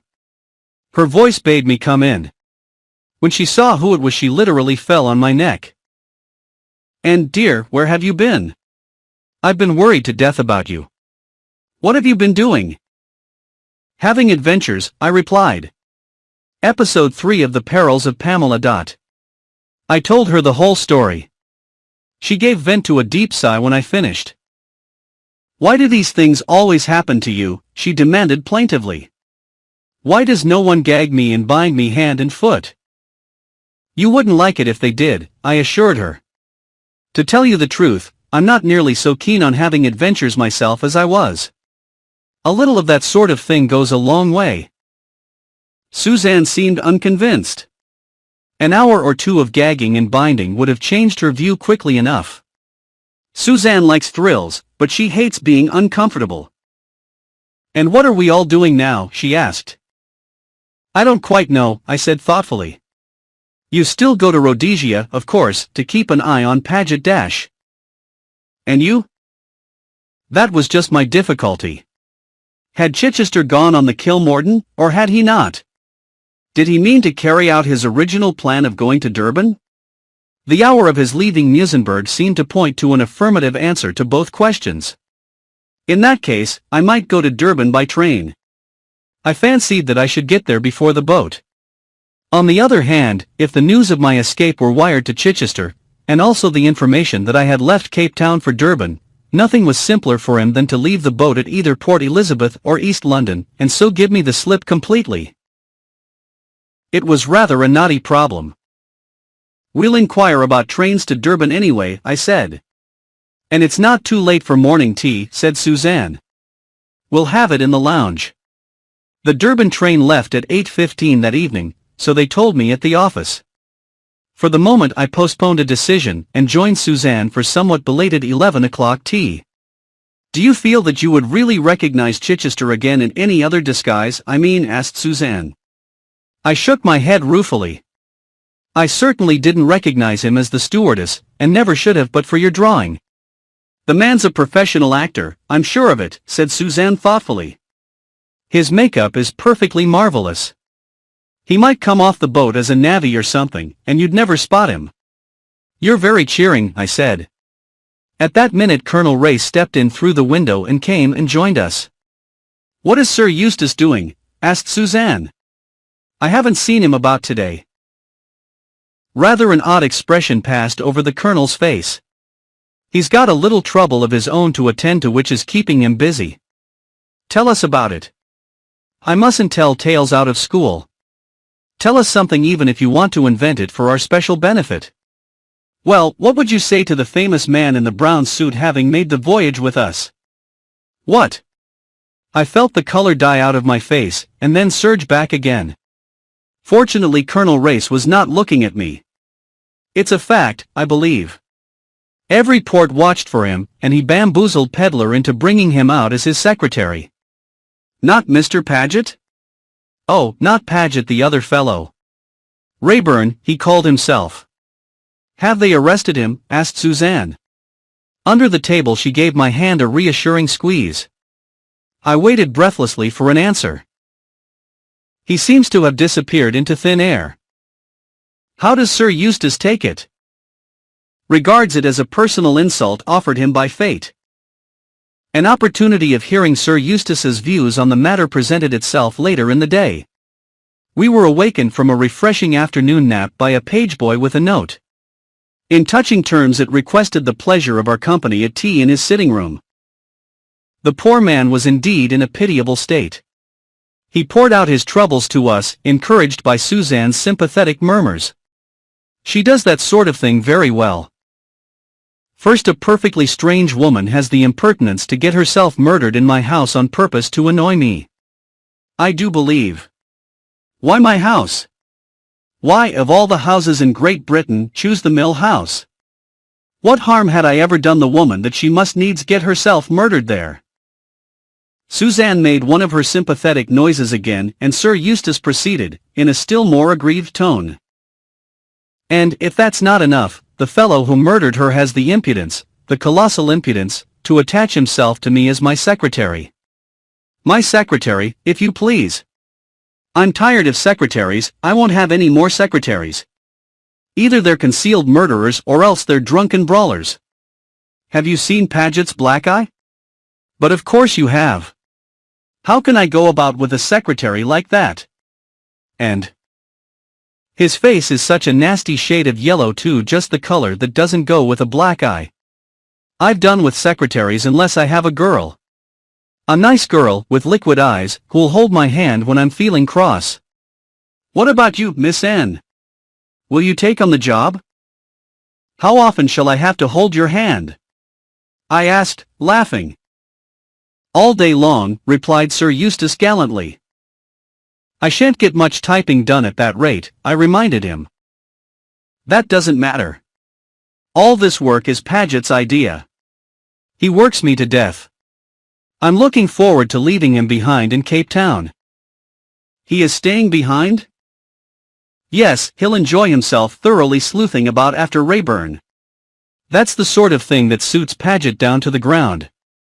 He adores intrigue. But I'm quite serious in my offer. Will you come? Mrs. Blair here is a competent chaperone, and you can have a half-holiday every now and again to dig for bones. Thank you very much, Sir Eustace, I said cautiously, but I think I'm leaving for Durban tonight. Now don't be an obstinate girl. Remember, there are lots of lions in Rhodesia. You'll like lions. All girls do. Will they be practicing low jumps? I asked, laughing. No, thank you very much, but I must go to Durban. Sir Eustace looked at me, sighed deeply, then opened the door of the adjoining room, and called to Paget. If you've quite finished your afternoon sleep, my dear fellow, perhaps you'd do a little work for a change. Guy Paget appeared in the doorway. He bowed to us both, starting slightly at the sight of me, and replied in a melancholy voice. I have been typing that memorandum all this afternoon, Sir Eustace. Well, stop typing it then. Go down to the Trade Commissioner's office, or the Board of Agriculture, or the Chamber of Mines, or one of these places, and ask them to lend me some kind of a woman to take to Rhodesia. She must have liquid eyes and not object to my holding her hand. Yes, Sir Eustace. I will ask for a competent shorthand typist. Paget's a malicious fellow, said Sir Eustace, after the secretary had departed. I'd be prepared to bet that he'll pick out some slab-faced creature on purpose to annoy me. She must have nice feet too. -1 forgot to mention that. I clutched Suzanne excitedly by the hand and almost dragged her along to her room. Now, Suzanne, I said, we've got to make plans and make them quickly. Paget is staying behind here, you heard that? Yes. I suppose that means that I shan't be allowed to go to Rhodesia, which is very annoying, because I want to go to Rhodesia.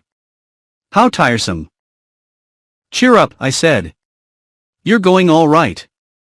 I don't see how you could back out at the last moment without its appearing frightfully suspicious. And, besides, Paget might suddenly be summoned by Sir Eustace, and it would be far harder for you to attach yourself to him for the journey up. It would hardly be respectable, said Suzanne, dimpling. I should have to develop a fatal passion for him as an excuse. On the other hand, if you were there when he arrived, it would all be perfectly simple and natural. Besides, I don't think we ought to lose sight of the other two entirely. Oh, and you surely can't suspect Colonel Race or Sir Eustace. I suspect everybody, I said darkly, and if you've read any detective stories, Suzanne, you must know that it's always the most unlikely person who's the villain. Lots of criminals have been cheerful fat men like Sir Eustace. Colonel Race isn't particularly fat or particularly cheerful either.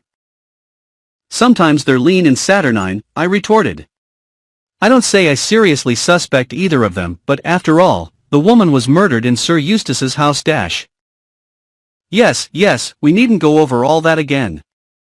I'll watch him for you and if he gets any fatter and any more cheerful, I'll send you a telegram at once. Surrey, swelling highly suspicious. Come at once.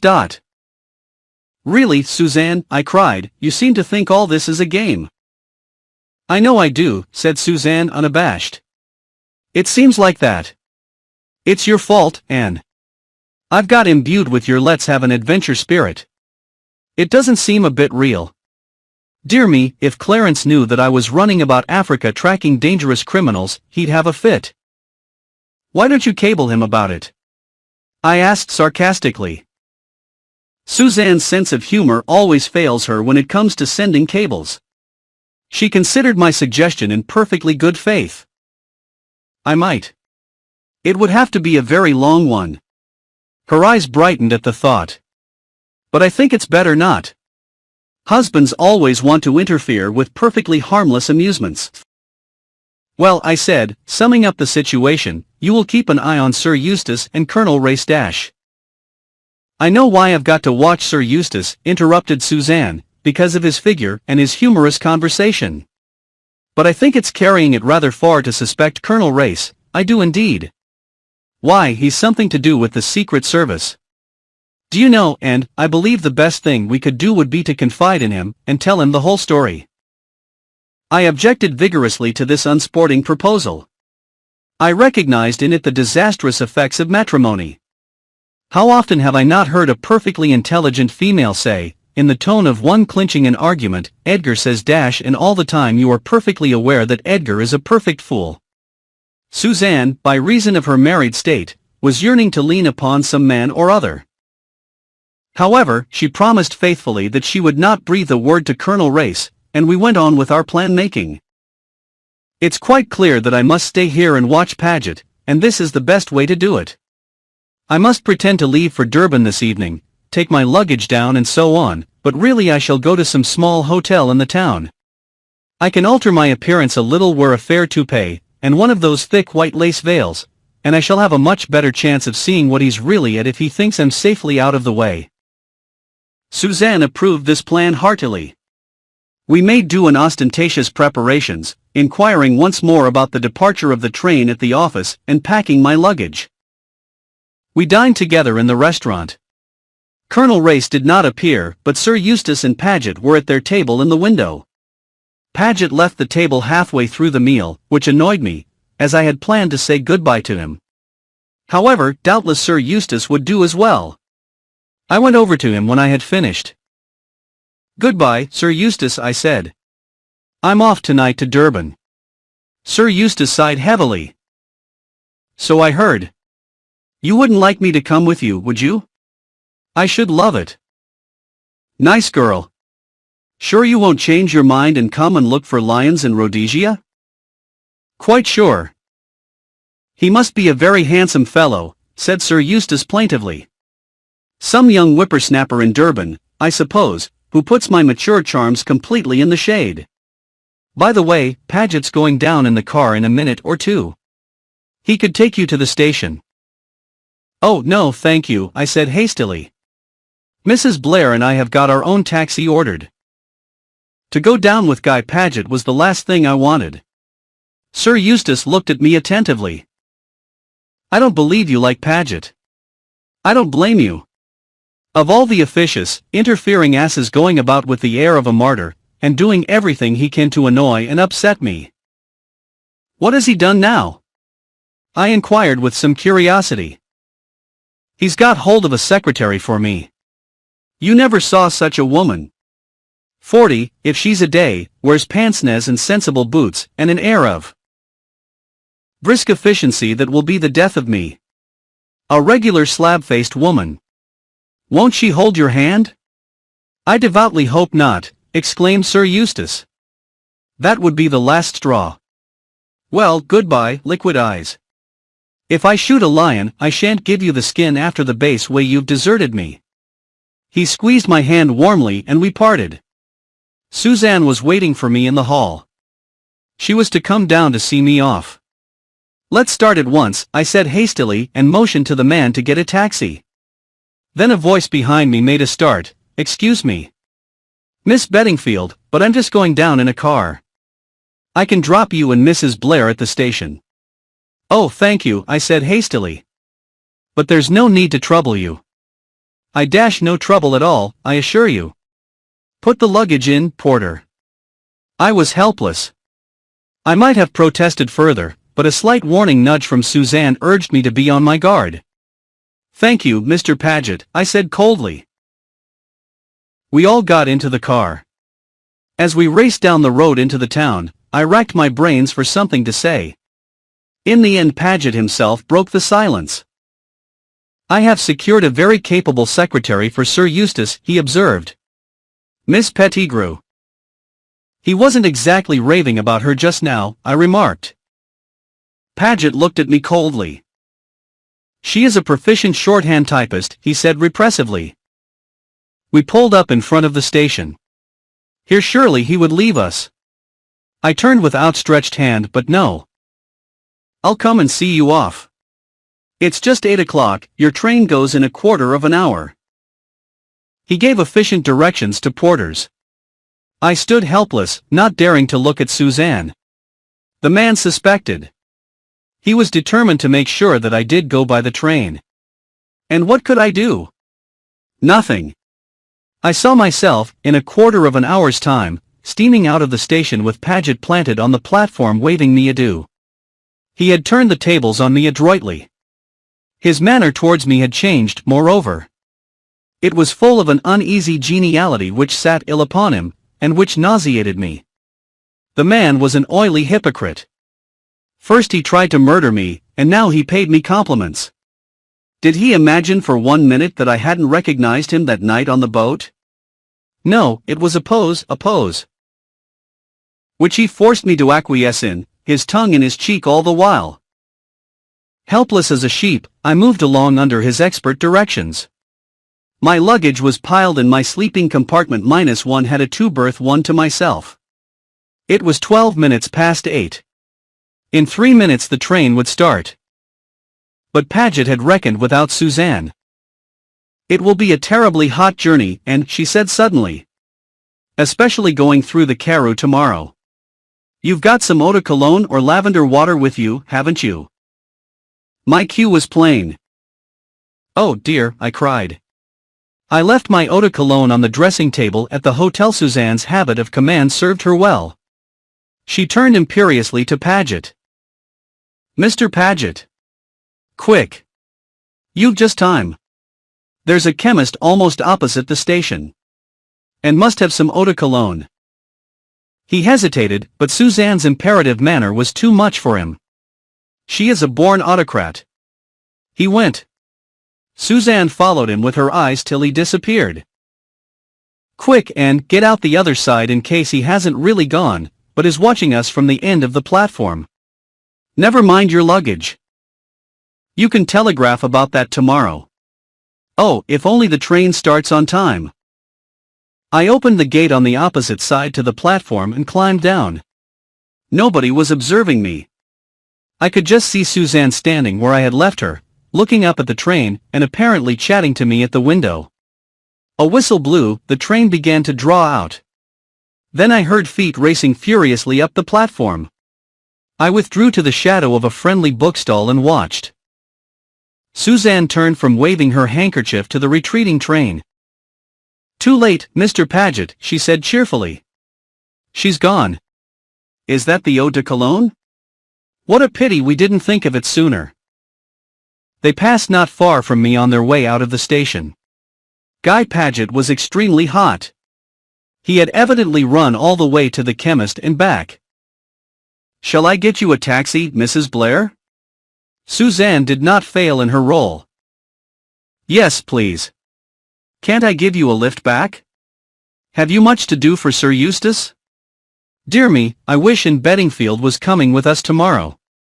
I don't like the idea of a young girl like that traveling off to Durban all by herself. But she was set upon it. Some little attraction there, I fancy. They passed out of earshot. Clever Suzanne. She had saved me.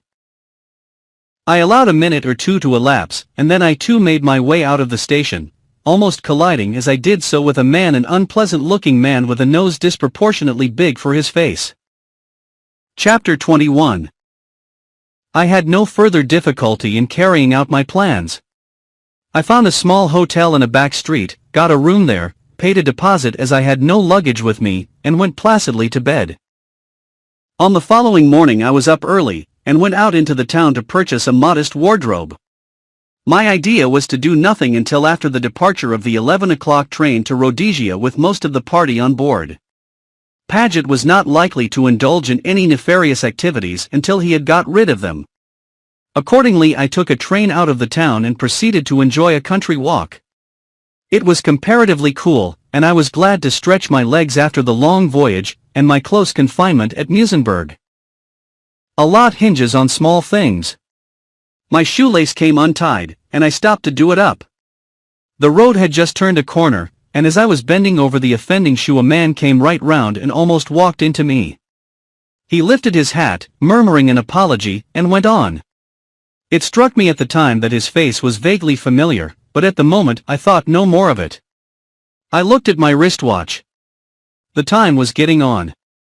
I turned my feet in the direction of Cape Town. There was a tram on the point of going and I had to run for it. I heard other footsteps running behind me. I swung myself on and so did the other runner. I recognized him at once. It was the man who had passed me on the road when my shoe came untied, and in a flash I knew why his face was familiar. It was the small man with the big nose whom I had run into on leaving the station the night before. The coincidence was rather startling. Could it be possible that the man was deliberately following me? I resolved to test that as promptly as possible. I rang the bell and got off at the next stop. The man did not get off. I withdrew into the shadow of a shop doorway and watched. He alighted at the next stop and walked back in my direction. The case was clear enough. I was being followed. I had crowed too soon.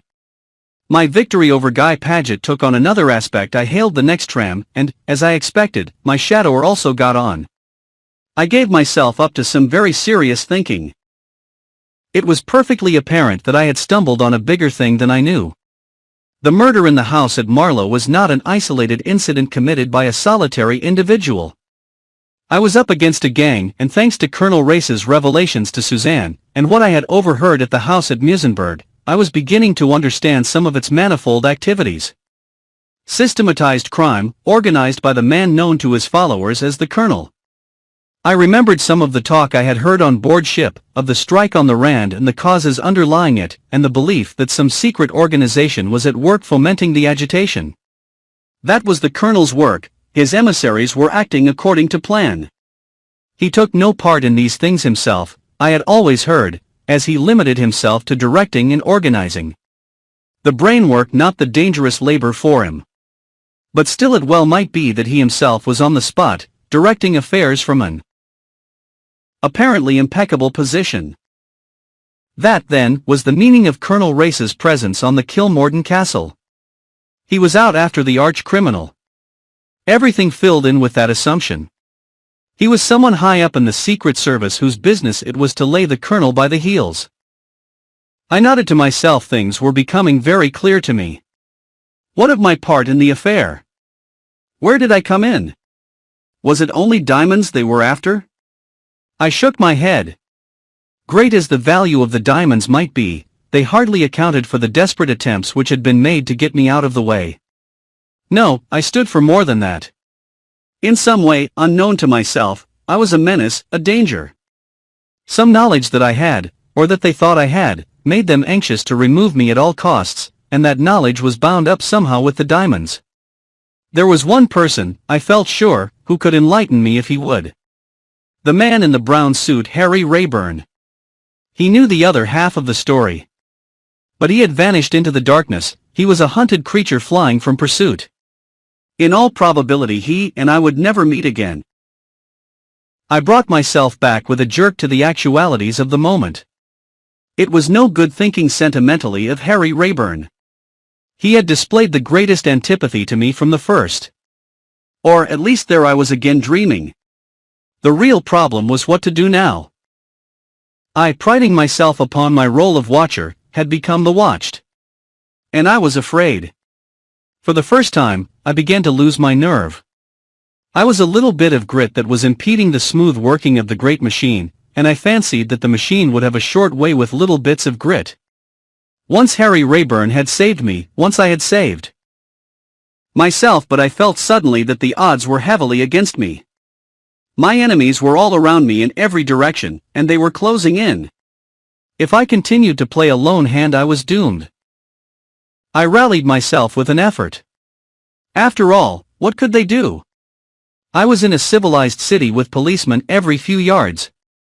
I would be wary in future. They should not trap me again as they had done in Musenberg. As I reached this point in my meditations, the tram arrived at Adderley Street. I got out. Undecided what to do, I walked slowly up the left-hand side of the street. I did not trouble to look if my watcher was behind me. I knew he was. I walked into Cartwright's and ordered 2 coffee ice cream sodas to steady my nerves. A man, I suppose, would have had a stiff peg, but girls derive a lot of comfort from ice cream sodas. I applied myself to the end of the straw with gusto. The cool liquid went trickling down my throat in the most agreeable manner. I pushed the first glass aside empty. I was sitting on one of the little high stools in front of the counter. Out of the tail of my eye, I saw my tracker come in and sit down unostentatiously at a little table near the door. I finished the second coffee soda and demanded a maple one. I can drink practically an unlimited amount of ice cream sodas. Suddenly the man by the door got up and went out. This surprised me. If he was going to wait outside, why not wait outside from the beginning? I slipped down from my stool and went cautiously to the door. I drew back quickly into the shadow. The man was talking to Guy Paget. If I had ever had any doubts, that would have settled it. Paget had his watch out and was looking at it. They exchanged a few brief words, and then the secretary swung on down the street towards the station. Evidently he had given his orders. But what were they? Suddenly my heart leapt into my mouth. The man who had followed me crossed to the middle of the road and spoke to a policeman. He spoke at some length, gesticulating towards Cartwright's and evidently explaining something. I saw the plan at once. I was to be arrested on some charge or other pocket-picking, perhaps. It would be easy enough for the gang to put through a simple little matter like that. Of what good to protest my innocence? They would have seen to every detail. Long ago they had brought a charge of robbing De Beers against Harry Rayburn, and he had not been able to disprove it, though I had little doubt, but that he had been absolutely blameless. What chance had I against such a frame-up as the Colonel could devise? I glanced up at the clock almost mechanically, and immediately another aspect of the case struck me. I saw the point of Guy Paget's looking at his watch. It was just on 11, and at 11 the mail train left for Rhodesia, bearing with it the influential friends who might otherwise come to my rescue. That was the reason of my immunity up to now. From last night till 11 this morning I had been safe, but now the net was closing in upon me. I hurriedly opened my bag and paid for my drinks, and as I did so, my heart seemed to stand still, for inside it was a man's wallet stuffed with notes. It must have been deftly introduced into my handbag as I left the tram. Promptly I lost my head. I hurried out of Cartwright's. The little man with the big nose and the policeman were just crossing the road. They saw me, and the little man designated me excitedly to the policeman. I took to my heels and ran. I judged him to be a slow policeman. I should get a start. But I had no plan, even then. I just ran for my life down Adderley Street. People began to stare.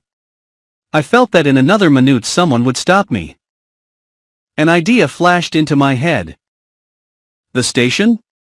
I asked, in a breathless gasp. Just down on the right. I sped on. It is permissible to run for a train. I turned into the station, but as I did so I heard footsteps close behind me. The little man with the big nose was a champion sprinter. I foresaw that I should be stopped before I got to the platform I was in search of. I looked up to the clock 1 minute to 11. I might just do it if my plan succeeded.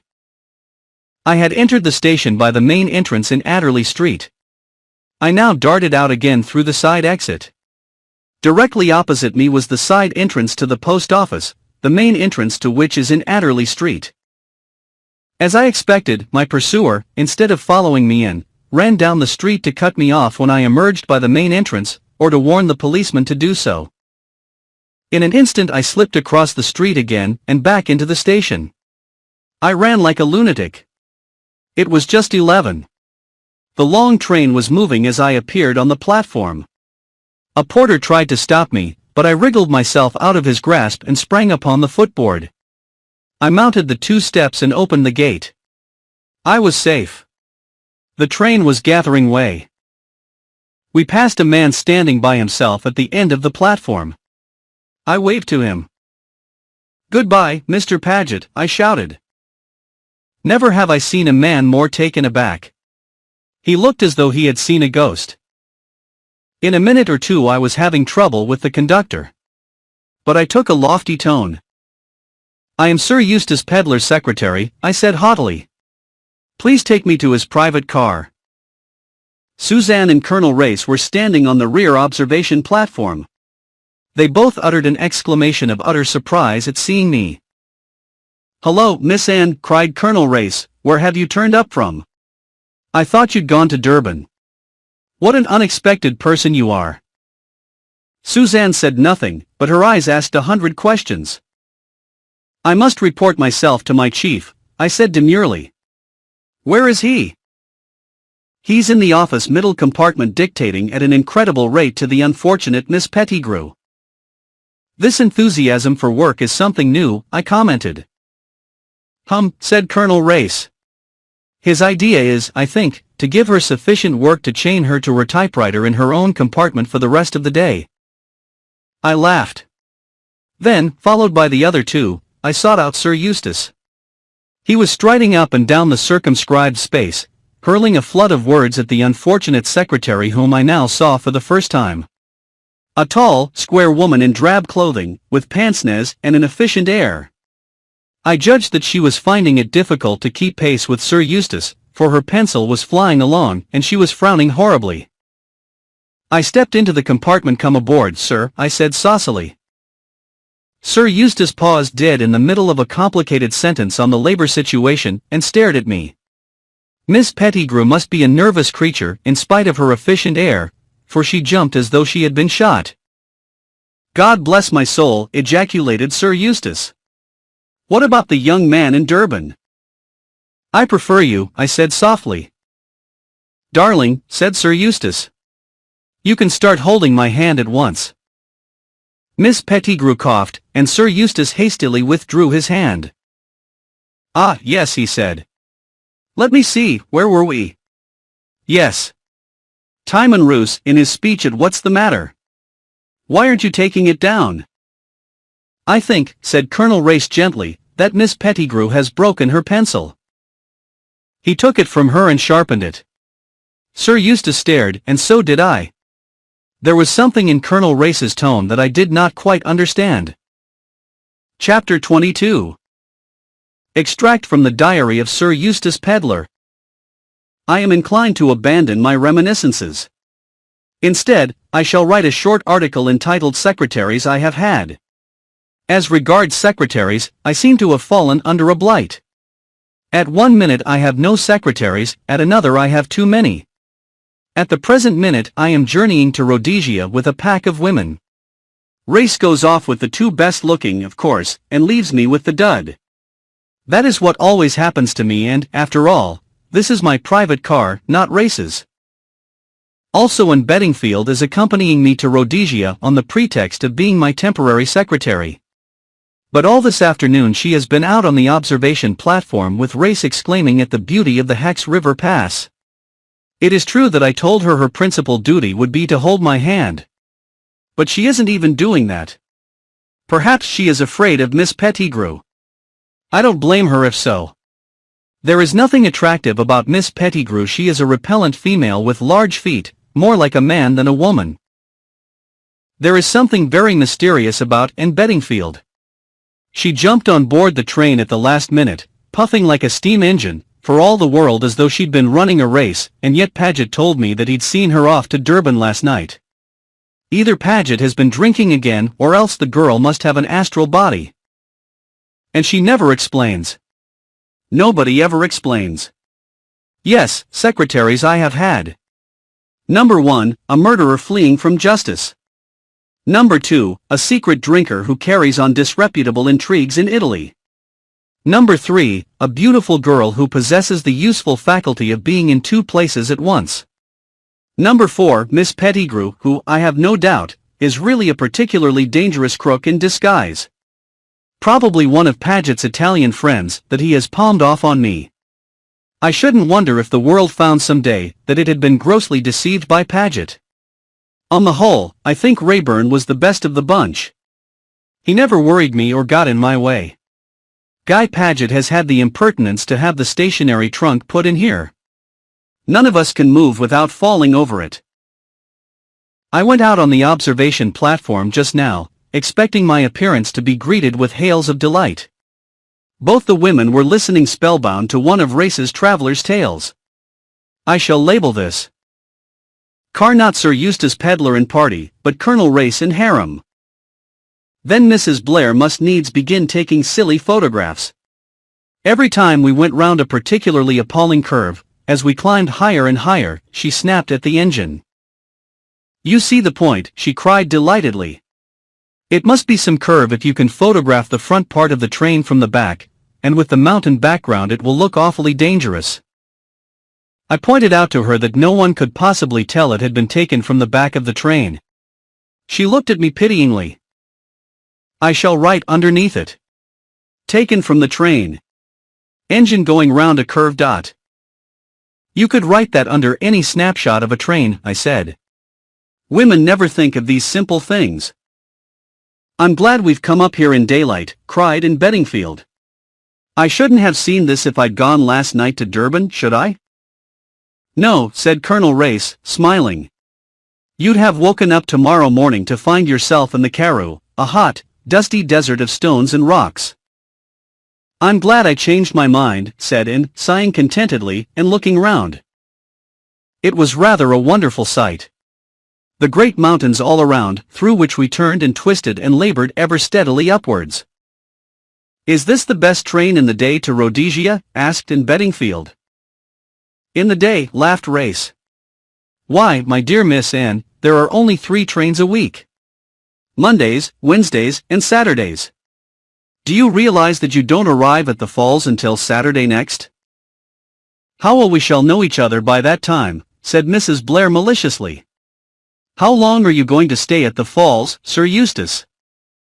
That depends, I said cautiously. On what? On how things go at Johannesburg. My original idea was to stay a couple of days, or so at the falls which I've never seen, though this is my 3rd visit to Africa, and then go on to Joburg and study the conditions of things on the Rand. At home, you know, I pose as being an authority on South African politics. But from all I hear, Joburg will be a particularly unpleasant place to visit in about a week's time. I don't want to study conditions in the midst of a raging revolution. Race smiled in a rather superior manner. I think your fears are exaggerated, Sir Eustace. There will be no great danger in Joburg. The women immediately looked at him in the "what a brave hero you are" manner. It annoyed me intensely. I am every bit as brave as Race, but I lack the figure. These long, lean, brown men have it all their own way. I suppose you'll be there, I said coldly. Very possibly. We might travel together. I'm not sure that I shan't stay on at the falls a bit, I answered noncommittally. Why is Race so anxious that I should go to Joburg? He's got his eye on Anne, I believe. What are your plans, Miss Anne? That depends, she replied demurely, copying me. I thought you were my secretary, I objected. Oh, but I've been cut out. You've been holding Miss Pettigrew's hand all the afternoon. Whatever I've been doing, I can swear I've not been doing that, I assured her. Thursday night. We have just left Kimberley. Race was made to tell the story of the diamond robbery all over again. Why are women so excited by anything to do with diamonds? At last Anne Beddingfield has shed her veil of mystery. It seems that she's a newspaper correspondent. She sent an immense cable from De Aar this morning. To judge by the jabbering that went on nearly all night in Mrs. Blair's cabin, she must have been reading aloud all her special articles for years to come. It seems that all along she's been on the track of the man in the brown suit. Apparently she didn't spot him on the Kilmorden. In fact, she hardly had the chance, but she's now very busy cabling home how I journeyed out with the murderer, and inventing highly fictitious stories of what he said to me, etc. I know how these things are done. I do them myself in my reminiscences when Paget will let me. And of course one of Nasby's efficient staff will brighten up the details still more, so that when it appears in the daily budget Rayburn won't recognize himself. The girl's clever though. All on her own, apparently, she's ferreted out the identity of the woman who was killed in my house. She was a Russian dancer called Nadina. I asked Anne Beddingfield if she was sure of this. She replied that it was merely a deduction quite in the Sherlock Holmes manner. However, I gathered that she had cabled it home to Nasby as a proved fact. Women have these intuitions. I've no doubt that Anne Beddingfield is perfectly right in her guess, but to call it a deduction is absurd. How she ever got on the staff of the Daily Budget is more than I can imagine. But she is the kind of young woman who does these things. Impossible to withstand her. She is full of coaxing ways that mask an invincible determination. Look how she has got into my private car. I am beginning to have an inkling why. Race said something about the police suspecting that Rayburn would make for Rhodesia. He might just have got off by Monday's train. They telegraphed all along the line, I presume, and no one of his description was found, but that says little. He's an astute young man, and he knows Africa. He's probably exquisitely disguised as an old Kaffir woman, and the simple police continue to look for a handsome young man with a scar, dressed in the height of European fashion. I never did quite swallow that scar. Anyway, Anne Beddingfield is on his track. She wants the glory of discovering him for herself, and the Daily Budget. Young women are very cold-blooded nowadays. I hinted to her that it was an unwomanly action. She laughed at me. She assured me that did she run him to earth her fortune was made. Race doesn't like it, either, I can see. Perhaps Rayburn is on this train. If so, we may all be murdered in our beds. I said so to Mrs. Blair, but she seemed quite to welcome the idea, and remarked that if I were murdered it would be really a terrific scoop for Anne. A scoop for Anne, indeed. Tomorrow we shall be going through Bechuanaland. The dust will be atrocious. Also at every station little Kaffir children come and sell you quaint wooden animals that they carve themselves. Also Malay bowls and baskets. I am rather afraid that Mrs. Blair may run amok. There is a primitive charm about these toys that I feel will appeal to her. Friday evening. As I feared. Mrs. Blair and Anne have bought 49 wooden animals. Chapter 23. Anne's narrative resumed. I thoroughly enjoyed the journey up to Rhodesia. There was something new and exciting to see every day. First the wonderful scenery of the Hext River Valley, then the desolate grandeur of the Karoo, and finally that wonderful straight stretch of line in Bechuanaland, and the perfectly adorable toys the natives brought to sell. Suzanne and I were nearly left behind at each station, if you could call them stations. It seemed to me that the train just stopped whenever it felt like it, and no sooner had it done so than a horde of natives materialized out of the empty landscape, holding up Malay bowls and sugar canes and fur karosses and adorable carved wooden animals. Suzanne began at once to make a collection of the latter. I imitated her example. Most of them cost a tiki, threepence, and each was different. There were giraffes and tigers and snakes and a melancholy-looking eland, and absurd little black warriors. We enjoyed ourselves enormously. Sir Eustace tried to restrain us but in vain. I still think it was a miracle we were not left behind at some oasis of the line. South African trains don't hoot or get excited when they are going to start off again. They just glide quietly away, and you look up from your bargaining and run for your life.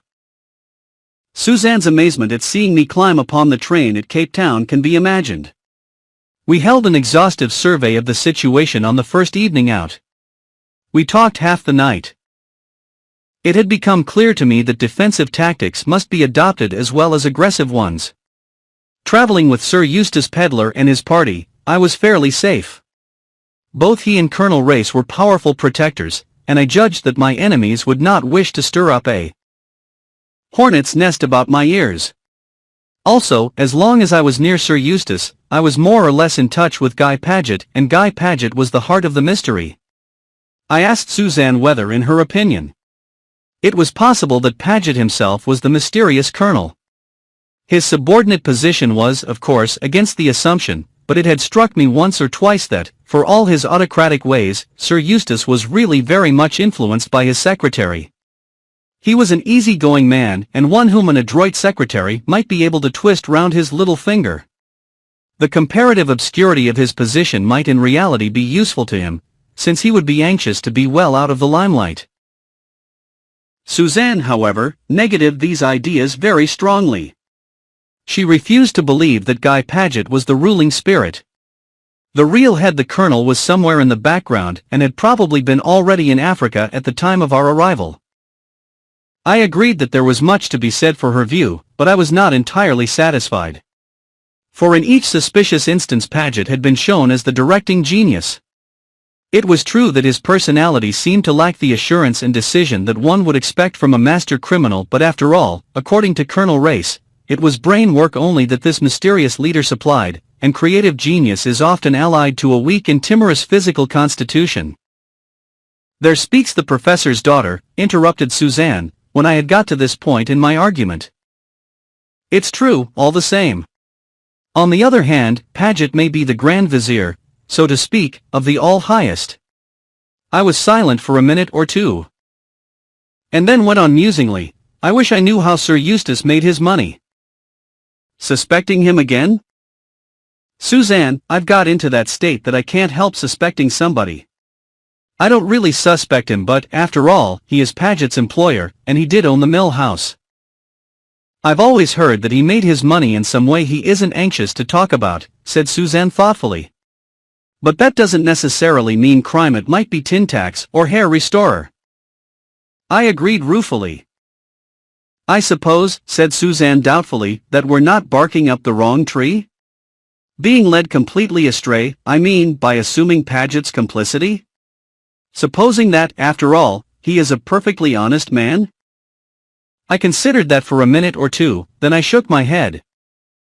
"I can't believe that. After all, he has his explanations for everything." "Why, yes, but they're not very convincing. For instance, the night he tried to throw me overboard on the Kilmorden, he says he followed Rayburn up on deck and Rayburn turned and knocked him down. Now we know that's not true." "No," said Suzanne unwillingly. "But we only heard the story at second hand from Sir Eustace. If we'd heard it direct from Paget himself, it might have been different. You know how people always get a story a little wrong when they repeat it." I turned the thing over in my mind. "No," I said at last, "I don't see any way out. Paget's guilty. You can't get away from the fact that he tried to throw me overboard, and everything else fits in. Why are you so persistent in this new idea of yours?" "Because of his face." "His face? But dash. Yes, I know what you're going to say. It's a sinister face." "That's just it. No man with a face like that could be really sinister. It must be a colossal joke on the part of nature." I did not believe much in Suzanne's argument. I know a lot about nature in past ages. If she's got a sense of humor, she doesn't show it much. Suzanne is just the sort of person who would clothe nature with all her own attributes. We passed on to discuss our immediate plans. It was clear to me that I must have some kind of standing. I couldn't go on avoiding explanations forever. The solution of all my difficulties lay ready to my hand, though I didn't think of it for some time. The daily budget. My silence or my speech could no longer affect Harry Rayburn. He was marked down as the man in the brown suit through no fault of mine. I could help him best by seeming to be against him. The colonel and his gang must have no suspicion that there existed any friendly feeling between me and the man they had elected to be the scapegoat of the murder at Marlow. As far as I knew, the woman killed was still unidentified. I would cable to Lord Naseby, suggesting that she was no other than the famous Russian dancer Nadina who had been delighting Paris for so long. It seemed incredible to me that she had not been identified already, but when I learnt more of the case long afterwards I saw how natural it really was. Nadina had never been to England during her successful career in Paris. She was unknown to London audiences. The pictures in the papers of the Marlow victim were so blurred and unrecognizable that it is small wonder no one identified them. And, on the other hand, Nadina had kept her intention of visiting England a profound secret from everyone. The day after the murder, a letter had been received by her manager purporting to be from the dancer, in which she said that she was returning to Russia on urgent private affairs, and that he must deal with her broken contract as best he could. All this, of course, I only learned afterwards. With Suzanne's full approval, I sent a long cable from DAAR. It arrived at a psychological moment. This again, of course, I learned afterwards. The daily budget was hard up for a sensation. My guess was verified and proved to be correct, and the daily budget had the scoop of its lifetime. Victim of the Mill House murder identified by our special reporter. And so on. Our reporter makes voyage with the murderer. The man in the brown suit. What he is really like. The main facts were, of course, cabled to the South African papers, but I only read my own lengthy articles at a much later date. I received approval and full instructions by cable at Bulawayo. I was on the staff of the Daily Budget, and I had a private word of congratulation from Lord Nasby himself. I was definitely accredited to hunt down the murderer, and I, and only I, knew that the murderer was not Harry Rayburn. But let the world think that it was he best so for the present. Chapter 24. We arrived at Bulawayo early on Saturday morning. I was disappointed in the place. It was very hot, and I hated the hotel. Also, Sir Eustace was what I can only describe as thoroughly sulky. I think it was all our wooden animals that annoyed him, especially the big giraffe. It was a colossal giraffe with an impossible neck, a mild eye and a dejected tail. It had character. It had charm. A controversy was already arising as to whom it belonged, to me or Suzanne. We had each contributed a tiki to its purchase. Suzanne advanced the claims of seniority and the married state. I stuck to the position that I had been the first to behold its beauty. In the meantime, I must admit, it occupied a good deal of this three-dimensional space of ours. To carry 49 wooden animals, all of awkward shape, and all of extremely brittle wood, is somewhat of a problem. 2 porters were laden with a bunch of animals each, and one promptly dropped a ravishing group of ostriches, and broke their heads off. Warned by this, Suzanne and I carried all we could. Colonel Race helped, and I pressed the big giraffe into Sir Eustace's arms. Even the correct Miss Pettigrew did not escape. A large hippopotamus and 2 black warriors fell to her share. I had a feeling Miss Pettigrew didn't like me. Perhaps she fancied I was a bold hussy. Anyway, she avoided me as much as she could. And the funny thing was, her face seemed vaguely familiar to me, though I couldn't quite place it. We reposed ourselves most of the morning, and in the afternoon we drove out to the Matapos to see Rhodes's grave. That is to say, we were to have done so, but at the last moment Sir Eustace backed out. He was very nearly in as bad a temper as the morning we arrived at Cape Town, when he bounced the peaches on the floor, and they squashed. Evidently arriving early in the morning at places is bad for his temperament. He cursed the porters, he cursed the waiter at breakfast, he cursed the whole hotel management. He would doubtless have liked to curse Miss Pettigrew, who hovered around with her pencil and pad, but I don't think even Sir Eustace would have dared to curse Miss Pettigrew. She's just like the efficient secretary in a book. I only just rescued our dear giraffe in time. I feel Sir Eustace would have liked to dash him to the ground. To return to our expedition, after Sir Eustace had backed out, Miss Pettigrew said she would remain at home in case he might want her. And at the very last minute Suzanne sent down a message to say she had a headache. So Colonel Race and I drove off alone. He is a strange man. One doesn't notice it so much in a crowd. But when one is alone with him, the sense of his personality seems really almost overpowering. He becomes more taciturn, and yet his silence seems to say more than speech might do. It was so that day that we drove to the Matapos through the soft yellow-brown scrub.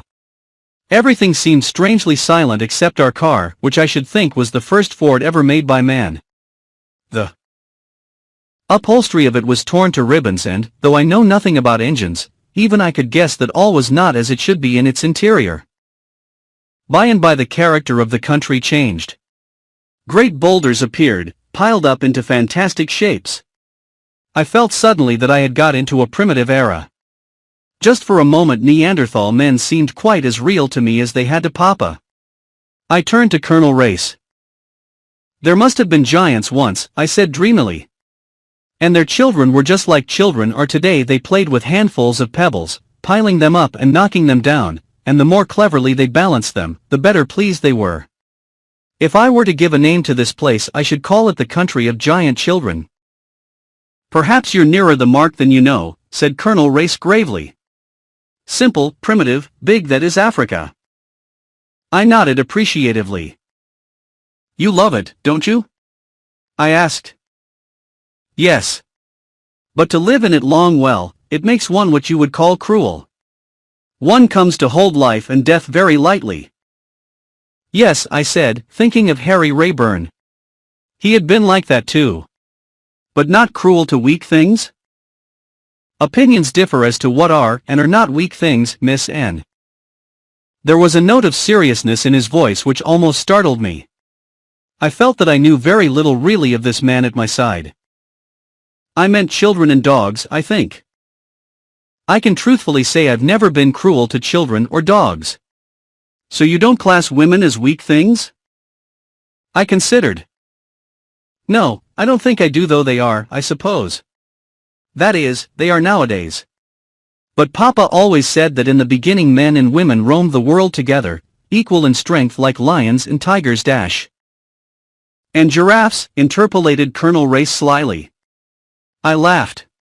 Everyone makes fun of that giraffe. And giraffes. They were nomadic, you see. It wasn't till they settled down in communities, and women did one kind of thing, and men another, that women got weak. And of course, underneath, one is still the same, one feels the same, I mean, and that is why women worship physical strength in men. It's what they once had and have lost. Almost ancestor worship, in fact. Something of the kind. And you really think that's true? That women worship strength, I mean? I think it's quite true if one's honest. You think you admire moral qualities, but when you fall in love, you revert to the primitive where the physical is all that counts. But I don't think that's the end. If you lived in primitive conditions it would be all right, but you don't, and so, in the end, the other thing wins after all. It's the things that are apparently conquered that always do win, isn't it? They win in the only way that counts. Like what the Bible says about losing your life and finding it. In the end, said Colonel Race thoughtfully, you fall in love and you fall out of it, is that what you mean? Not exactly, but you can put it that way if you like. But I don't think you've ever fallen out of love. Miss Anne? No, I haven't, I admitted frankly. Or fallen in love, either. I did not answer. The car drew up at our destination and brought the conversation to a close. We got out and began the slow ascent to the world's view. Not for the first time, I felt a slight discomfort in Colonel Race's company. He veiled his thoughts so well behind those impenetrable black eyes. He frightened me a little. He had always frightened me. I never knew where I stood with him. We climbed in silence till we reached the spot where Rhodes lies guarded by giant boulders. A strange eerie place, far from the haunts of men, that sings a ceaseless paean of rugged beauty. We sat there for some time in silence. Then descended once more, but diverging slightly from the path. Sometimes it was a rough scramble, and once we came to a sharp slope or rock that was almost sheer. Colonel Race went first, then turned to help me. Better lift you, he said suddenly, and swung me off my feet with a quick gesture. I felt the strength of him as he set me down and released his clasp. A man of iron, with muscles like taut steel. And again I felt afraid, especially as he did not move aside, but stood directly in front of me, staring into my face. What are you really doing here, Anne Beddingfield? He said abruptly. I'm a gypsy seeing the world. Yes, that's true enough. The newspaper correspondent is only a pretext. You've not the soul of the journalist. You're out for your own hand snatching at life. But that's not all. What was he going to make me tell him? I was afraid. I looked him full in the face. My eyes can't keep secrets like his, but they can carry the war into the enemy's country. What are you really doing here, Colonel Race? I asked deliberately. For a moment I thought he wasn't going to answer. He was clearly taken aback though. At last he spoke, and his words seemed to afford him a grim amusement. Pursuing ambition, he said. Just that, pursuing ambition. You will remember, Miss Beddingfield, that by that sin fell the angels, etc. They say, I said slowly, that you are really connected with the government, that you are in the Secret Service. Is that true? Was it my fancy, or did he hesitate for a fraction of a second before he answered? I can assure you, Miss Beddingfield, that I am out here strictly as a private individual traveling for my own pleasure. Thinking the answer over later, it struck me as slightly ambiguous. Perhaps he meant it to be so. We rejoined the car in silence. Halfway back to Bulawayo we stopped for tea at a somewhat primitive structure at the side of the road. The proprietor was digging in the garden, and seemed annoyed at being disturbed. And he graciously promised to see what he could do. After an interminable wait, he brought us some stale cakes and some lukewarm tea. Then he disappeared to his garden again. No sooner had he departed than we were surrounded by cats, 6 of them all meowing piteously at once. The racket was deafening. I offered them some pieces of cake. They devoured them ravenously. I poured all the milk there was into a saucer, and they fought each other to get it. Oh, I cried indignantly, they're starved. It's wicked. Please, please, order some more milk and another plate of cake. Colonel Race departed silently to do my bidding. The cats had begun meowing again. He returned with a big jug of milk, and the cats finished it all. I got up with determination on my face. I'm going to take those cats home with us, -1 shan't leave them here.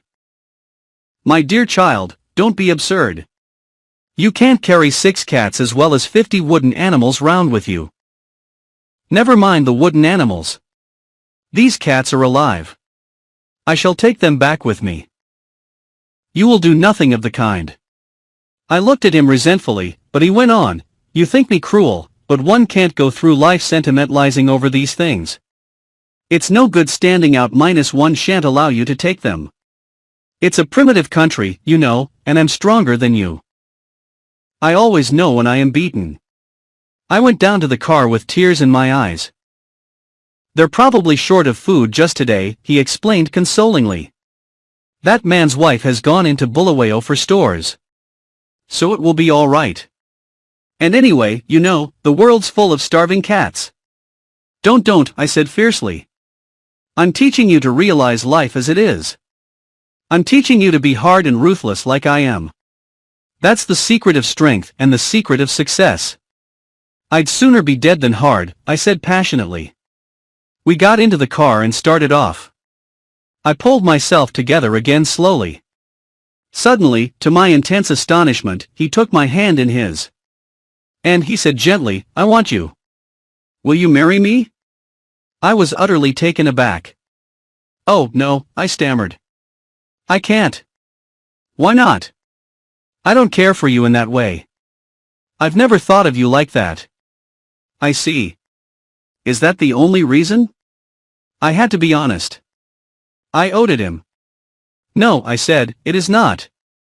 You see, I care for someone else. I see, he said again. And was that true at the beginning when I first saw you on the Kilmorden? No, I whispered. It was since then. I see, he said for the 3rd time, but this time there was a purposeful ring in his voice that made me turn and look at him. His face was grimmer than I had ever seen it. What do you mean? I faltered. He looked at me, inscrutable, dominating. Only that I know now what I have to do. His words sent a shiver through my spine. There was a determination behind them that I did not understand, and it frightened me.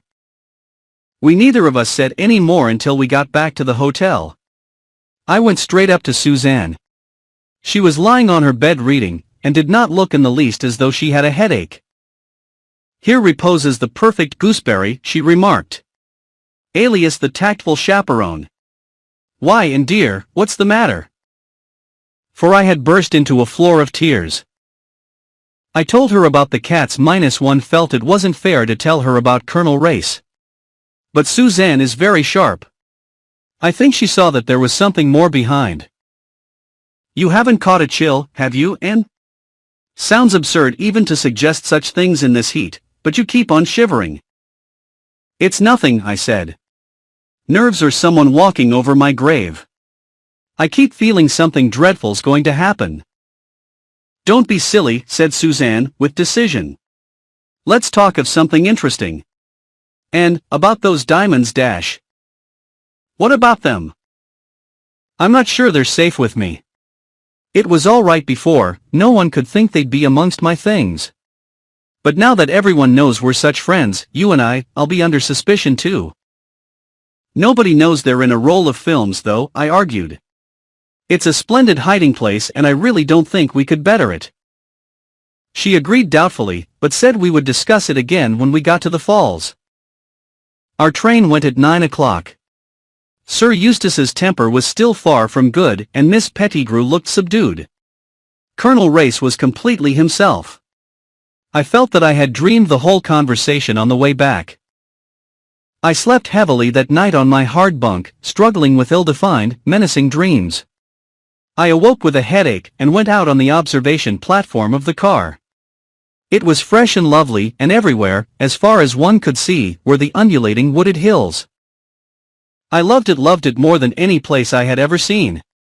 I wished then that I could have a little hut somewhere in the heart of the scrub and live there always. Just before 2:30, Colonel Race called me out from the office and pointed to a bouquet-shaped white mist that hovered over one portion of the bush. The spray from the falls, he said. We are nearly there. I was still wrapped in that strange dream feeling of exaltation that had succeeded my troubled night. Very strongly implanted in me was the feeling that I had come home. Home. And yet I had never been here before, or had I in dreams?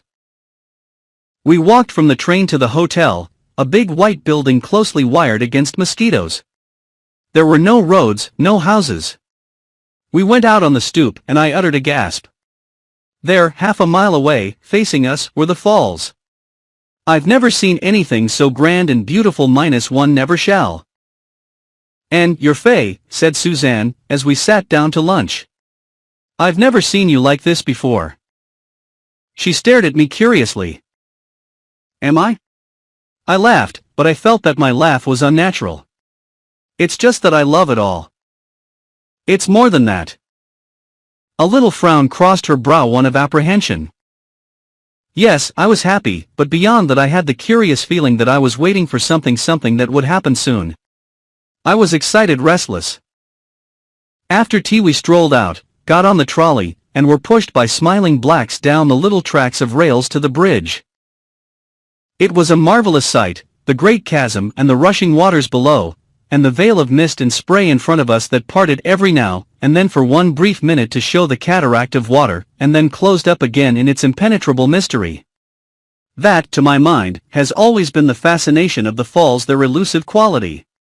You always think you're going to see and you never do. We crossed the bridge and walked slowly on by the path that was marked out with white stone on either side and led round the brink of the gorge. Finally we arrived in a big clearing where on the left a path led downwards towards the chasm. The Palm Gully, explained Colonel Race. Shall we go down? Or shall we leave it until tomorrow? It will take some time, and it's a good climb up again. We'll leave it until tomorrow, said Sir Eustace with decision. He isn't at all fond of strenuous physical exercise, I have noticed. He led the way back. As we went, we passed a fine native stalking along. Behind him came a woman who seemed to have the entire household belongings piled upon her head. The collection included a frying pan. I never have my camera when I want it, groaned Suzanne. That's an opportunity that will occur often enough, Mrs. Blair, said Colonel Race. So don't lament. We arrived back on the bridge. Shall we go into the rainbow forest, he continued. Or are you afraid of getting wet? Suzanne and I accompanied him. Sir Eustace went back to the hotel. I was rather disappointed in the rainbow forest. There weren't nearly enough rainbows, and we got soaked to the skin, but every now and then we got a glimpse of the falls opposite and realized how enormously wide they are. Oh dear, dear falls, how I love and worship you and always shall. We got back to the hotel just in time to change for dinner.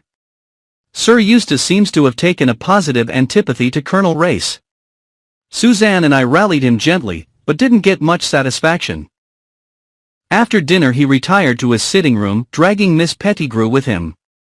Suzanne and I talked for a while with Colonel Race, and then she declared, with an immense yawn, that she was going to bed. I didn't want to be left alone with him, so I got up too and went to my room. But I was far too excited to go to sleep. I did not even undress. I lay back in a chair and gave myself up to dreaming. And all the time I was conscious of something coming nearer and nearer. There was a knock at the door, and I started. I got up and went to it. A little black boy held out a note. It was addressed to me in a handwriting I did not know. I took it and came back into the room. I stood there holding it. At last I opened it. It was very short. I must see you. I dare not come to the hotel. Will you come to the clearing by the Palm Gully? In memory of cabin 17, please come. The man you knew as Harry Rayburn. My heart beat to suffocation. He was here then. Oh, I had known it, -1 had known it all along. I had felt him near me. All unwittingly I had come to his place of retreat. I wound a scarf round my head and stole to the door. I must be careful. He was hunted down. No one must see me meet him. I stole along to Suzanne's room. She was fast asleep. I could hear her breathing evenly. Sir Eustace? I paused outside the door of his sitting room. Yes, he was dictating to Miss Pettigrew. I could hear her monotonous voice repeating. I therefore venture to suggest that in tackling this problem of colored labor she paused for him to continue, and I heard him grunt something angrily.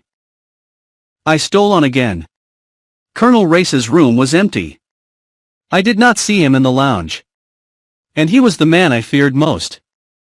Still, I could waste no more time. I slipped quietly out of the hotel, and took the path to the bridge. I crossed it and stood there waiting in the shadow. If anyone had followed me, I should see them crossing the bridge. But the minutes passed, and no one came. I had not been followed. I turned and took the path to the clearing. I took 6 paces or so, and then stopped. Something had rustled behind me. It could not be anyone who had followed me from the hotel. It was someone who was already here, waiting. And immediately, without rhyme or reason, but with the sureness of instinct, I knew that it was I myself who was threatened. It was the same feeling as I had had on the Kilmorton that night, a sure instinct warning me of danger. I looked sharply over my shoulder. Silence. I moved on a pace or two. Again I heard that rustle. Still walking, I looked over my shoulder again. A man's figure came out of the shadow. He saw that I saw him, and jumped forward, hard on my track. It was too dark to recognize anybody. All I could see was that he was tall, and a European, not a native. I took to my heels and ran. I heard him pounding behind. I ran quicker, keeping my eyes fixed on the white stones that showed me where to step, for there was no moon that night. And suddenly my foot felt nothingness. I heard the man behind me laugh, an evil, sinister laugh. It rang in my ears, as I fell headlong down to destruction far beneath. Chapter 25. I came to myself slowly and painfully. I was conscious of an aching head and a shooting pain down my left arm when I tried to move, and everything seemed dreamlike and unreal. Nightmare visions floated before me. I felt myself falling again. Once Harry Rayburn's face seemed to come to me out of the mist. Almost I imagined it real. Then it floated away again, mocking me. Once, I remember, someone put a cup to my lips and I drank. A black face grinned into mine, a devil's face.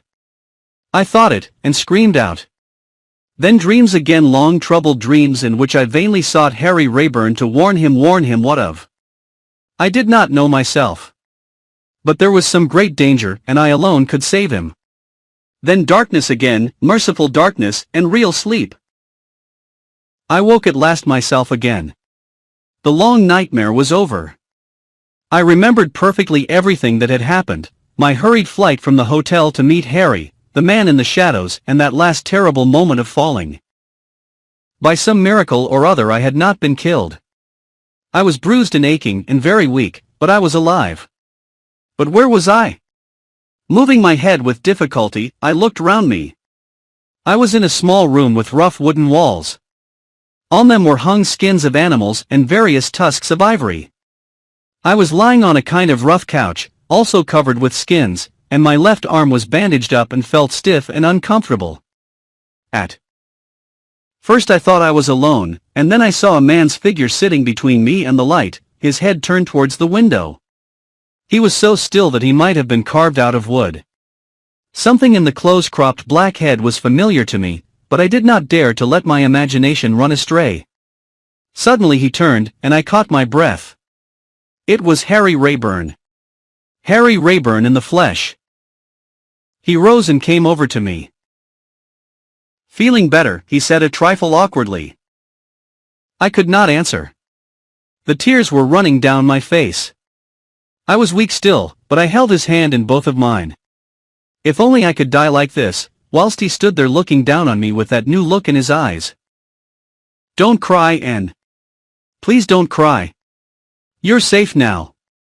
No one shall hurt you. He went and fetched a cup and brought it to me.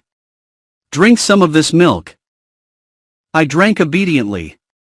He went on talking, in a low coaxing tone such as he might have used to a child.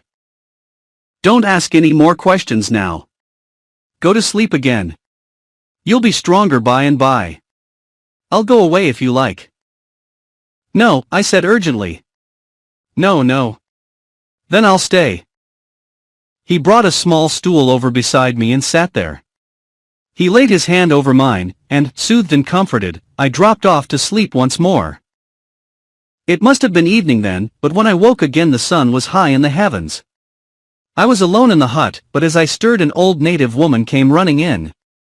She was hideous as sin, but she grinned at me encouragingly. She brought me water in a basin and helped me wash my face and hands. Then she brought me a large bowl of soup, and I finished it every drop. I asked her several questions, but she only grinned and nodded and chattered away in a guttural language, so I gathered she knew no English. Suddenly she stood up and drew back respectfully as Harry Rayburn entered. He gave her a nod of dismissal, and she went out leaving us alone. He smiled at me. Really better today? Yes, indeed, but very bewildered still. Where am I? You're on a small island on the Zambesi about 4 miles up from the falls. Do my friends know I'm here? He shook his head. I must send word to them. That is as you like, of course, but if I were you I should wait until you are a little stronger. Why? He did not answer immediately, so I went on. How long have I been here? His answer amazed me. Nearly a month. Oh. I cried. I must send word to Suzanne. She'll be terrible anxious. Who is Suzanne? Mrs. Blair. I was with her and Sir Eustace and Colonel Race at the hotel, but you knew that, surely? He shook his head.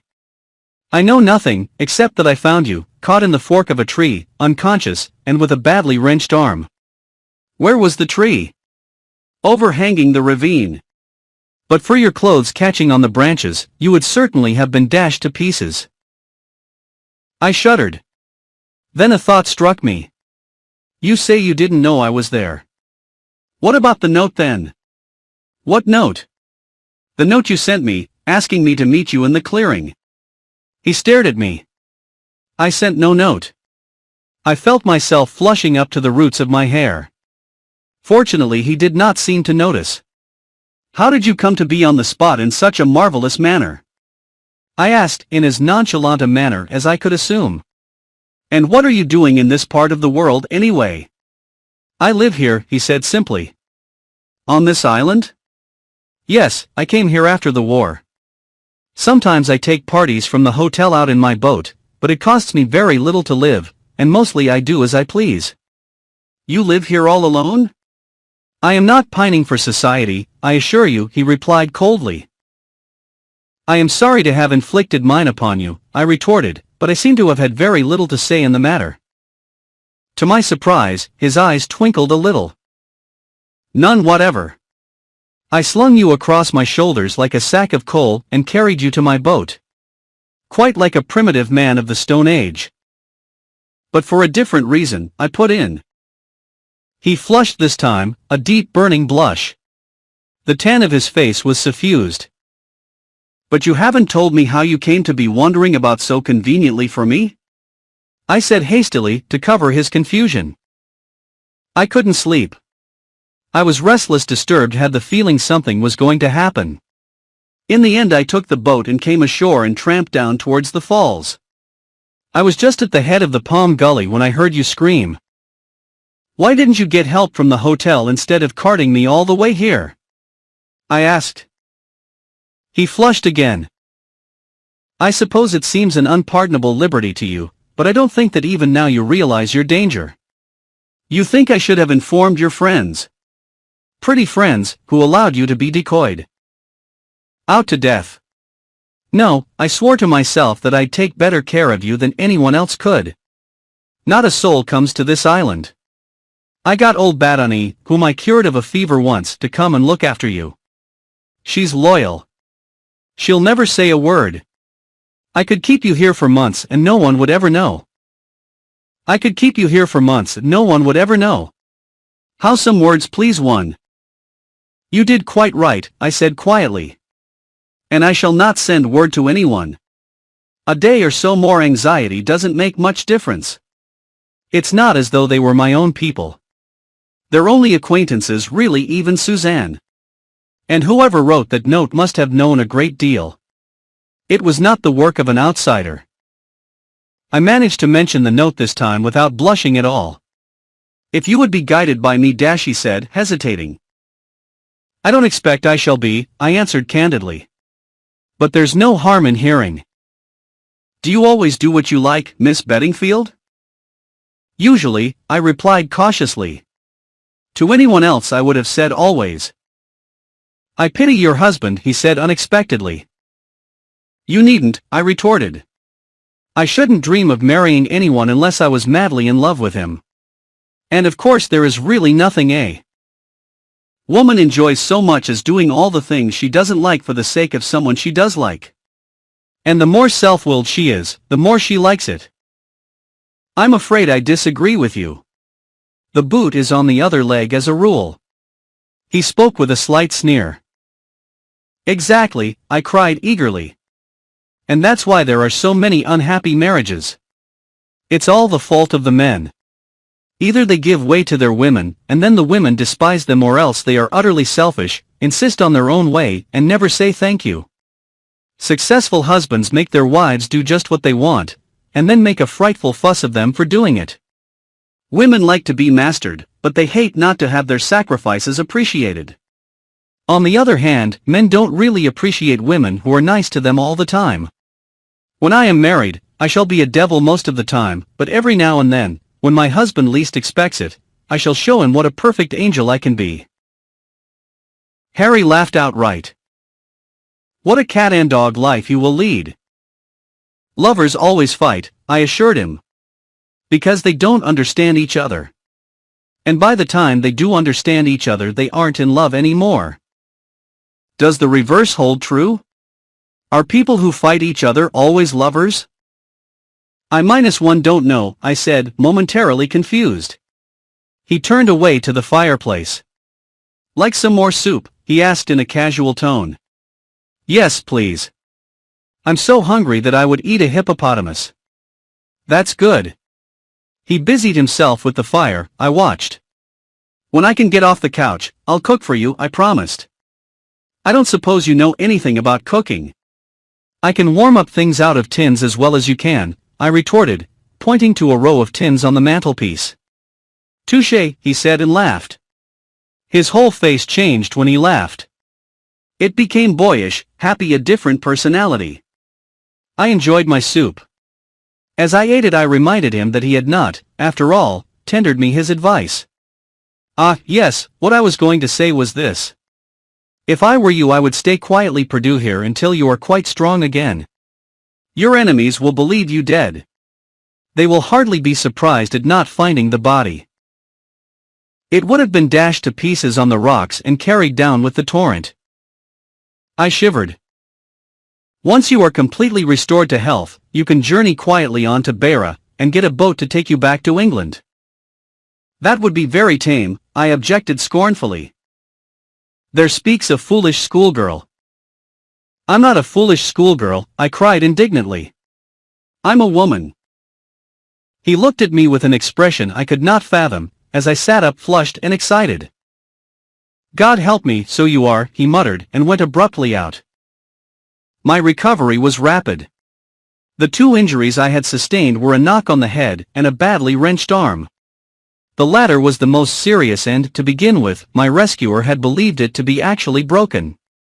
A careful examination, however, convinced him that it was not so, and although it was very painful I was recovering the use of it quite quickly. It was a strange time. We were cut off from the world, alone together as Adam and Eve might have been, but with what a difference. Old Batany hovered about, counting no more than a dog might have done. I insisted on doing the cooking, or as much of it as I could manage with one arm. Harry was out a good part of the time, but we spent long hours together lying out in the shade of the palms, talking and quarreling, discussing everything under high heaven, quarreling and making it up again. We bickered a good deal, but there grew up between us a real and lasting comradeship such as I could never have believed possible. That and something else. The time was drawing near, I knew it, when I should be well enough to leave, and I realized it with a heavy heart. Was he going to let me go? Without a word? Without a sign? He had fits of silence, long moody intervals, moments when he would spring up and tramp off by himself. One evening the crisis came. We had finished our simple meal, and were sitting in the doorway of the hut. The sun was sinking. Hairpins were necessities of life with which Harry had not been able to provide me, and my hair, straight and black, hung to my knees. I sat, my chin on my hands, lost in meditation. I felt rather than saw Harry looking at me. You look like a witch, Anne, he said at last, and there was something in his voice that had never been there before. He reached out his hand and just touched my hair. I shivered. Suddenly he sprang up with an oath. You must leave here tomorrow, do you hear? He cried. I-1 can't bear any more. I'm only a man after all. You must go, Anne. You must. You're not a fool. You know yourself that this can't go on. I suppose not, I said slowly. But it's been happy, hasn't it? Happy? It's been hell. As bad as that? What do you torment me for? Why are you mocking at me? Why do you say that laughing into your hair? I wasn't laughing. And I'm not mocking. If you want me to go, I'll go. But if you want me to stay, I'll stay. Not that, he cried vehemently. Not that, don't tempt me, Anne. Do you realize what I am? A criminal twice over. A man hunted down. They know me here as Harry Parker. They think I've been away on a trek up country, but any day they may put two and two together, and then the blow will fall. You're so young and so beautiful, with the kind of beauty that sends men mad. All the world's before you, love, life, everything. Mine's behind me, scorched, spoiled, with a taste of bitter ashes. If you don't want me, dash. You know I want you. You know that I'd give my soul to pick you up in my arms and keep you here, hidden away from the world forever and ever. And you're tempting me, Anne. You, with your long witch's hair, and your eyes that are golden and brown and green, never stop laughing even when your mouth is grave. But I'll save you from yourself and from me. You shall go tonight. You shall go to Beira, dash. I'm not going to Beira, I interrupted. You are. You shall go to Beira if I have to take you there myself and throw you onto the boat. What do you think I'm made of? Do you think I'll wake up night after night fearing they've got you? One can't go on counting on miracles happening. You must go back to England and end and marry and be happy. With a steady man who'll give me a good home. Better that than utter disaster. And what of you? His face grew grim and set. I've got my work ready to hand. Don't ask what it is. You can guess, I dare say. But I'll tell you this, I'll clear my name, or die in the attempt, and I'll choke the life out of the damned scoundrel who did his best to murder you the other night. We must be fair, I said. He didn't actually push me over. He'd no need to. His plan was cleverer than that. I went up to the path afterwards. Everything looked all right, but by the marks on the ground I saw that the stones which outlined the path had been taken up and put down again in a slightly different place. There are tall bushes growing just over the edge. He'd balanced the outside stones on them, so that you'd think you were still on the path when in reality you were stepping into nothingness. God help him if I lay my hands upon him. He paused a minute and then said, in a totally different tone. We've never spoken of these things, and have we? But the time's come. I want you to hear the whole story from the beginning. If it hurts you to go over the past, don't tell me, I said in a low voice. But I want you to know. I never thought I should speak of that part of my life to anyone. Funny, isn't it, the tricks fate plays? He was silent for a minute or two. The sun has set, and the velvety darkness of the African night was enveloping us like a mantle. Some of it I know, I said gently. What do you know? I know that your real name is Harry Lucas. Still he hesitated, not looking at me, but staring straight out in front of him. I had no clue as to what was passing in his mind, but at last he jerked his head forward as though acquiescing in some unspoken decision of his own, and began his story. Chapter 26. You are right. My real name is Harry Lucas. My father was a retired soldier who came out to farm in Rhodesia. He died when I was in my second year at Cambridge. Were you fond of him? I asked suddenly. I don't know. Then he flushed and went on with sudden vehemence. Why do I say that? I did love my father. We said bitter things to each other the last time I saw him, and we had many rows over my wildness and my debts, but I cared for the old man. I know how much now when it's too late, he continued more quietly. It was at Cambridge that I met the other fellow dash. Young Erdsley? Yes, young Erdsley. His father, as you know, was one of South Africa's most prominent men. We drifted together at once, my friend and I. We had our love of South Africa in common, and we both had a taste for the untrodden places of the world. After we left Cambridge, Erdsley had a final quarrel with his father. The old man had paid his debts twice, he refused to do so again. There was a bitter scene between them. Sir Lawrence declared himself at the end of his patience. He would do no more for his son. He must stand on his own legs for a while. The result was, as you know, that those two young men went off to South America together, prospecting for diamonds. I'm not going into that now, but we had a wonderful time out there. Hardships in plenty, you understand, but it was a good life, a hand-to-mouth scramble for existence far from the beaten track, and, my God, that's the place to know a friend. There was a bond forged between us. Two out there that only death could have broken. Well, as Colonel Race told you, our efforts were crowned with success. We found a second Kimberley in the heart of the British Guiana jungles. I can't tell you our elation. It wasn't so much the actual value in money of the find, you see. Erdsley was used to money, and he knew that when his father died he would be a millionaire, and Lucas had always been poor, and was used to it. No, it was the sheer delight of discovery. He paused, and then added, almost apologetically. You don't mind my telling it this way, do you? As though I wasn't in it at all. It seems like that now when I look back and see those two boys. I almost forgot that one of them was Harry Rayburn. Tell it any way you like, I said, and he went on. We came to Kimberley very cock-a-hoop over our find. We brought a magnificent selection of diamonds with us to submit to the experts. And then in the hotel at Kimberley we met her dash. I stiffened a little, and the hand that rested on the doorpost clenched itself involuntarily. Anita Grindberg, that was her name. She was an actress. Quite young and very beautiful. She was South African born, but her mother was a Hungarian, I believe. There was some sort of mystery about her, and that, of course, heightened her attraction for two boys home from the wilds. She must have had an easy task. We both fell for her right away, and we both took it hard. It was the first shadow that had ever come between us, but even then it didn't weaken our friendship. Each of us, I honestly believe, was willing to stand aside for the other to go in and win. But that wasn't her game. Sometimes, afterwards, I wondered why it hadn't been, for Sir Lawrence Erdsley's only son was quite a. Part 1. But the truth of it was that she was married to a sorter in De Beers, though nobody knew of it. She pretended enormous interest in our discovery, and we told her all about it, and even showed her the diamonds. Delilah, that's what she should have been called, and she played her part well.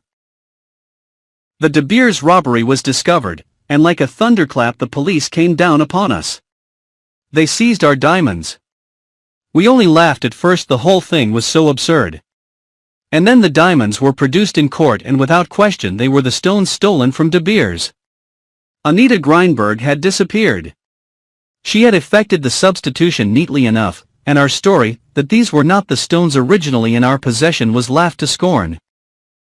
Sir Lawrence Erdsley had enormous influence. He succeeded in getting the case dismissed, but it left two young men ruined and disgraced too. Faced the world with the stigma of thief attached to their name, but it pretty well broke the old fellow's heart. He had one bitter interview with his son in which he heaped upon him every reproach imaginable. He had done what he could to save the family name, but from that day on his son was his son no longer. He cast him off utterly. And the boy, like the proud young fool that he was, remained silent, disdaining to protest his innocence in the face of his father's disbelief. He came out furious from the interview his friend was waiting for him. A week later, war was declared. The two friends enlisted together. You know what happened. The best pal a man ever had was killed, partly through his own mad recklessness in rushing into unnecessary danger. He died with his name tarnished. I swear to you, Anne, that it was mainly on his account that I was so bitter against that woman. It had gone deeper with him than with me. I had been madly in love with her for the moment, -1 even think that I frightened her sometimes, but with him it was a quieter and deeper feeling. She had been the very center of his universe, and her betrayal of him tore up the very roots of life. The blow stunned him and left him paralyzed. Harry paused. After a minute or two he went on. As you know, I was reported missing, presumed killed. I never troubled to correct the mistake. I took the name of Parker and came to this island, which I knew of old. At the beginning of the war I had had ambitious hopes of proving my innocence, but now all that spirit seemed dead. All I felt was, what's the good? My pal was dead, neither he nor I had any living relations who would care. I was supposed to be dead too, let it remain at that. I led a peaceful existence here, neither happy nor unhappy, numbed of all feeling. I see now, though I did not realize it at the time, that that was partly the effect of the war. And then one day something occurred to wake me right up again. I was taking a party of people in my boat on a trip up the river, and I was standing at the landing stage, helping them in, when one of the men uttered a startled exclamation. It focused my attention to him. He was a small, thin man with a beard, and he was staring at me for all he was worth as though I was a ghost. So powerful was his emotion that it awakened my curiosity. I made inquiries about him at the hotel and learned that his name was Carton, that he came from Kimberley, and that he was a diamond sorter employed by De Beers. In a minute all the old sense of wrong surged over me again. I left the island and went to Kimberley. I could find out little more about him, however. In the end I decided that I must force an interview. I took my revolver with me. In the brief glimpse I had had of him, I had realized that he was a physical coward. No sooner were we face to face than I recognized that he was afraid of me. I soon forced him to tell me all he knew. He had engineered part of the robbery, and Anita Grindberg was his wife. He had once caught sight of both of us when we were dining with her at the hotel, and having read that I was killed, my appearance in the flesh at the falls had startled him badly. He and Anita had married quite young, but she had soon drifted away from him. She had got in with a bad lot, he told me, and it was then for the first time that I heard of the Colonel. Carton himself had never been mixed up in anything except this one affair, so he solemnly assured me, and I was inclined to believe him. He was emphatically not of the stuff of which successful criminals are made. I still had the feeling that he was keeping back something. As a test, I threatened to shoot him there and then, declaring that I cared very little what became of me now. In a frenzy of terror he poured out a further story. It seems that Anita Grindberg did not quite trust the Colonel. Whilst pretending to hand over to him the stones she had taken from the hotel, she kept back some in her own possession. Carton advised her, with his technical knowledge, which to keep. If, at any time, these stones were produced, they were of such color and quality as to be readily identifiable, and the experts at De Beers would admit at once that these stones had never passed through their hands. In this way, my story of a substitution would be supported, my name would be cleared, and suspicion would be diverted to the proper quarter. I gathered that, contrary to his usual practice, the Colonel himself had been concerned in this affair, therefore Anita felt satisfied that she had a real hold over him, should she need it. Carton now proposed that I should make a bargain with Anita Grindberg, or Nadina, as she now called herself. For a sufficient sum of money, he thought that she would be willing to give up the diamonds and betray her former employer. He would cable to her immediately. I was still suspicious of Carton. He was a man whom it was easy enough to frighten, but who, in his fright, would tell so many lies that to sift the truth out from them would be no easy job. I went back to the hotel and waited. By the following evening I judged that he would have received the reply to his cable. I called round at his house and was told that Mr. Carton was away, but would be returning on the morrow. Instantly I became suspicious. In the nick of time I found out that he was in reality sailing for England on the Kilmorton Castle, which left Cape Town in 2 days' time. I had just time to journey down and catch the same boat. I had no intention of alarming Carton by revealing my presence on board. I had done a good deal of acting in my time at Cambridge, and it was comparatively easy for me to transform myself into a grave bearded gentleman of middle age. I avoided Carton carefully on board the boat, keeping to my own cabin as far as possible under the pretense of illness. I had no difficulty in trailing him when we got to London. He went straight to an hotel, and did not go out until the following day. He left the hotel shortly before 1 o'clock. I was behind him. He went straight to a house agent in Knightsbridge. There he asked for particulars of houses to let on the river. I was at the next table also inquiring about houses. Then suddenly in walked Anita Grindberg, Nadina, whatever you like to call her. Superb, insolent, and almost as beautiful as ever. God! How I hated her! There she was, the woman who had ruined my life and who had also ruined a better life than mine.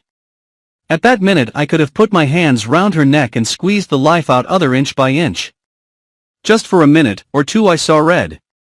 I hardly took in what the agent was saying. It was her voice that I heard next, high and clear, with an exaggerated foreign accent. The Mill House, Marlow. The property of Sir Eustace Pedlar.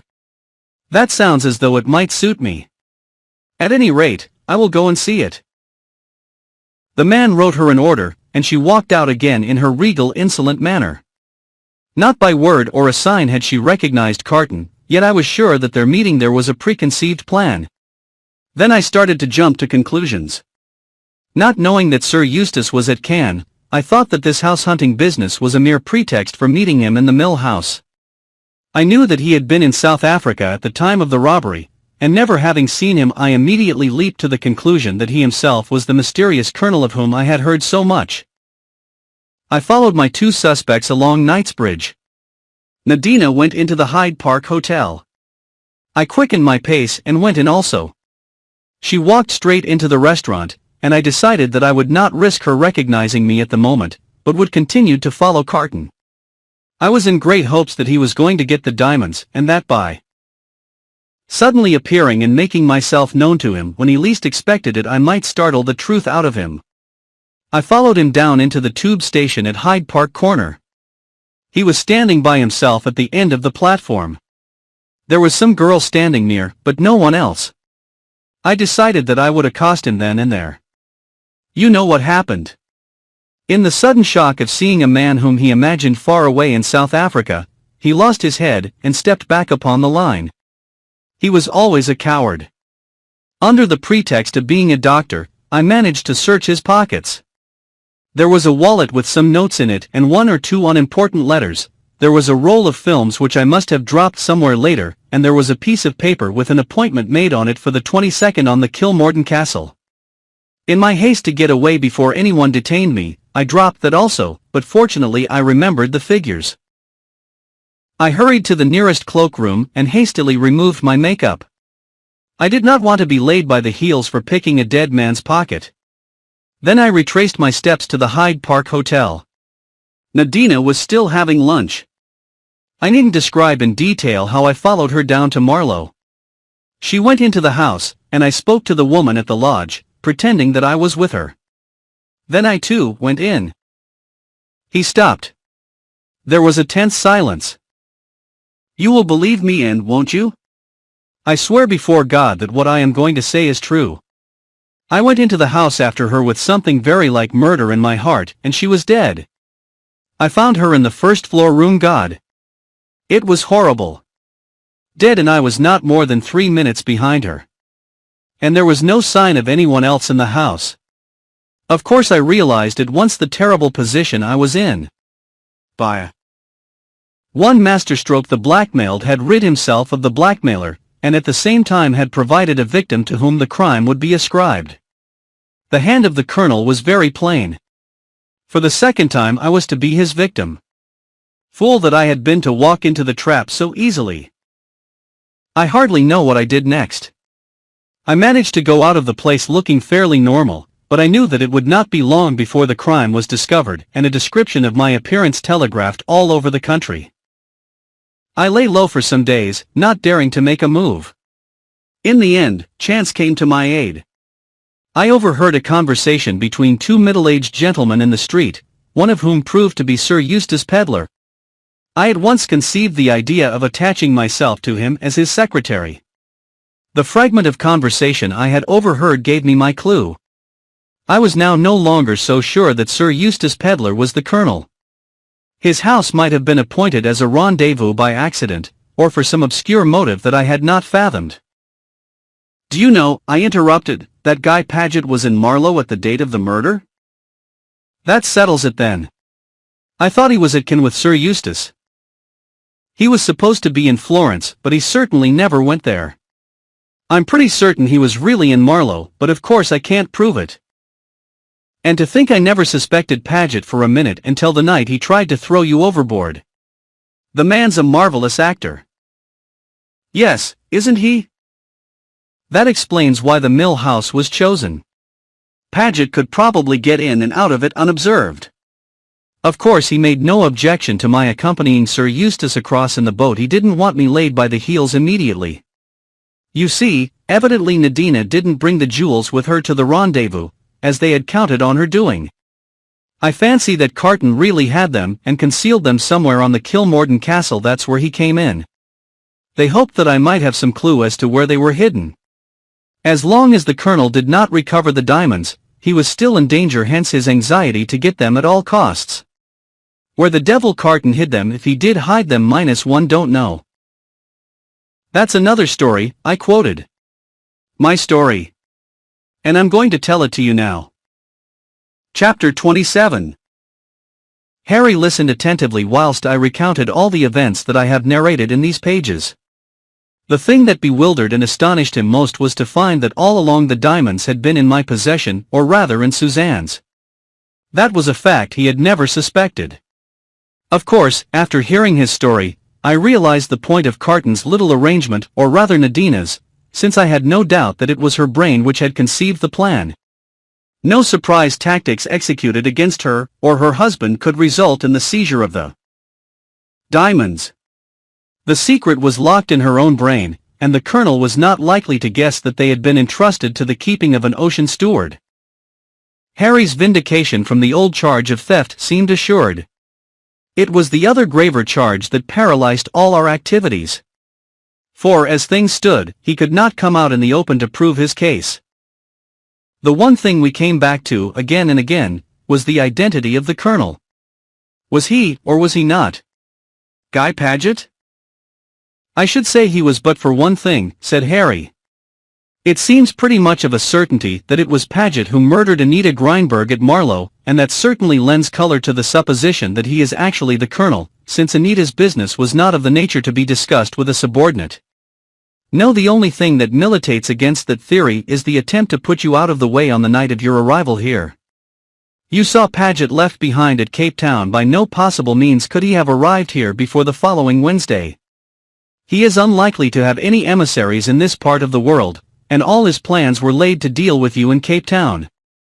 He might, of course, have cabled instructions to some lieutenant of his in Johannesburg, who could have joined the Rhodesian train at Mafeking, but his instructions would have had to be particularly definite to allow of that note being written. We sat silent for a moment, then Harry went on slowly. You say that Mrs. Blair was asleep when you left the hotel, and that you heard Sir Eustace dictating to Miss Pettigrew? Where was Colonel Race? I could not find him anywhere. Had he any reason to believe that you and I might be friendly with each other? He might have had, I answered thoughtfully, remembering our conversation on the way back from Matapos. He's a very powerful personality, I continued, but not at all my idea of the colonel. And anyway, such an idea would be absurd. He's in the Secret Service. How do we know that he is? It's the easiest thing in the world to throw out a hint of that kind. No one contradicts it, and the rumor spreads until everyone believes it is gospel truth. It provides an excuse for all sorts of doubtful doings. And, do you like Race? I do and I don't. He repels me and at the same time fascinates me, but I know one thing, I'm always a little afraid of him. He was in South Africa, you know, at the time of the Kimberley robbery, said Harry slowly. But it was he who told Suzanne all about the colonel, and how he had been in Paris trying to get on his track. Camouflage of a particularly clever kind. But where does Paget come in? Is he in Race's pay? Perhaps, said Harry slowly, he doesn't come in at all. What?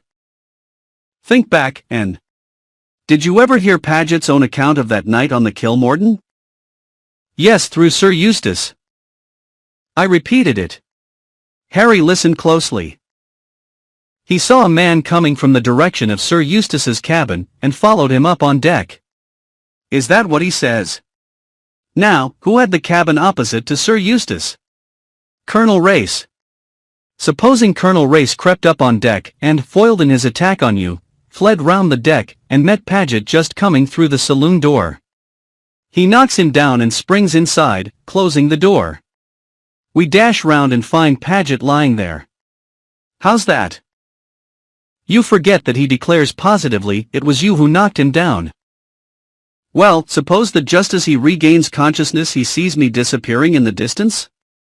Wouldn't he take it for granted that I was his assailant? Especially as he thought all along it was I he was following? It's possible, yes, I said slowly. But it alters all our ideas.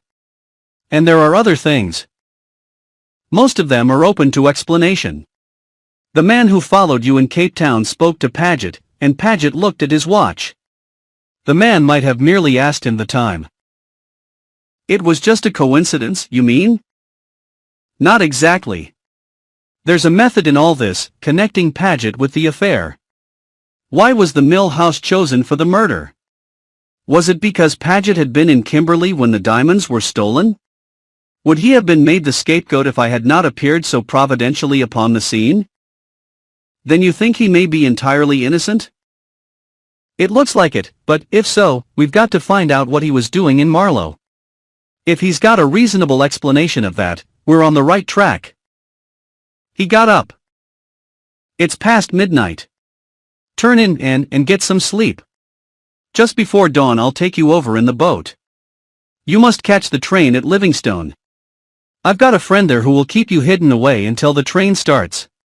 You go to Bulawayo and catch the Beira train there. I can find out from my friend in Livingstone what's going on at the hotel, and where your friends are now. Beira, I said meditatively. Yes, and it's Beira for you. This is man's work. Leave it to me. We had had a momentary respite from emotion whilst we talked the situation out, but it was on us again now. We did not even look at each other. Very well, I said, and passed into the hut.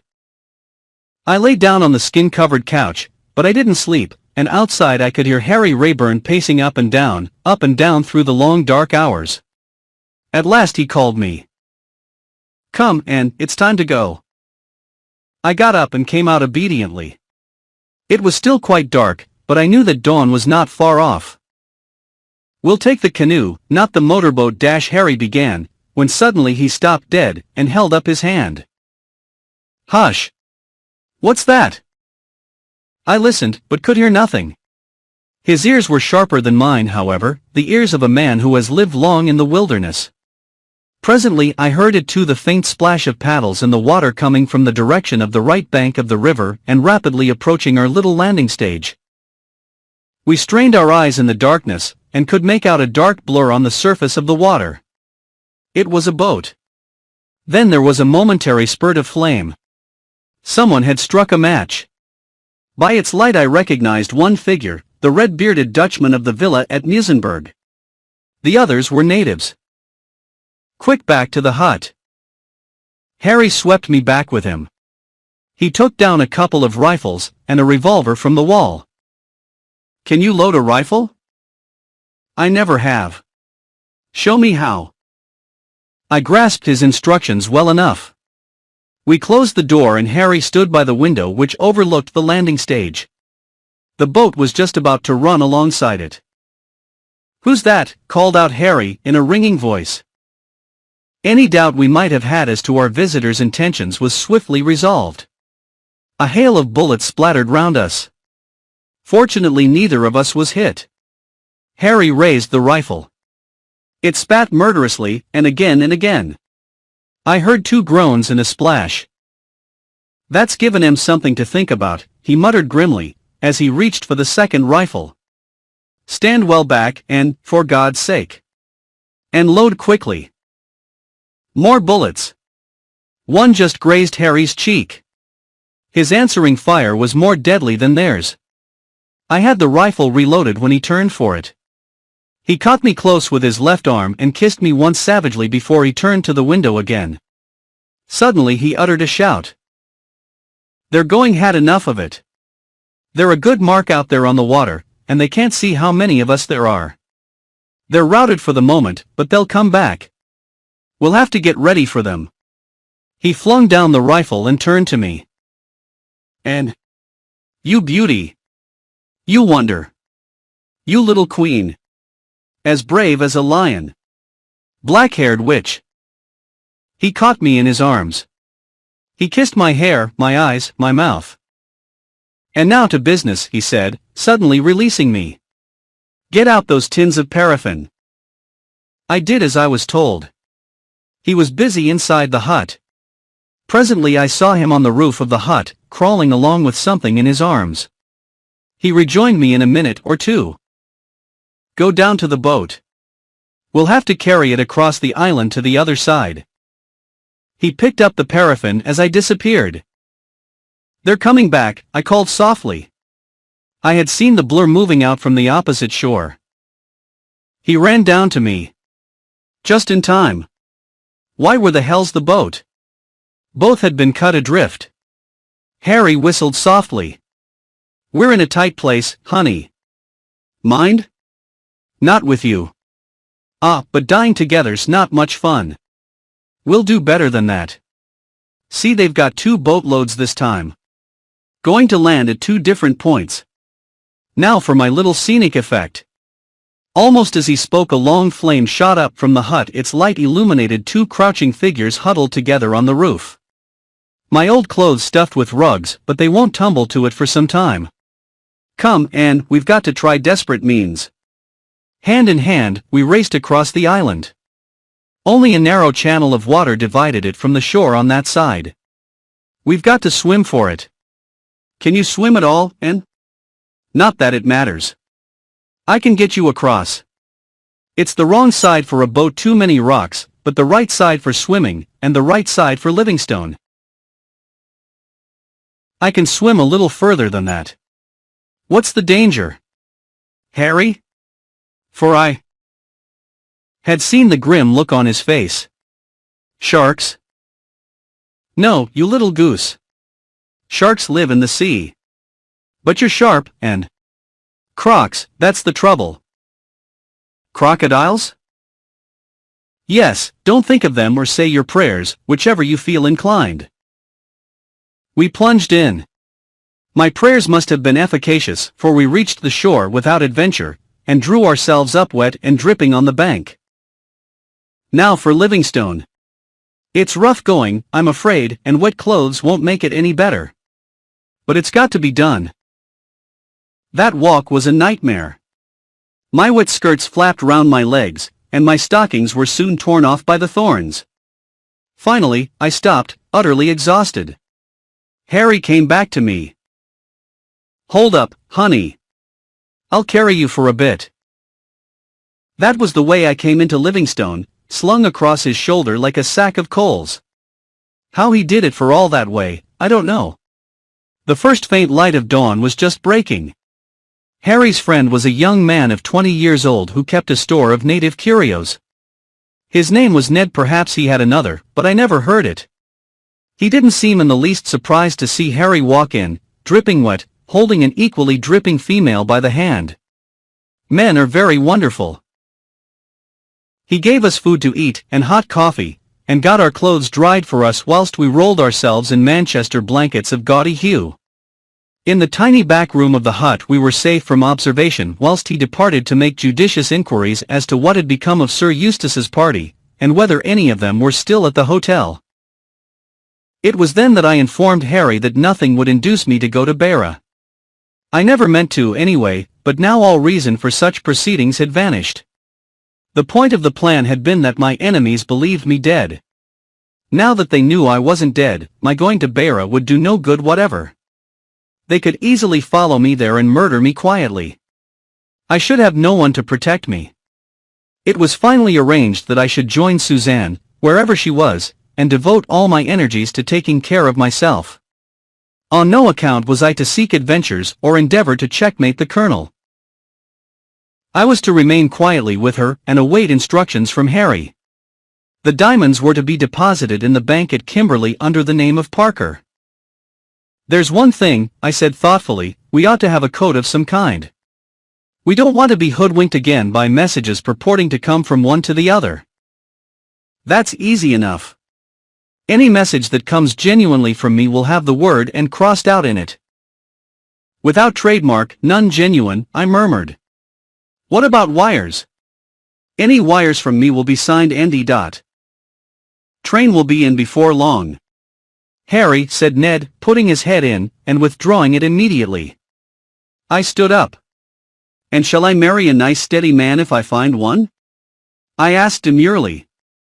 Harry came close to me. My God. And, if you ever marry anyone else but me, I'll wring his neck.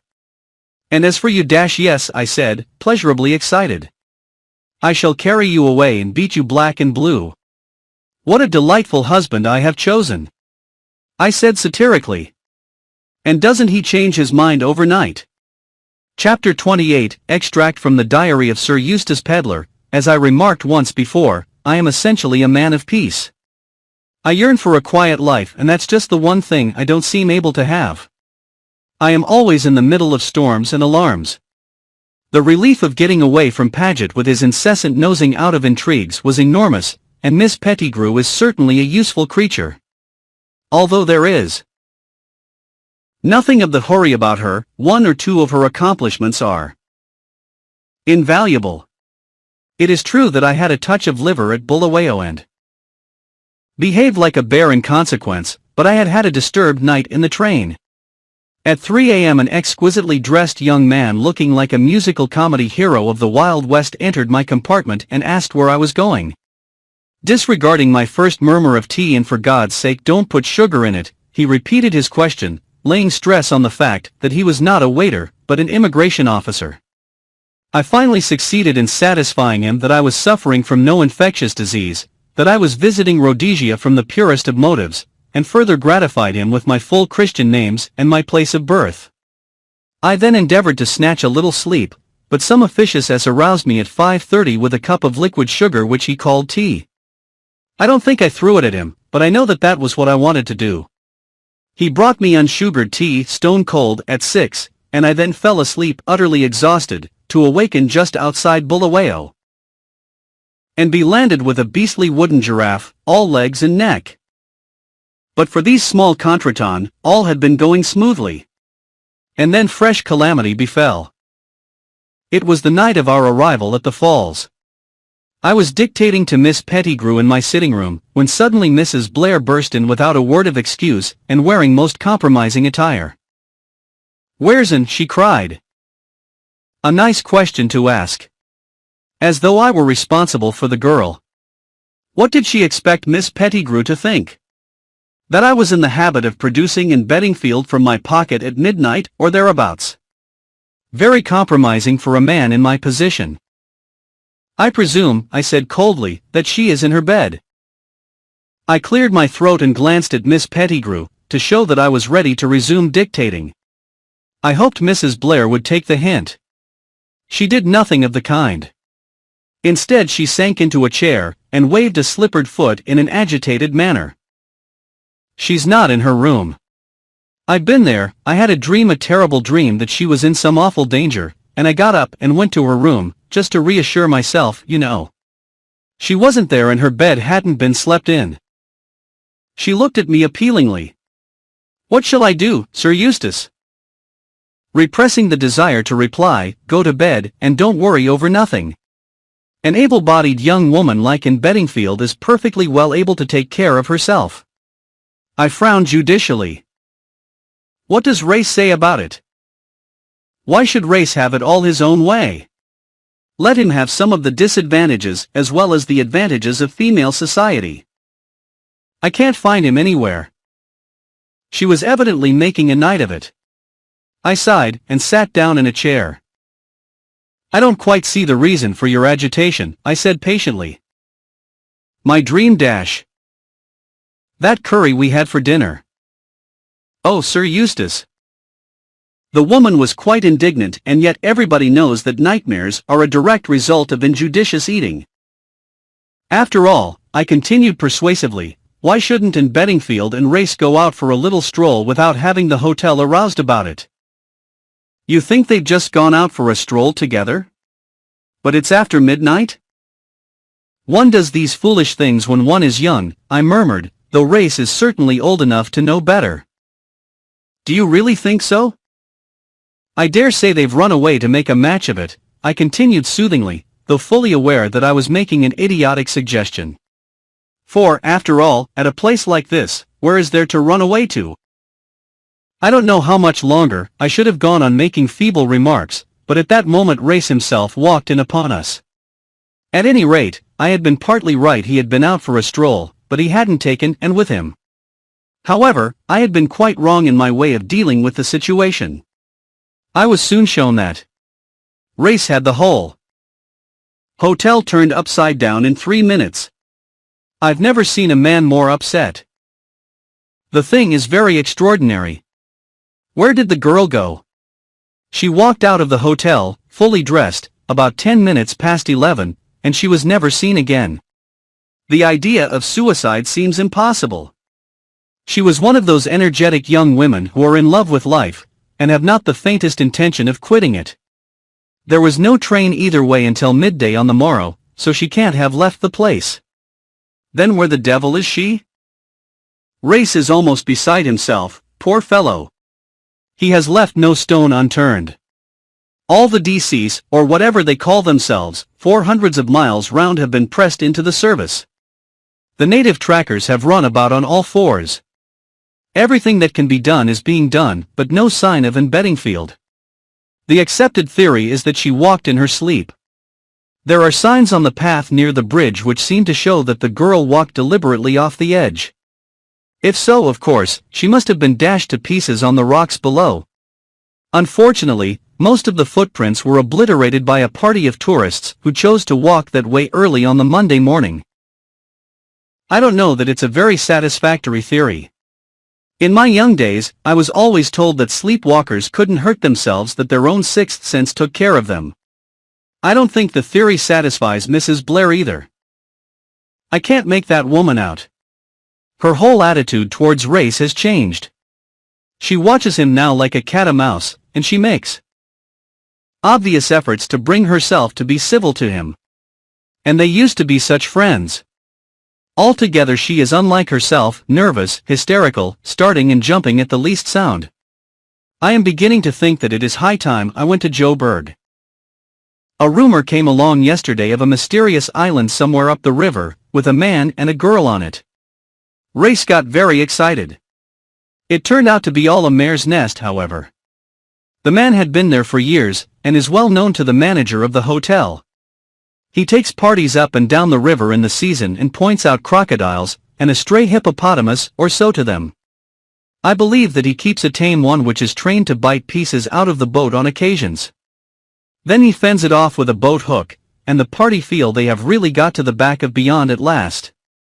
How long the girl has been there is not definitely known, but it seems pretty clear that she can't be, and there is a certain delicacy in interfering in other people's affairs. If I were this young fellow, I should certainly kick Race off the island if he came asking questions about my love affairs. Later. It is definitely settled that I go to Joburg tomorrow. Race urges me to do so.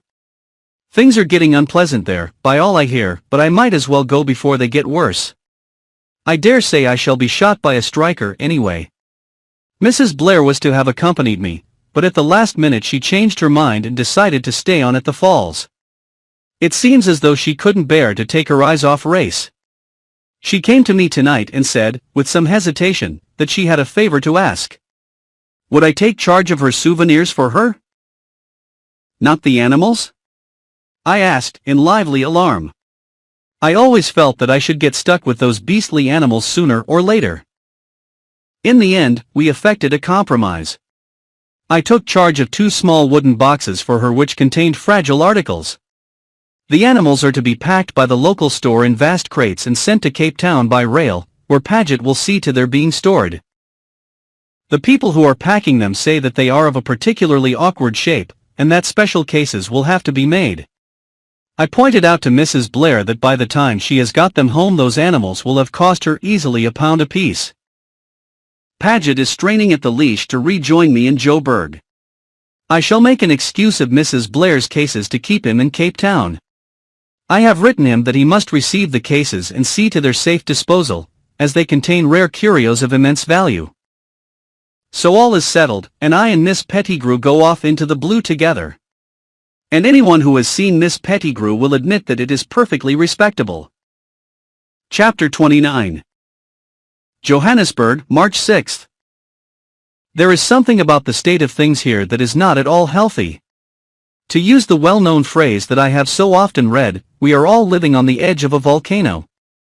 Bands of strikers or so-called strikers patrol the streets and scowl at one in a murderous fashion. They are picking out the bloated capitalists ready for when the massacres begin, I suppose.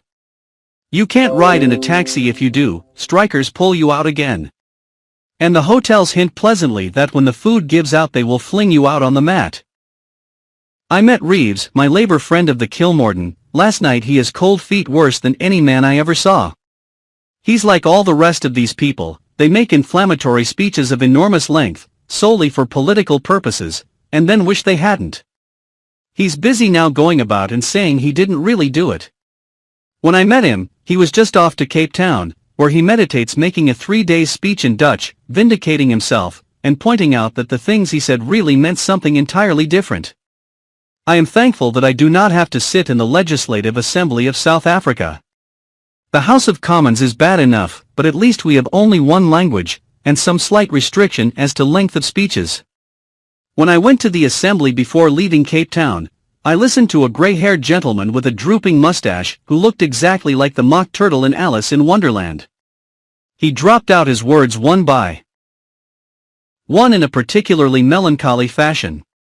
Every now and then he galvanized himself to further efforts by ejaculating something that sounded like plat skeet, uttered fortissimo, and in marked contrast to the rest of his delivery. When he did this, half his audience yelled hoof, hoof, which is possibly Dutch for here, here, and the other half woke up with a start from the pleasant nap they had been having. I was given to understand that the gentleman had been speaking for at least 3 days. They must have a lot of patience in South Africa. I have invented endless jobs to keep Paget in Cape Town, but at last the fertility of my imagination has given out, and he joins me tomorrow in the spirit of the faithful dog who comes to die by his master's side. And I was getting on so well with my reminiscences too. I had invented some extraordinarily witty things that the strike leaders said to me, and I said to the strike leaders. This morning I was interviewed by a government official. He was urbane, persuasive and mysterious in turn. To begin with, he alluded to my exalted position and importance, and suggested that I should remove myself, or be removed by him, to Pretoria. "You expect trouble, then?" I asked. His reply was so worded as to have no meaning whatsoever, so I gathered that they were expecting serious trouble. I suggested to him that his government were letting things go rather far. There is such a thing as giving a man enough rope, and letting him hang himself, Sir Eustace. Oh, quite so, quite so. It is not the strikers themselves who are causing the trouble. There is some organization at work behind them. Arms and explosives have been pouring in, and we have made a haul of certain documents which throw a good deal of light on the methods adopted to import them. There is a regular code. Potatoes mean detonators, cauliflower, rifles, other vegetables stand for various explosives. That's very interesting, I commented. More than that, Sir Eustace, we have every reason to believe that the man who runs the whole show, the directing genius of the affair, is at this minute in Johannesburg. He stared at me so hard that I began to fear that he suspected me of being the man. I broke out in a cold perspiration at the thought, and began to regret that I had ever conceived the idea of inspecting a miniature revolution at first hand. "No trains are running from Joburg to Pretoria," he continued. "But I can arrange to send you over by private car. In case you should be stopped on the way, I can provide you with 2 separate passes, one issued by the Union government, and the other stating that you are an English visitor who has nothing whatsoever to do with the Union." "One for your people and one for the strikers, eh?" "Exactly." The project did not appeal to me -1. Know what happens in a case of that kind. You get flustered and mix the things up. I should hand the wrong pass to the wrong person, and it would end in my being summarily shot by a bloodthirsty rebel, or one of the supporters of law and order whom I notice guarding the streets wearing bowler hats and smoking pipes, with rifles tucked carelessly under their arms. Besides, what should I do with myself in Pretoria? Admire the architecture of the Union buildings, and listen to the echoes of the shooting round Johannesburg? I should be penned up there God knows how long. They've blown up the railway line already, I hear. It isn't even as if one could get a drink there. They put the place under martial law 2 days ago. "My dear fellow," I said, "you don't seem to realize that I'm studying conditions on the Rand.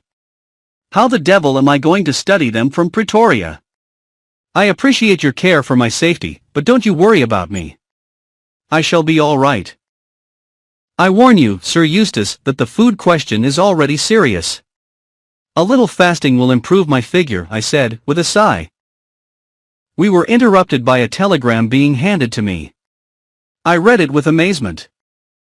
"Anne is safe. Here with me at Kimberley. Susan Blair." I don't think I ever really believed in the annihilation of Anne.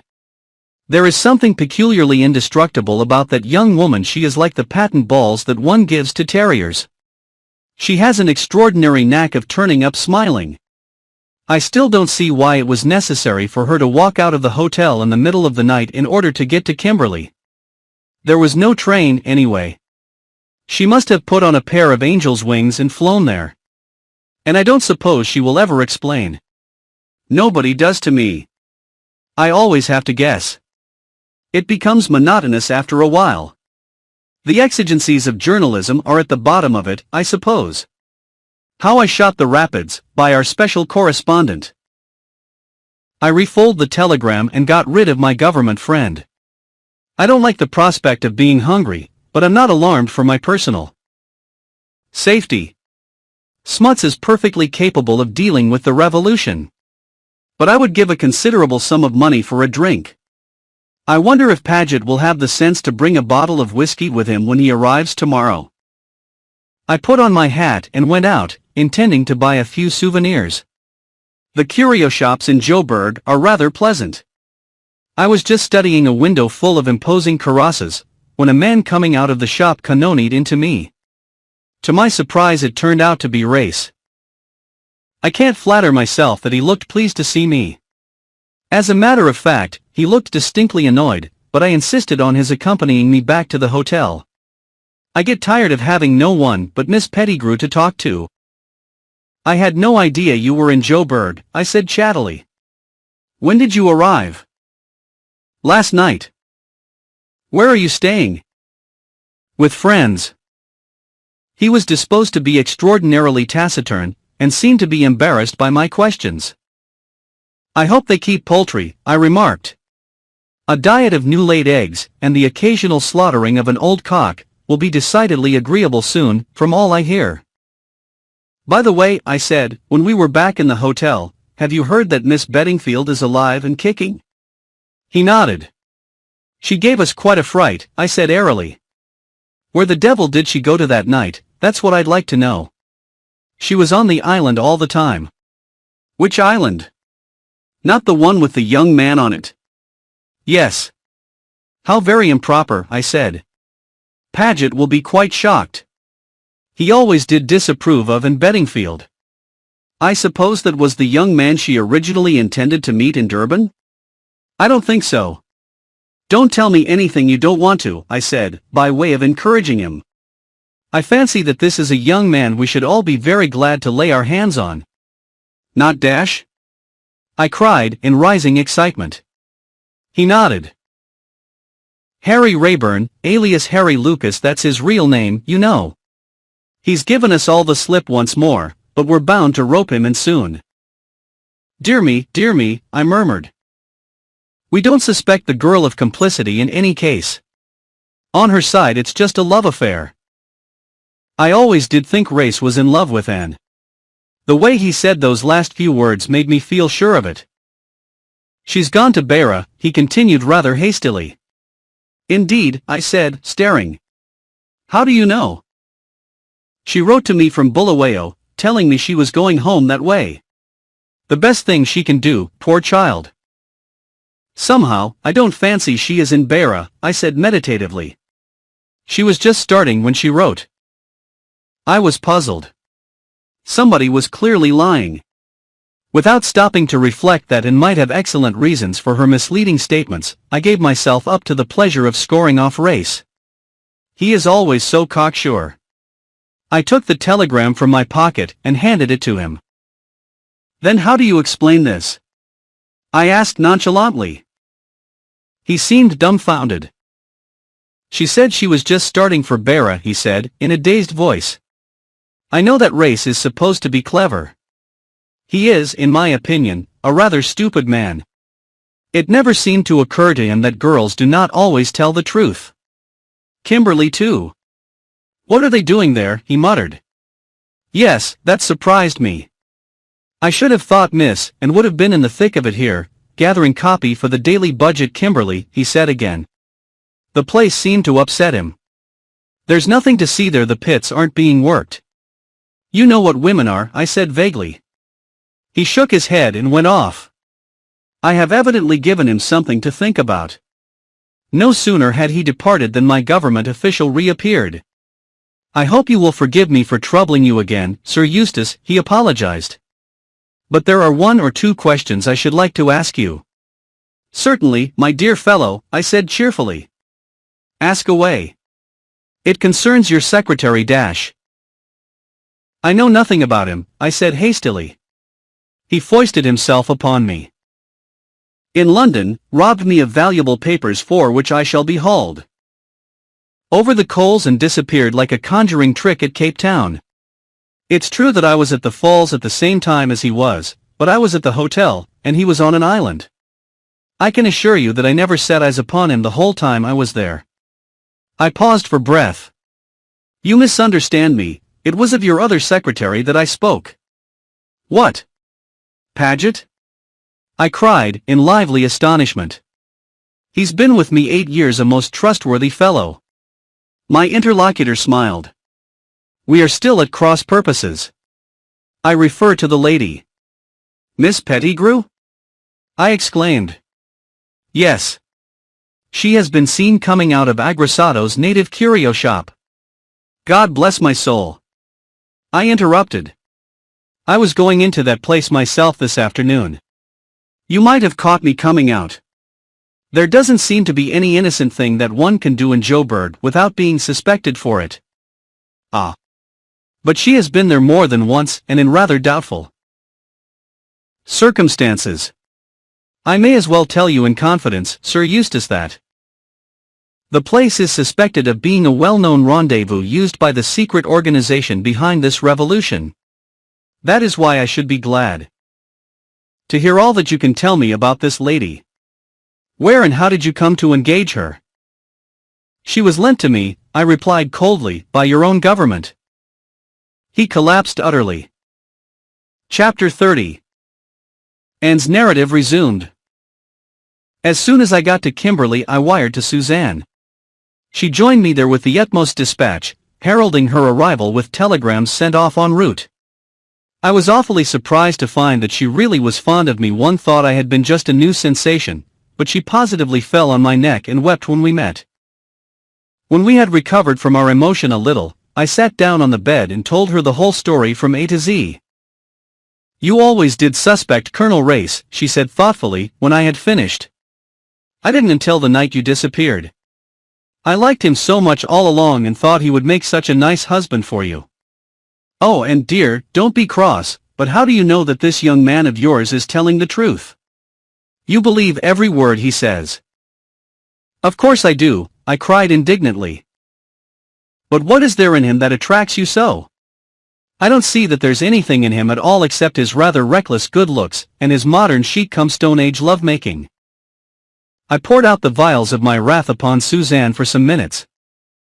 Just because you're comfortably married and getting fat, you've forgotten that there's any such thing as romance, I ended. Oh, I'm not getting fat, and all the worry I've had about you lately must have worn me to a shred. You look particularly well nourished, I said coldly. I should say you must have put on about half a stone. And I don't know that I'm so comfortably married either, continued Suzanne in a melancholy voice. I've been having the most dreadful cables from Clarence ordering me to come home at once. At last I didn't answer them, and now I haven't heard for over a fortnight.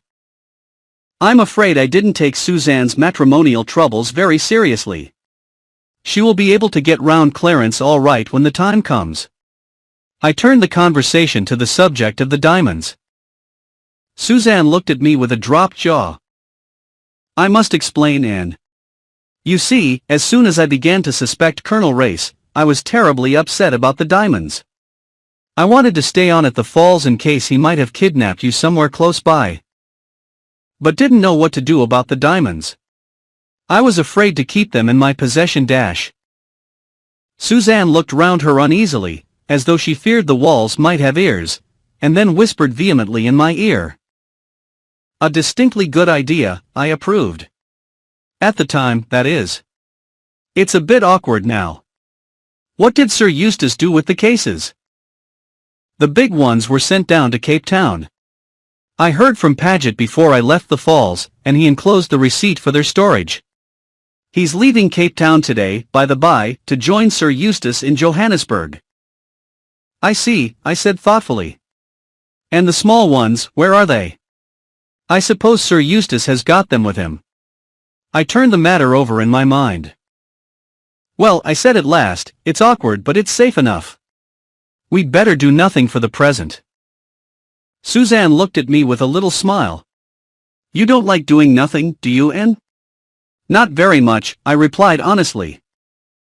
The one thing I could do was to get hold of a timetable, and see what time Guy Paget's train would pass through Kimberley. I found that it would arrive at 5:40 on the following afternoon and depart again at 6:10. Wanted to see Paget as soon as possible, and that seemed to me a good opportunity. The situation on the Rand was getting very serious, and it might be a long time before I got another chance. The only thing that livened up the day was a wire dispatched from Johannesburg. A most innocent-sounding telegram. Arrived safely. All going well. Eric here, also Eustace, but not Guy. Remain where you are for the present, Andy. Eric was our pseudonym for race. I chose it because it is a name I dislike exceedingly. There was clearly nothing to be done until I could see Paget. Suzanne employed herself in sending off a long soothing cable to the far-off Clarence. She became quite sentimental over him. In her way, which of course is quite different from me and Harry. She is really fond of Clarence. I do wish he was here, and she gulped. It's such a long time since I've seen him. Have some face cream, I said soothingly. Suzanne rubbed a little on the tip of her charming nose. I shall want some more face cream soon too, she remarked, and you can only get this kind in Paris. She sighed. Paris. Suzanne, I said, very soon you'll have had enough of South Africa and adventure. I should like a really nice hat, admitted Suzanne wistfully. Shall I come with you to meet Guy Paget tomorrow? I prefer to go alone. He'd be shyer speaking before two of us. So it came about that I was standing in the doorway of the hotel on the following afternoon, struggling with a recalcitrant parasol that refused to go up, whilst Suzanne lay peacefully on her bed with a book and a basket of fruit. According to the hotel porter, the train was on its good behavior today, and would be almost on time, though he was extremely doubtful whether it would ever get through to Johannesburg. The line had been blown up, so he solemnly assured me. It sounded cheerful. The train drew in just 10 minutes late. Everybody tumbled out on the platform and began walking up and down feverishly. I had no difficulty in espying Paget. I accosted him eagerly. He gave his usual nervous start at seeing me, somewhat accentuated this time. Dear me, Miss Beddingfield, I understood that you had disappeared. I have reappeared again, I told him solemnly. And how are you, Mr. Paget? Very well, thank you. Looking forward to taking up my work again with Sir Eustace. Mr. Paget, I said, there is something I want to ask you. I hope that you won't be offended, but a lot hangs on it, more than you can possibly guess. I want to know what you were doing at Marlow on the 8th of January last? He started violently. Really, Miss Beddingfield, -1 indeed dash. You were there, weren't you?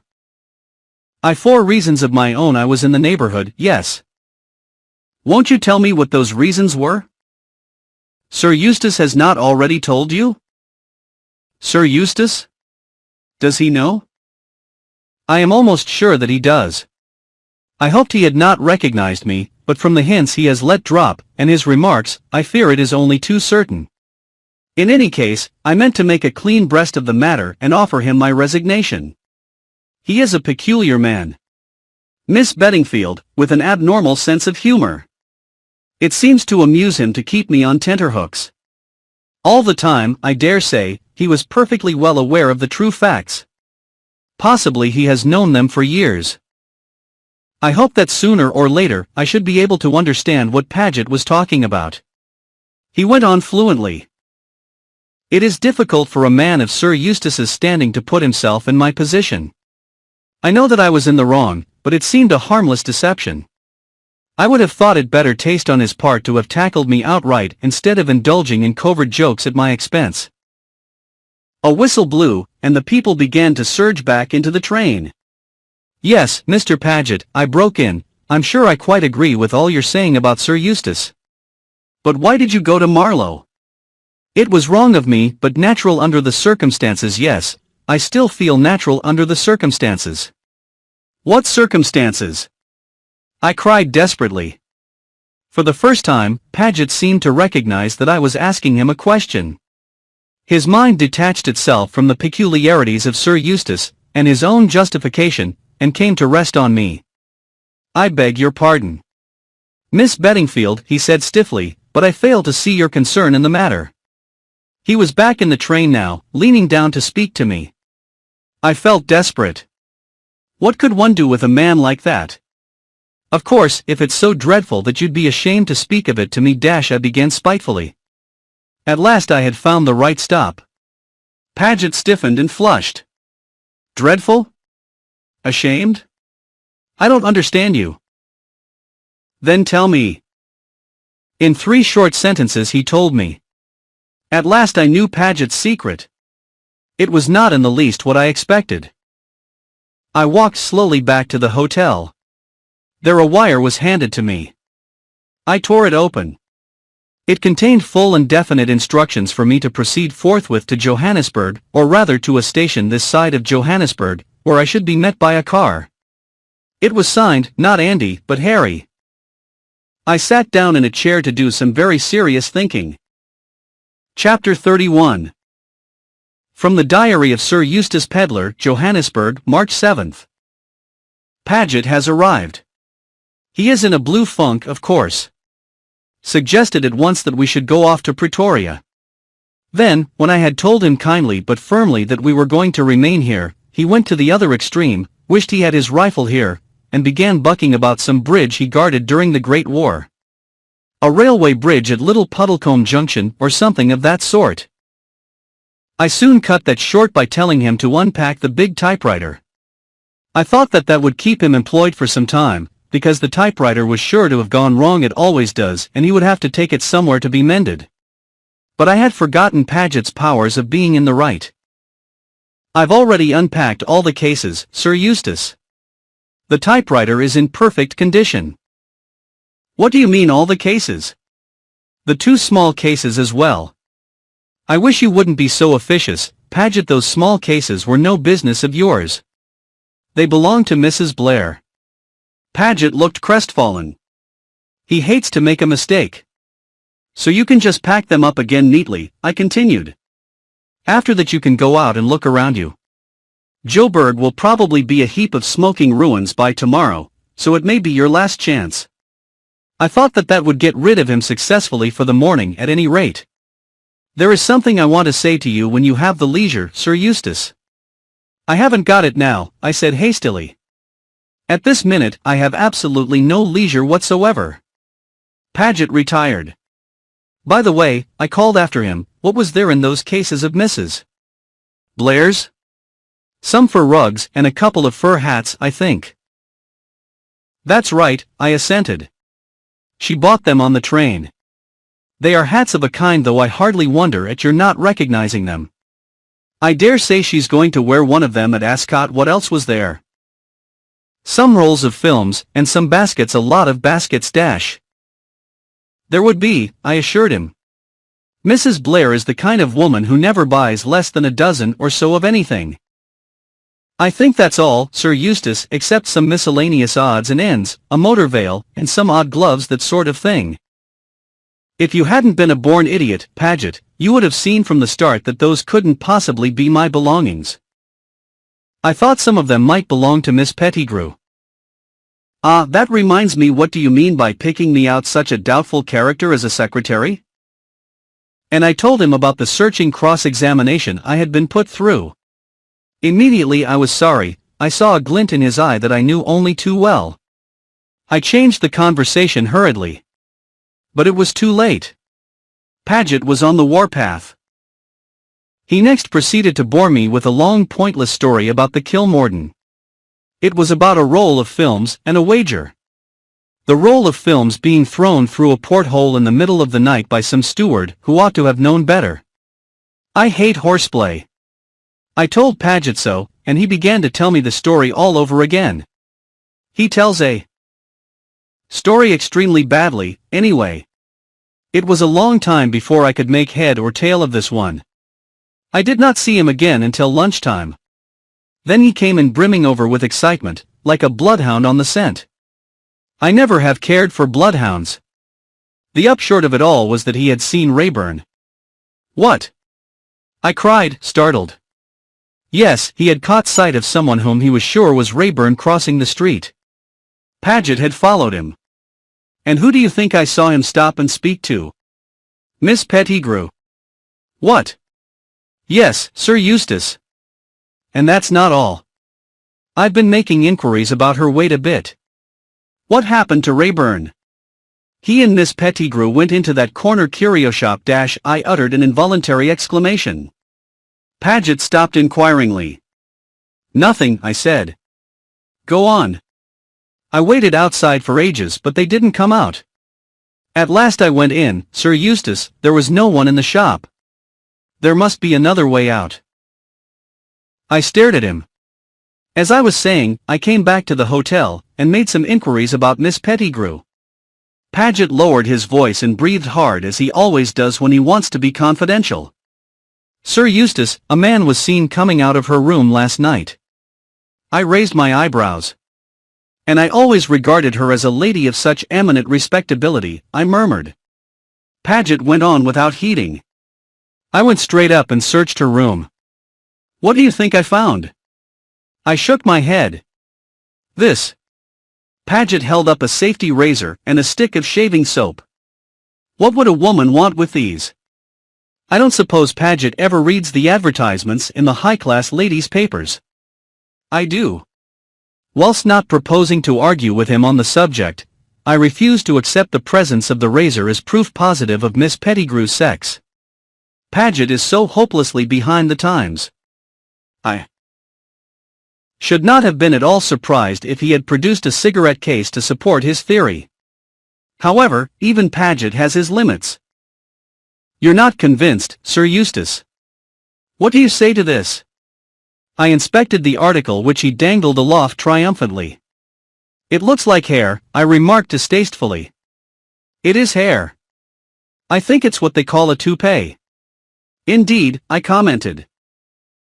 Now are you convinced that that Pettigrew woman is a man in disguise? Really, my dear Paget, I think I am.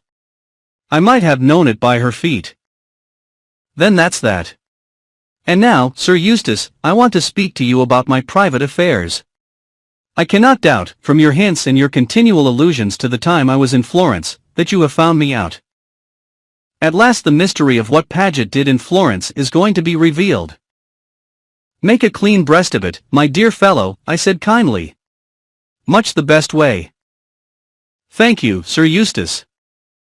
Is it her husband? Annoying fellows, husbands. Always turning up when they're least expected. I fail to follow you, Sir Eustace. Whose husband? The lady's husband. What lady?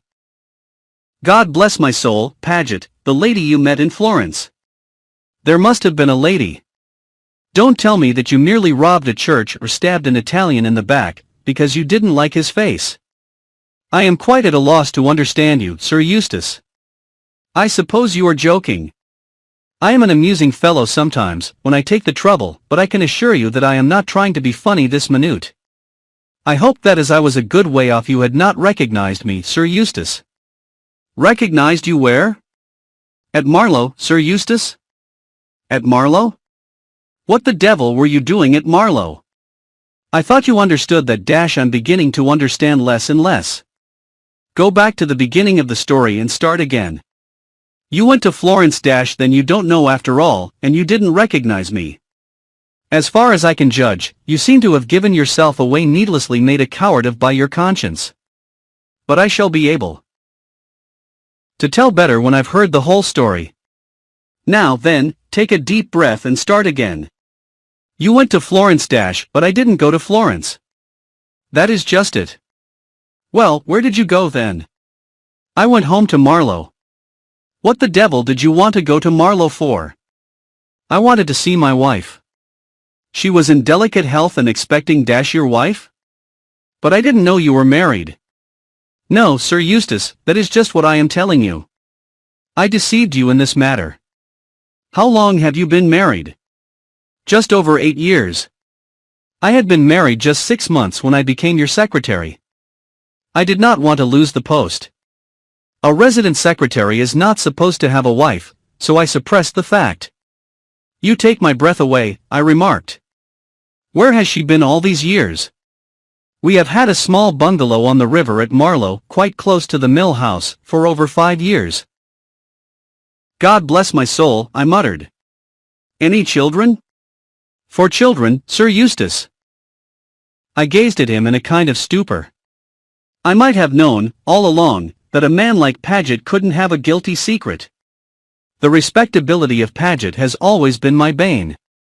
That's just the kind of secret he would have a wife and 4 children. Have you told this to anyone else? I demanded at last, when I had gazed at him in fascinated interest for quite a long while. Only Miss Beddingfield. She came to the station at Kimberley. I continued to stare at him. He fidgeted under my glance. I hope, Sir Eustace, that you are not seriously annoyed? My dear fellow, I said. I don't mind telling you here and now that you've blinking well torn it. I went out seriously ruffled.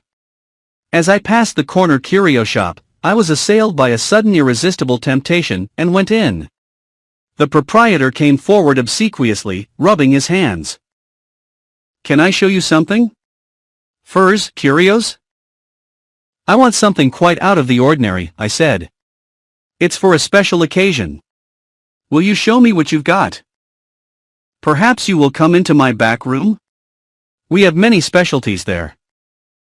That is where I made a mistake. And I thought I was going to be so clever. I followed him through the swinging portieres. Chapter 32. Anne's narrative resumed. I had great trouble with Suzanne. She argued, she pleaded, she even wept before she would let me carry out my plan.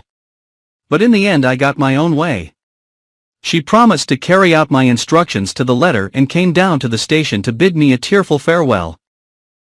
I arrived at my destination the following morning early. I was met by a short black-bearded Dutchman whom I had never seen before. He had a car waiting, and we drove off. There was a queer booming in the distance, and I asked him what it was. Guns, he answered laconically. So there was fighting going on in Joburg. I gathered that our objective was a spot somewhere in the suburbs of the city. We turned and twisted and made several detours to get there, and every minute the guns were nearer. It was an exciting time. At last we stopped before a somewhat ramshackle building.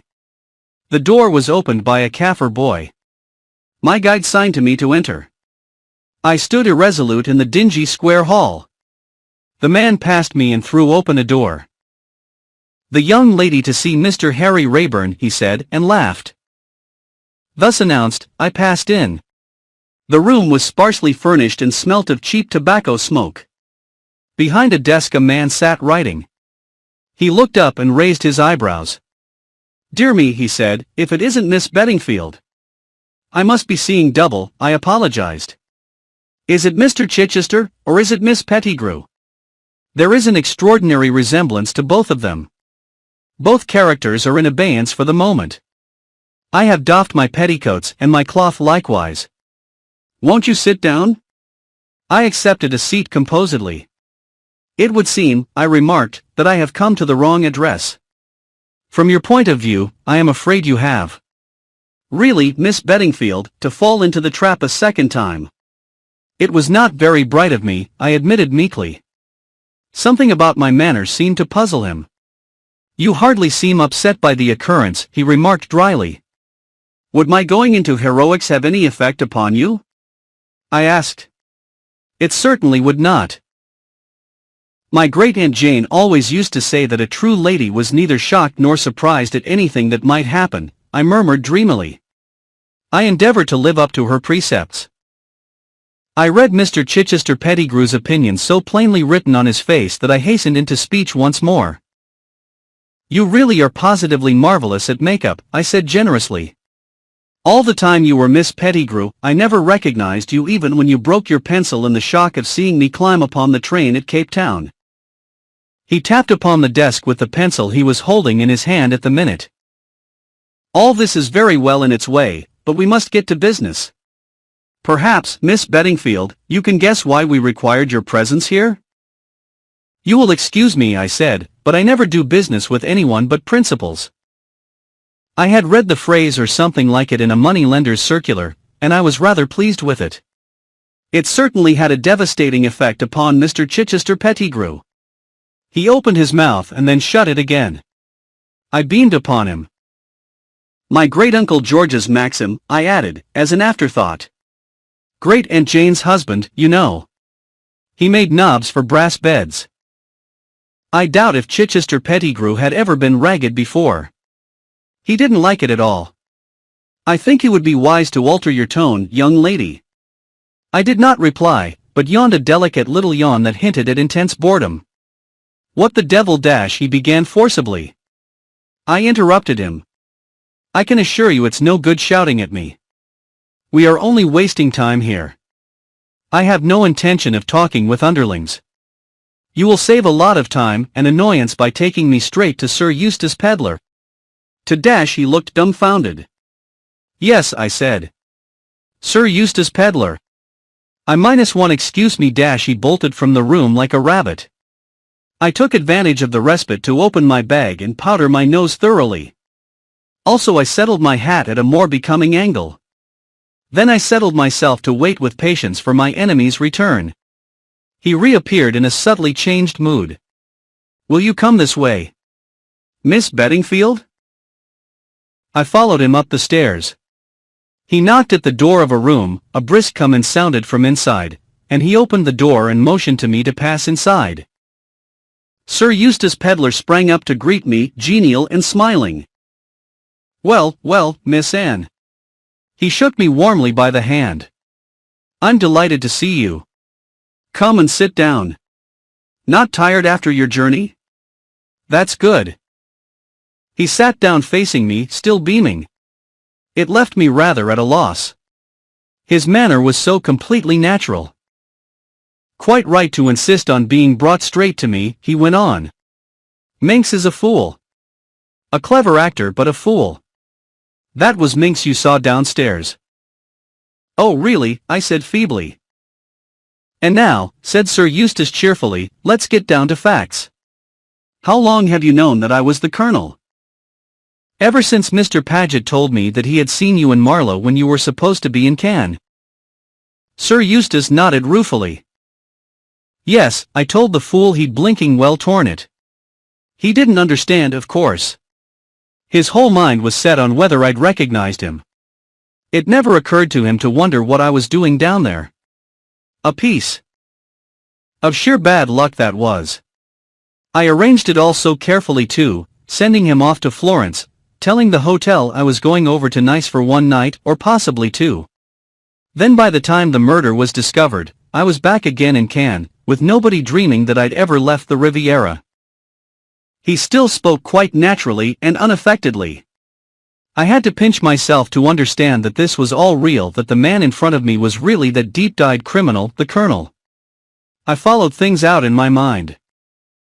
Then it was you who tried to throw me overboard on the Kilmorden? I said slowly. It was you that Paget followed up on deck that night? He shrugged his shoulders. I apologize, my dear child, I really do. I always liked you, but you were so confoundedly interfering. I couldn't have all my plans brought to naught by a chit of a girl. I think your plan at the falls was really the cleverest, I said, endeavoring to look at the thing in a detached fashion. I would have been ready to swear anywhere that you were in the hotel when I went out. Seeing is believing in future. Yes, Minx had one of his greatest successes, as Miss Pettigrew, and he can imitate my voice quite creditably. There is one thing I should like to know. Yes? How did you induce Paget to engage her? Oh, that was quite simple. She met Paget in the doorway of the Trade Commissioner's office, or the Chamber of Mines, or wherever it was he went, told him I had phoned down in a hurry, and that she had been selected by the government department in question. Paget swallowed it like a lamb. You're very frank, I said, studying him. There's no earthly reason why I shouldn't be. I didn't like the sound of that. I hastened to put my own interpretation on it. You believe in the success of this revolution? You've burnt your boats. For an otherwise intelligent young woman, that's a singularly unintelligent remark. No, my dear child, I do not believe in this revolution. I give it a couple of days longer, and it will fizzle out ignominiously. Not one of your successes, in fact? I said nastily. Like all women, you've no idea of business. The job I took on was to supply certain explosives and arms heavily paid for to foment feeling generally, and to incriminate certain people up to the hilt. I've carried out my contract with complete success, and I was careful to be paid in advance. I took special care over the whole thing, as I intended it to be. My last contract before retiring from business. As for burning my boats, as you call it, I simply don't know what you mean. I'm not the rebel chief or anything of that kind. I'm a distinguished English visitor, who had the misfortune to go nosing into a certain curio shop and saw a little more than he was meant to, and so the poor fellow was kidnapped. Tomorrow, or the day after, when circumstances permit, I shall be found tied up somewhere, in a pitiable state of terror and starvation. Ah! I said slowly. But what about me? That's just it, said Sir Eustace softly. What about you? I've got you here -1, don't want to rub it in any way, but I've got you here very neatly. The question is, what am I going to do with you? The simplest way of disposing of you, and, I may add, the pleasantest to myself, is the way of marriage. Wives can't accuse their husbands, you know, and I'd rather like a pretty young wife to hold my hand and glance at me out of liquid eyes. Don't flash them at me so. You quite frighten me. I see that the plan does not commend itself to you? It does not. Sir Eustace sighed. A pity. But I am no Adelphi villain. The usual trouble, I suppose. You love another, as the books say. I love another. I thought as much first. I thought it was that long-legged, pompous-ass race, but I suppose it's the young hero who fished you out of the falls that night. Women have no taste. Neither of those two have half the brains that I have. I'm such an easy person to underestimate. I think he was right about that. Although I knew well enough the kind of man he was and must be, I could not bring myself to realize it. He had tried to kill me on more than one occasion. He had actually killed another woman, and he was responsible for endless other deeds of which I knew nothing, and yet I was quite unable to bring myself into the frame of mind for appreciating his deeds as they deserved. I could not think of him as other than our amusing, genial traveling companion. I could not even feel frightened of him, and yet I knew he was capable of having me murdered in cold blood if it struck him as necessary. The only parallel I can thinly of is the case of Stevenson's Long John Silver. He must have been much the same kind of man. Well, well, said this extraordinary person, leaning back in his chair. It's a pity that the idea of being Lady Pedlar doesn't appeal to you. The other alternatives are rather crude. I felt a nasty feeling going up and down my spine. Of course I had known all along that I was taking a big risk, but the prize had seemed worth it. Would things turn out as I had calculated, or would they not? The fact of the matter is, Sir Eustace was continuing, I've a weakness for you. I really don't want to proceed to extremes. Suppose you tell me the whole story, from the very beginning, and let's see what we can make of it. But no romancing, mind -1 want the truth. I was not going to make any mistake over that. I had a great deal of respect for Sir Eustace's shrewdness. It was a moment for the truth, the whole truth, and nothing but the truth. I told him the whole story, omitting nothing, up to the moment of my rescue by Harry. When I had finished, he nodded his head in approval. Wise girl. You've made a clean breast of the thing. And let me tell you, I should soon have caught you out if you hadn't. A lot of people wouldn't believe your story, anyway, especially the beginning part, but I do. You're the kind of girl who would start off like that at a moment's notice, on the slenderest of motives. You've had amazing luck, of course, but sooner or later the amateur runs up against the professional, and then the result is a foregone conclusion. I am the professional. I started on this business when I was quite a youngster. All things considered, it seemed to me a good way of getting rich quickly. I always could think things out and devise ingenious schemes, and I never made the mistake of trying to carry out my schemes myself. Always employ the expert, that has been my motto. The one time I departed from it I came to grief, but I couldn't trust anyone to do that job for me. Nadina knew too much. I'm an easygoing man, kind-hearted and good-tempered so long as I'm not thwarted. Nadina both thwarted me and threatened me just as I was at the apex of a successful career. Once she was dead and the diamonds were in my possession, I was safe. I've come to the conclusion now that I bungled the job. That idiot Paget, with his wife and family. My fault. It tickled my sense of humor to employ the fellow, with his Cinquecento poisoner's face, and his mid-Victorian soul. A maxim for you, my dear Anne. Don't let your sense of humor carry you away. For years I've had an instinct that it would be wise to get rid of Paget, but the fellow was so hard-working and conscientious that I honestly couldn't find an excuse for sacking him. So I let things drift. But we're wandering from the point. The question is what to do with you. Your narrative was admirably clear, but there is one thing that still escaped me. Where are the diamonds now? Harry Rayburn has them, I said, watching him. His face did not change, it retained its expression of sardonic good humor. I want those diamonds. I don't see much chance of your getting them, I replied. Don't you? Now I do. I don't want to be unpleasant, but I should like you to reflect that a dead girl or so found in this quarter of the city will occasion no surprise. There's a man downstairs who does those sort of jobs very neatly. Now, you're a sensible young woman. What I propose is this, you will sit down and write to Harry Rayburn, telling him to join you here and bring the diamonds with him. I won't do anything of the kind. Don't interrupt your elders. I propose to make a bargain with you. The diamonds in exchange for your life. And don't make any mistake about it, your life is absolutely in my power. And Harry? I'm far too tender-hearted to part two young lovers. He shall go free too, on the understanding, of course, that neither of you interfere with me in future. And what guarantee have I that you will keep your side of the bargain? None whatsoever, my dear girl. You'll have to trust me and hope for the best. Of course, if you're in an heroic mood and prefer annihilation, that's another matter. This was what I had been playing for. I was careful not to jump at the bait. Gradually I allowed myself to be bullied and cajoled into yielding. I wrote at Sir Eustace's dictation. Dear Harry, I think I see a chance of establishing your innocence beyond any possible doubt. Please follow my instructions minutely. Go to Agressado's curio shop. Ask to see something out of the ordinary for a special occasion. The man will then ask you to come into the back room. Go with him. You will find a messenger who will bring you to me. Do exactly as he tells you. Be sure and bring the diamonds with you. Not a word to anyone. Sir Eustace stopped. I leave the fancy touches to your own imagination, he remarked. But be careful to make no mistakes.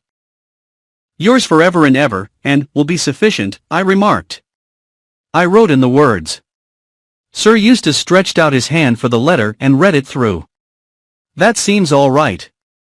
Now the address. I gave it him. It was that of a small shop which received letters and telegrams for a consideration. He struck the bell upon the table with his hand. Chichester Pettigrew, alias Minx, answered the summons. This letter is to go immediately the usual route. Very well. Colonel. He looked at the name on the envelope. Sir Eustace was watching him keenly. A friend of yours, I think. Of mine? The man seemed startled. You had a prolonged conversation with him in Johannesburg yesterday. A man came up and questioned me about your movements and those of Colonel Race.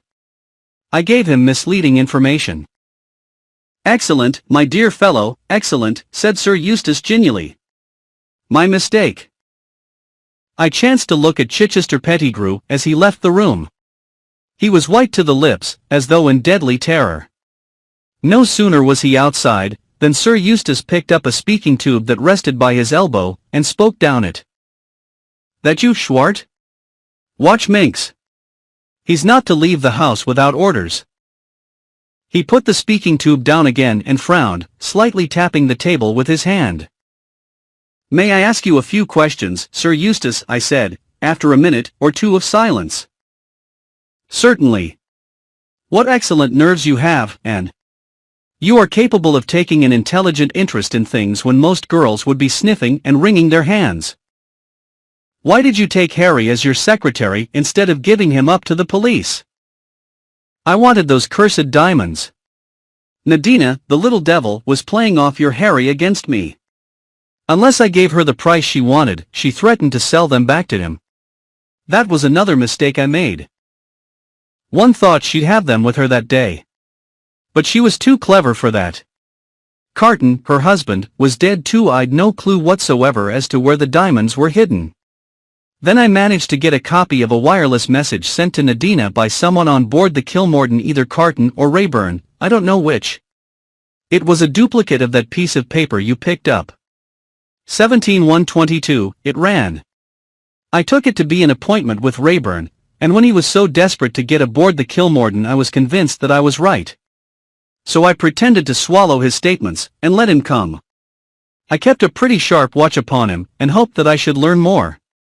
Then I found Minx trying to play a lone hand and interfering with me. I soon stopped that.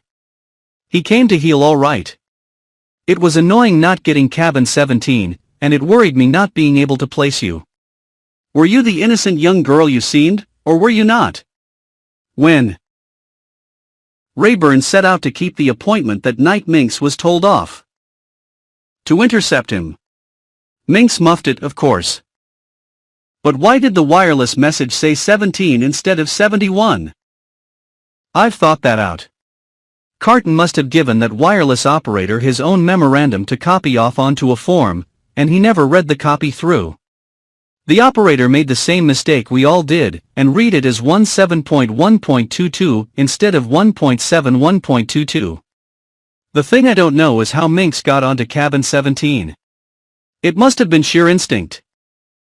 And the dispatch to General Smuts? Who tampered with that?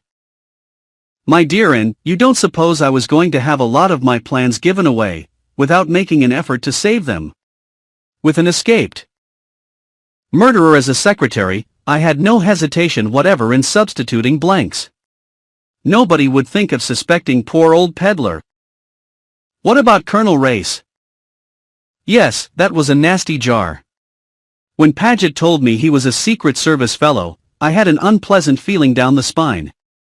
I remembered that he'd been nosing around Nadina in Paris during the war, and I had a horrible suspicion that he was out after me. I don't like the way he's stuck to me ever since. He's one of those strong, silent men who have always got something up their sleeve. A whistle sounded. Sir Eustace picked up the tube, listened for a minute or two, then answered. Very well, I'll see him now. Business, he remarked. Miss Anne, let me show you your room. He ushered me into a small shabby apartment. A Kaffir boy brought up my small suitcase, and Sir Eustace, urged me to ask for anything I wanted, withdrew, the picture of a courteous host. A can of hot water was on the washstand, and I proceeded to unpack a few necessaries.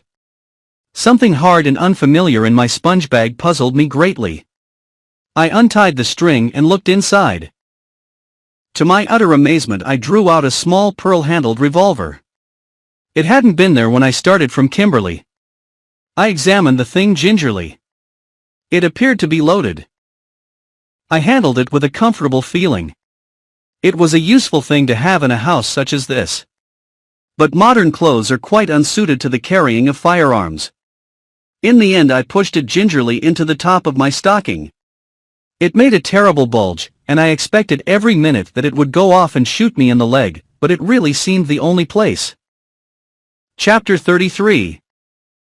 I was not summoned to Sir Eustace's presence until late in the afternoon.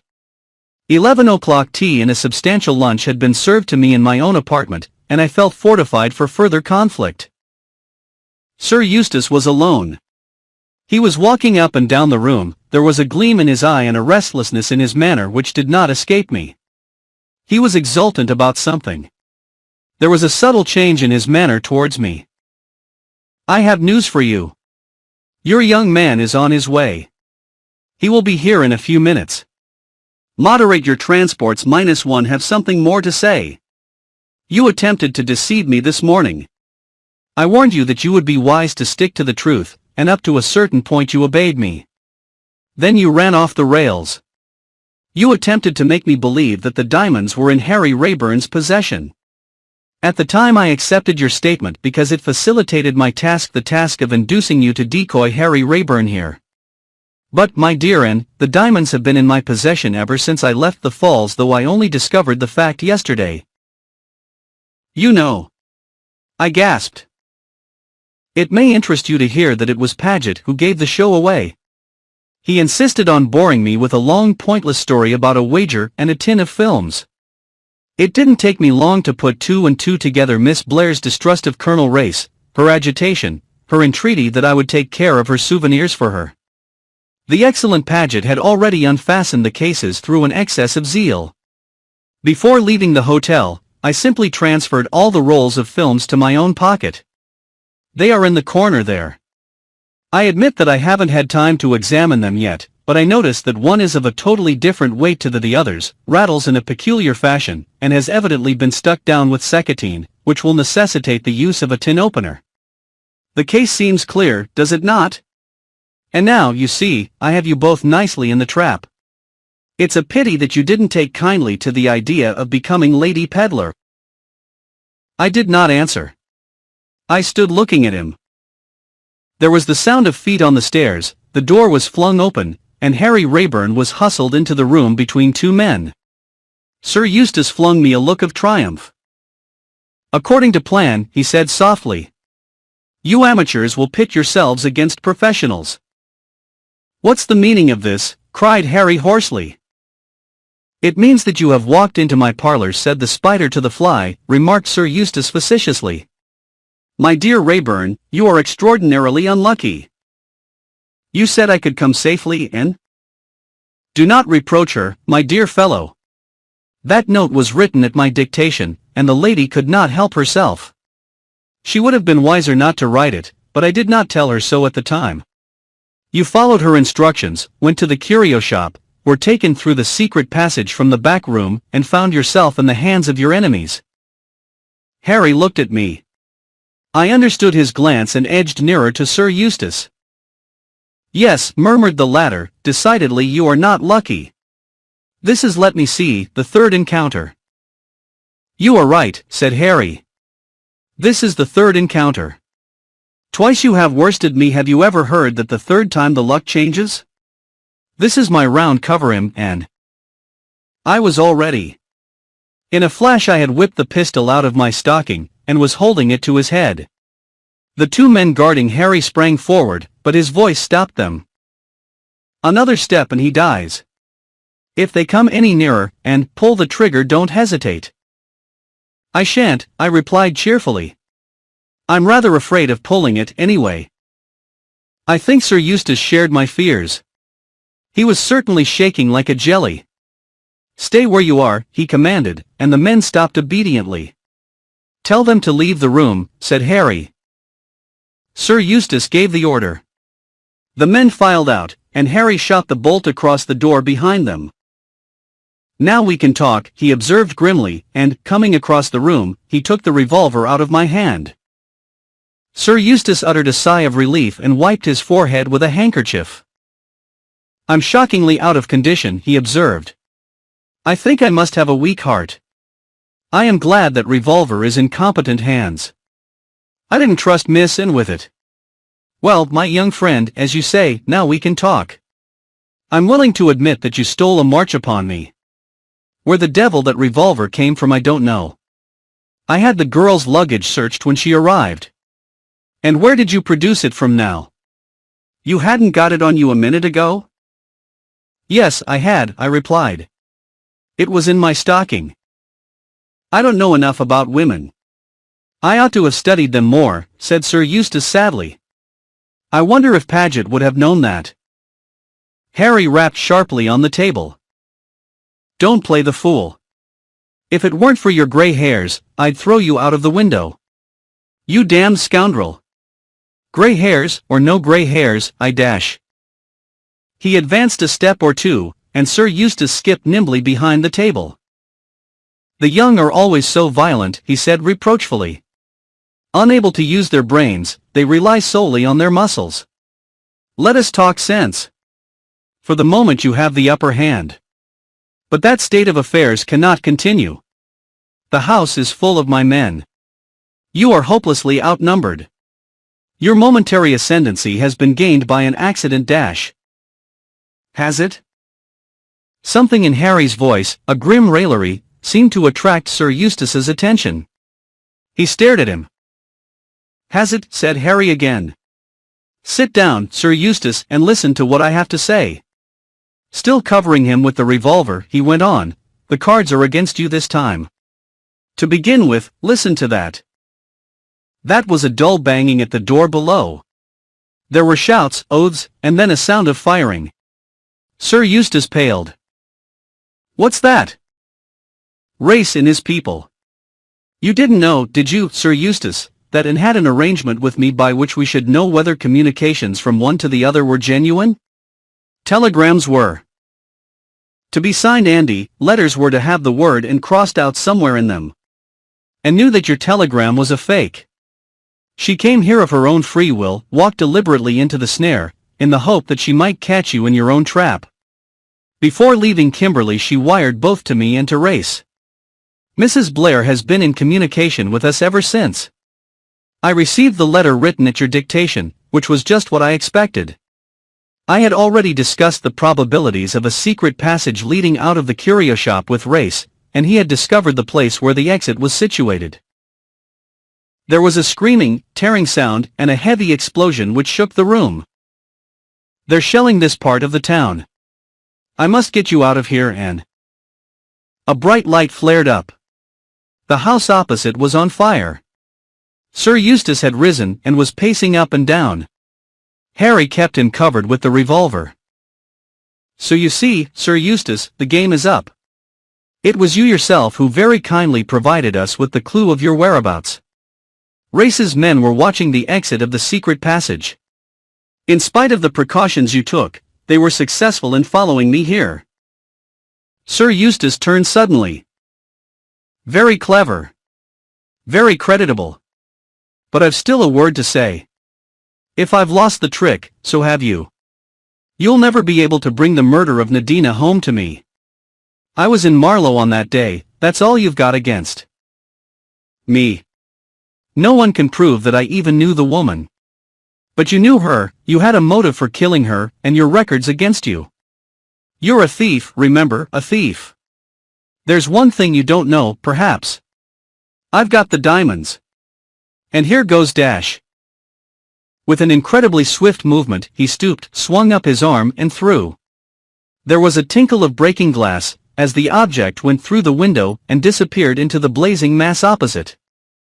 "There goes your only hope of establishing your innocence over the Kimberley affair. And now we'll talk. I'll drive a bargain with you. You've got me cornered. Race will find all he needs in this house. There's a chance for me if I can get away. I'm done for if I stay, but so are you, young man. There's a skylight in the next room. A couple of minutes start and I shall be all right. I've got one or two little arrangements already made. You let me out that way, and give me a start, and I leave you a signed confession that I killed Nadina." "Yes, Harry," I cried. "Yes, yes, yes." He turned a stern face on me. "No, Anne, 1,000 times, no.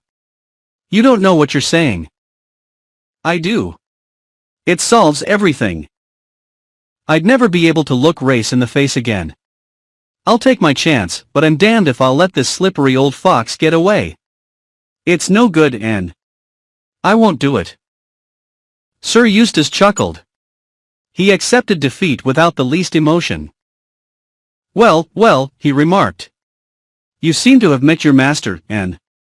But I can assure you both that moral rectitude does not always pay." There was a crash of rending wood, and footsteps surged up the stairs. Harry drew back the bolt. Colonel Race was the first to enter the room. His face lit at the sight of us. "You're safe, Anne. I was afraid. He turned to Sir Eustace.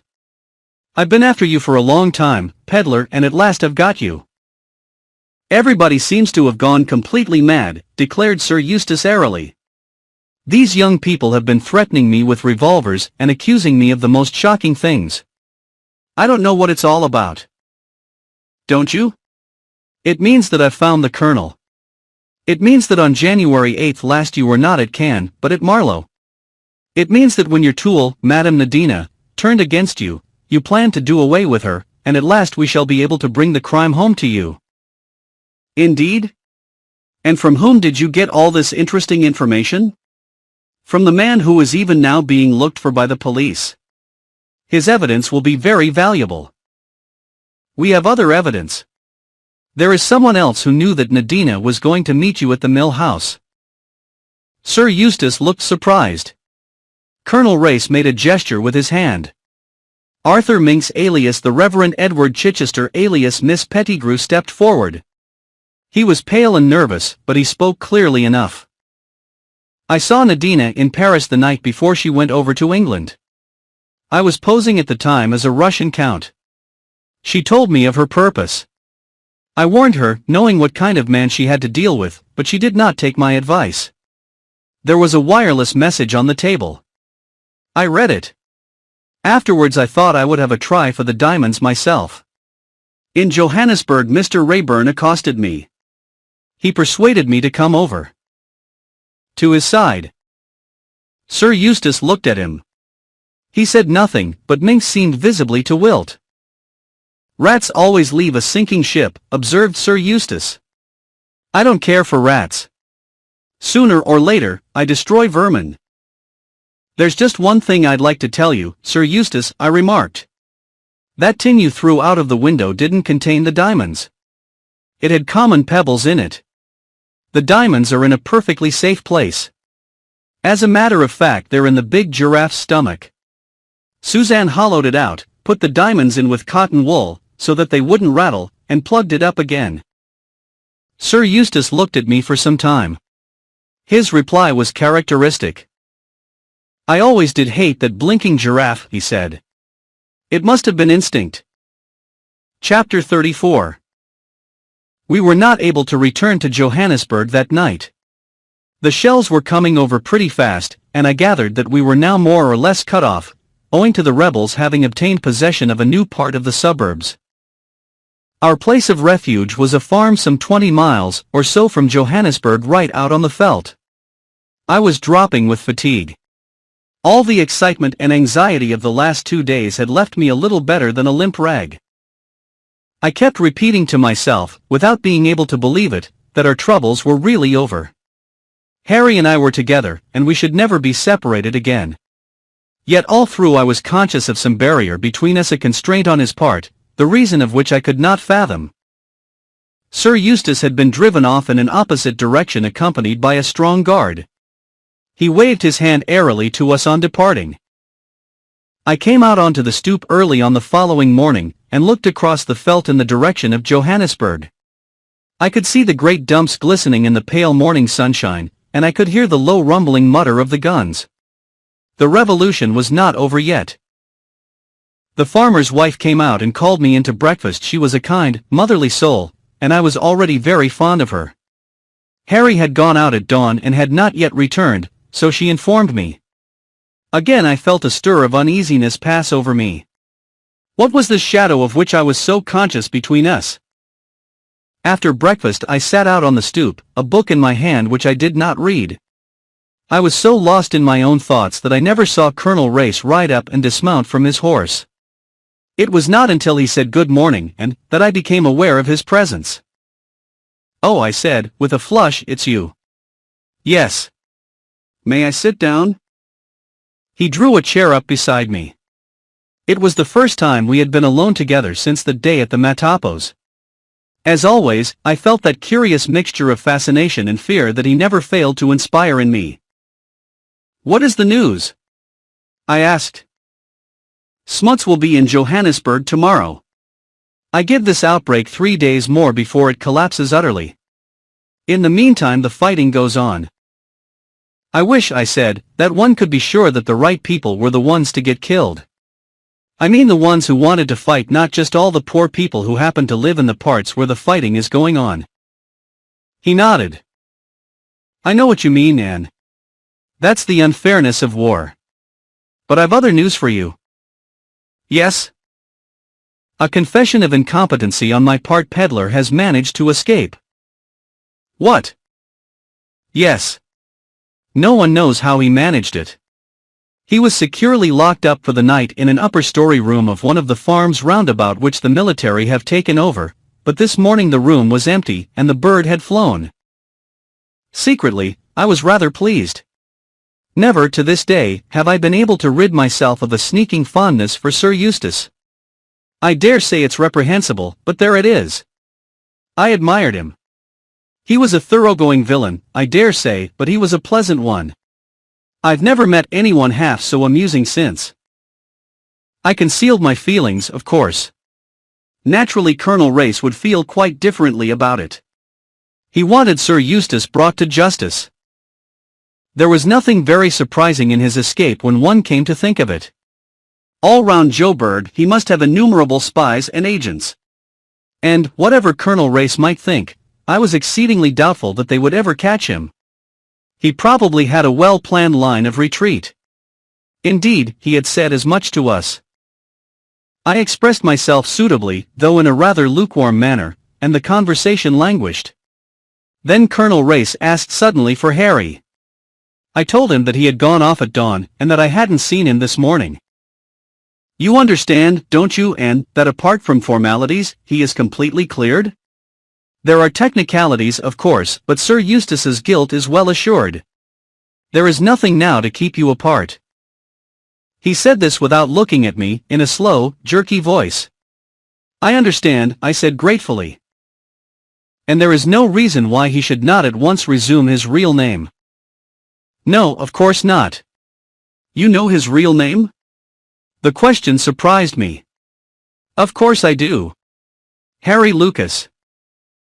He did not answer, and something in the quality of his silence struck me as peculiar. And, do you remember that, as we drove home from the Matapos that day, I told you that I knew what I had to do? Of course I remember. I think that I may fairly say I have done it. The man you love is cleared of suspicion. Was that what you meant? Of course. I hung my head, ashamed of the baseless suspicion I had entertained. He spoke again in a thoughtful voice. When I was a mere youngster, I was in love with a girl who jilted me. After that I thought only of my work. My career meant everything to me. Then I met you, and in all that seemed worth nothing. But youth calls to youth. I've still got my work. I was silent. I suppose one can't really love two men at once, but you can feel like it. The magnetism of this man was very great. I looked up at him suddenly. I think that you'll go very far, I said dreamily. I think that you've got a great career ahead of you. You'll be one of the world's big men. I felt as though I was uttering a prophecy. I shall be alone though. All the people who do really big things are. You think so? I'm sure of it. He took my hand and said in a low voice, I'd rather have had the other. Then Harry came striding round the corner of the house. Colonel Race rose. Good morning, Lucas, he said. For some reason Harry flushed up to the roots of his hair. Yes, I said gaily, you must be known by your real name now. But Harry was still staring at Colonel Race. So you know, sir, he said at last. I never forget a face. I saw you once as a boy. What's all this about? I asked, puzzled, looking from one to the other. It seemed a conflict of wills between them. Race won. Harry turned slightly away. I suppose you're right, sir. Tell her my real name. And, this isn't Harry Lucas. Harry Lucas was killed in the war. This is John Harold Erdsley. Chapter 35. With his last words, Colonel Race had swung away and left us. I stood staring after him. Harry's voice recalled me to myself. And, forgive me, say you forgive me. He took my hand in his and almost mechanically I drew it away. Why did you deceive me? I don't know that I can make you understand. I was afraid of all that sort of thing, the power and fascination of wealth. I wanted you to care for me just for myself, for the man I was, without ornaments and trappings. You mean you didn't trust me? You can put it that way if you like, but it isn't quite true. I'd become embittered, suspicious, always prone to look for ulterior motives, and it was so wonderful to be cared for in the way you cared for me. I see, I said slowly. I was going over in my own mind the story he had told me.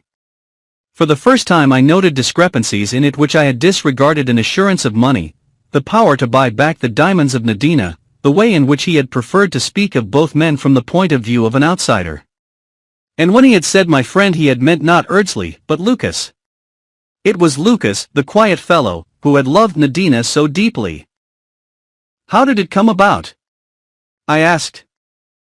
We were both reckless, anxious to get killed. One night we exchanged identification discs for luck. Lucas was killed the next day, blown to pieces. I shuddered.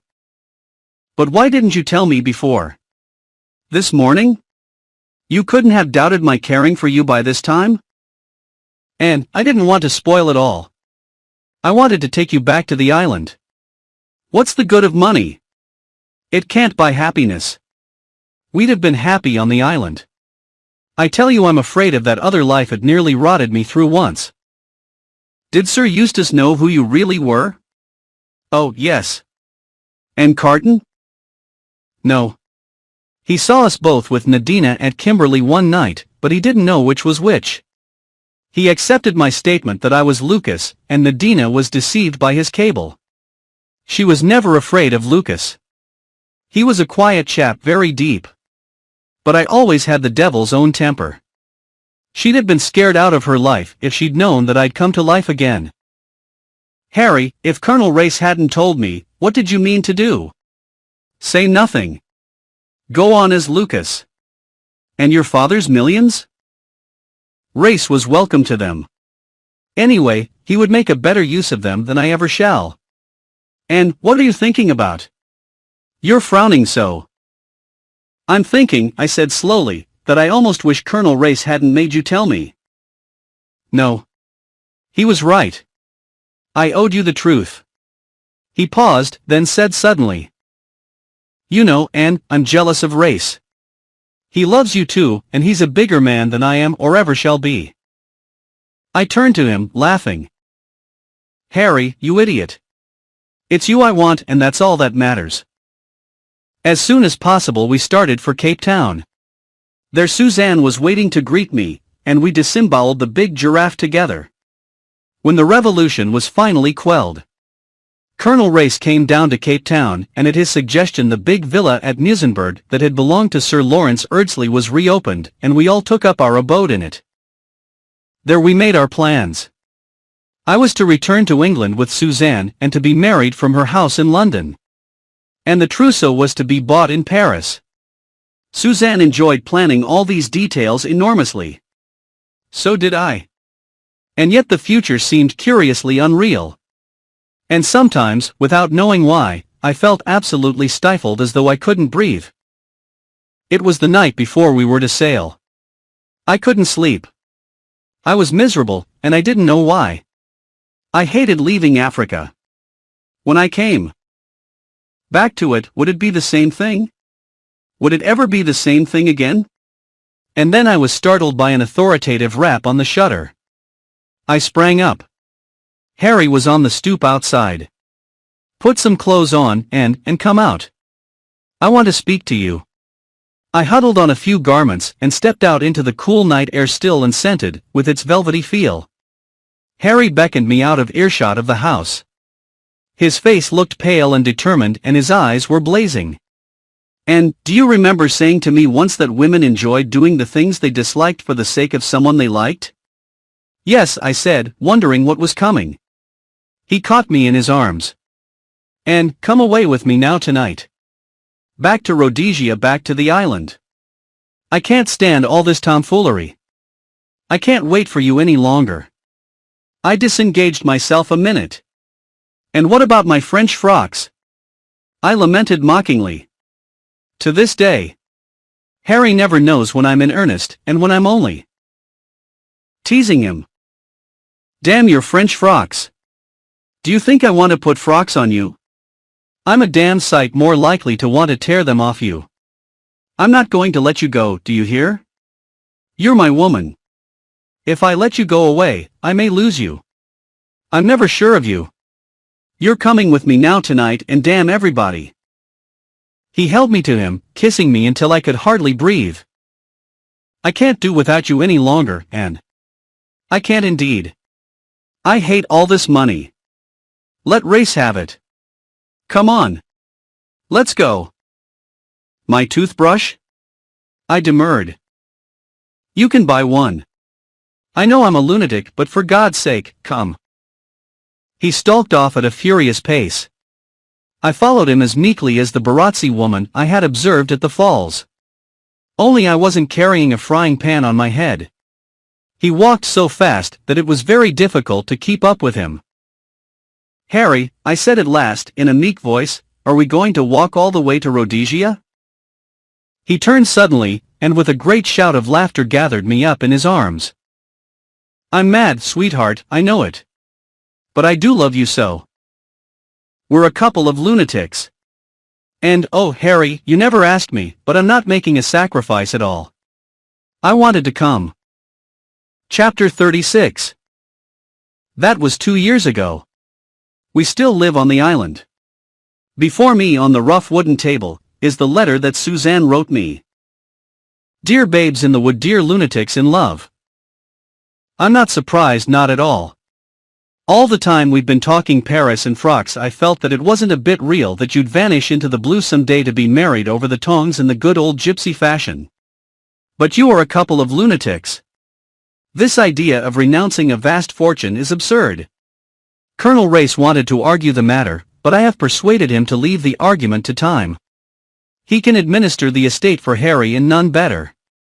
Because, after all, honeymoons don't last forever, you're not here, and so I can safely say that without having you fly out at me like a little wildcat, love in the wilderness will last a good while, but one day you will suddenly begin to dream of houses in Park Lane, sumptuous furs, Paris frocks, the largest thing in motors and the latest thing in perambulators, French maids and Norland nurses. Oh yes, you will. But have your honeymoon, dear lunatics, and let it be a long one. And think of me sometimes, comfortably putting on weight amidst the fleshpots. Your loving friend, Suzanne Blair. PS-1 am sending you an assortment of frying pans as a wedding present, and an enormous tranche of pâté de foie gras to remind you of me. There is another letter that I sometimes read.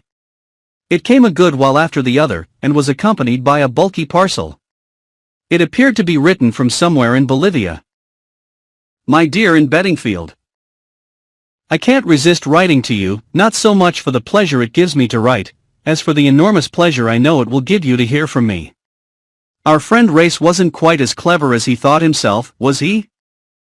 I think I shall appoint you my literary executor. I'm sending you my diary.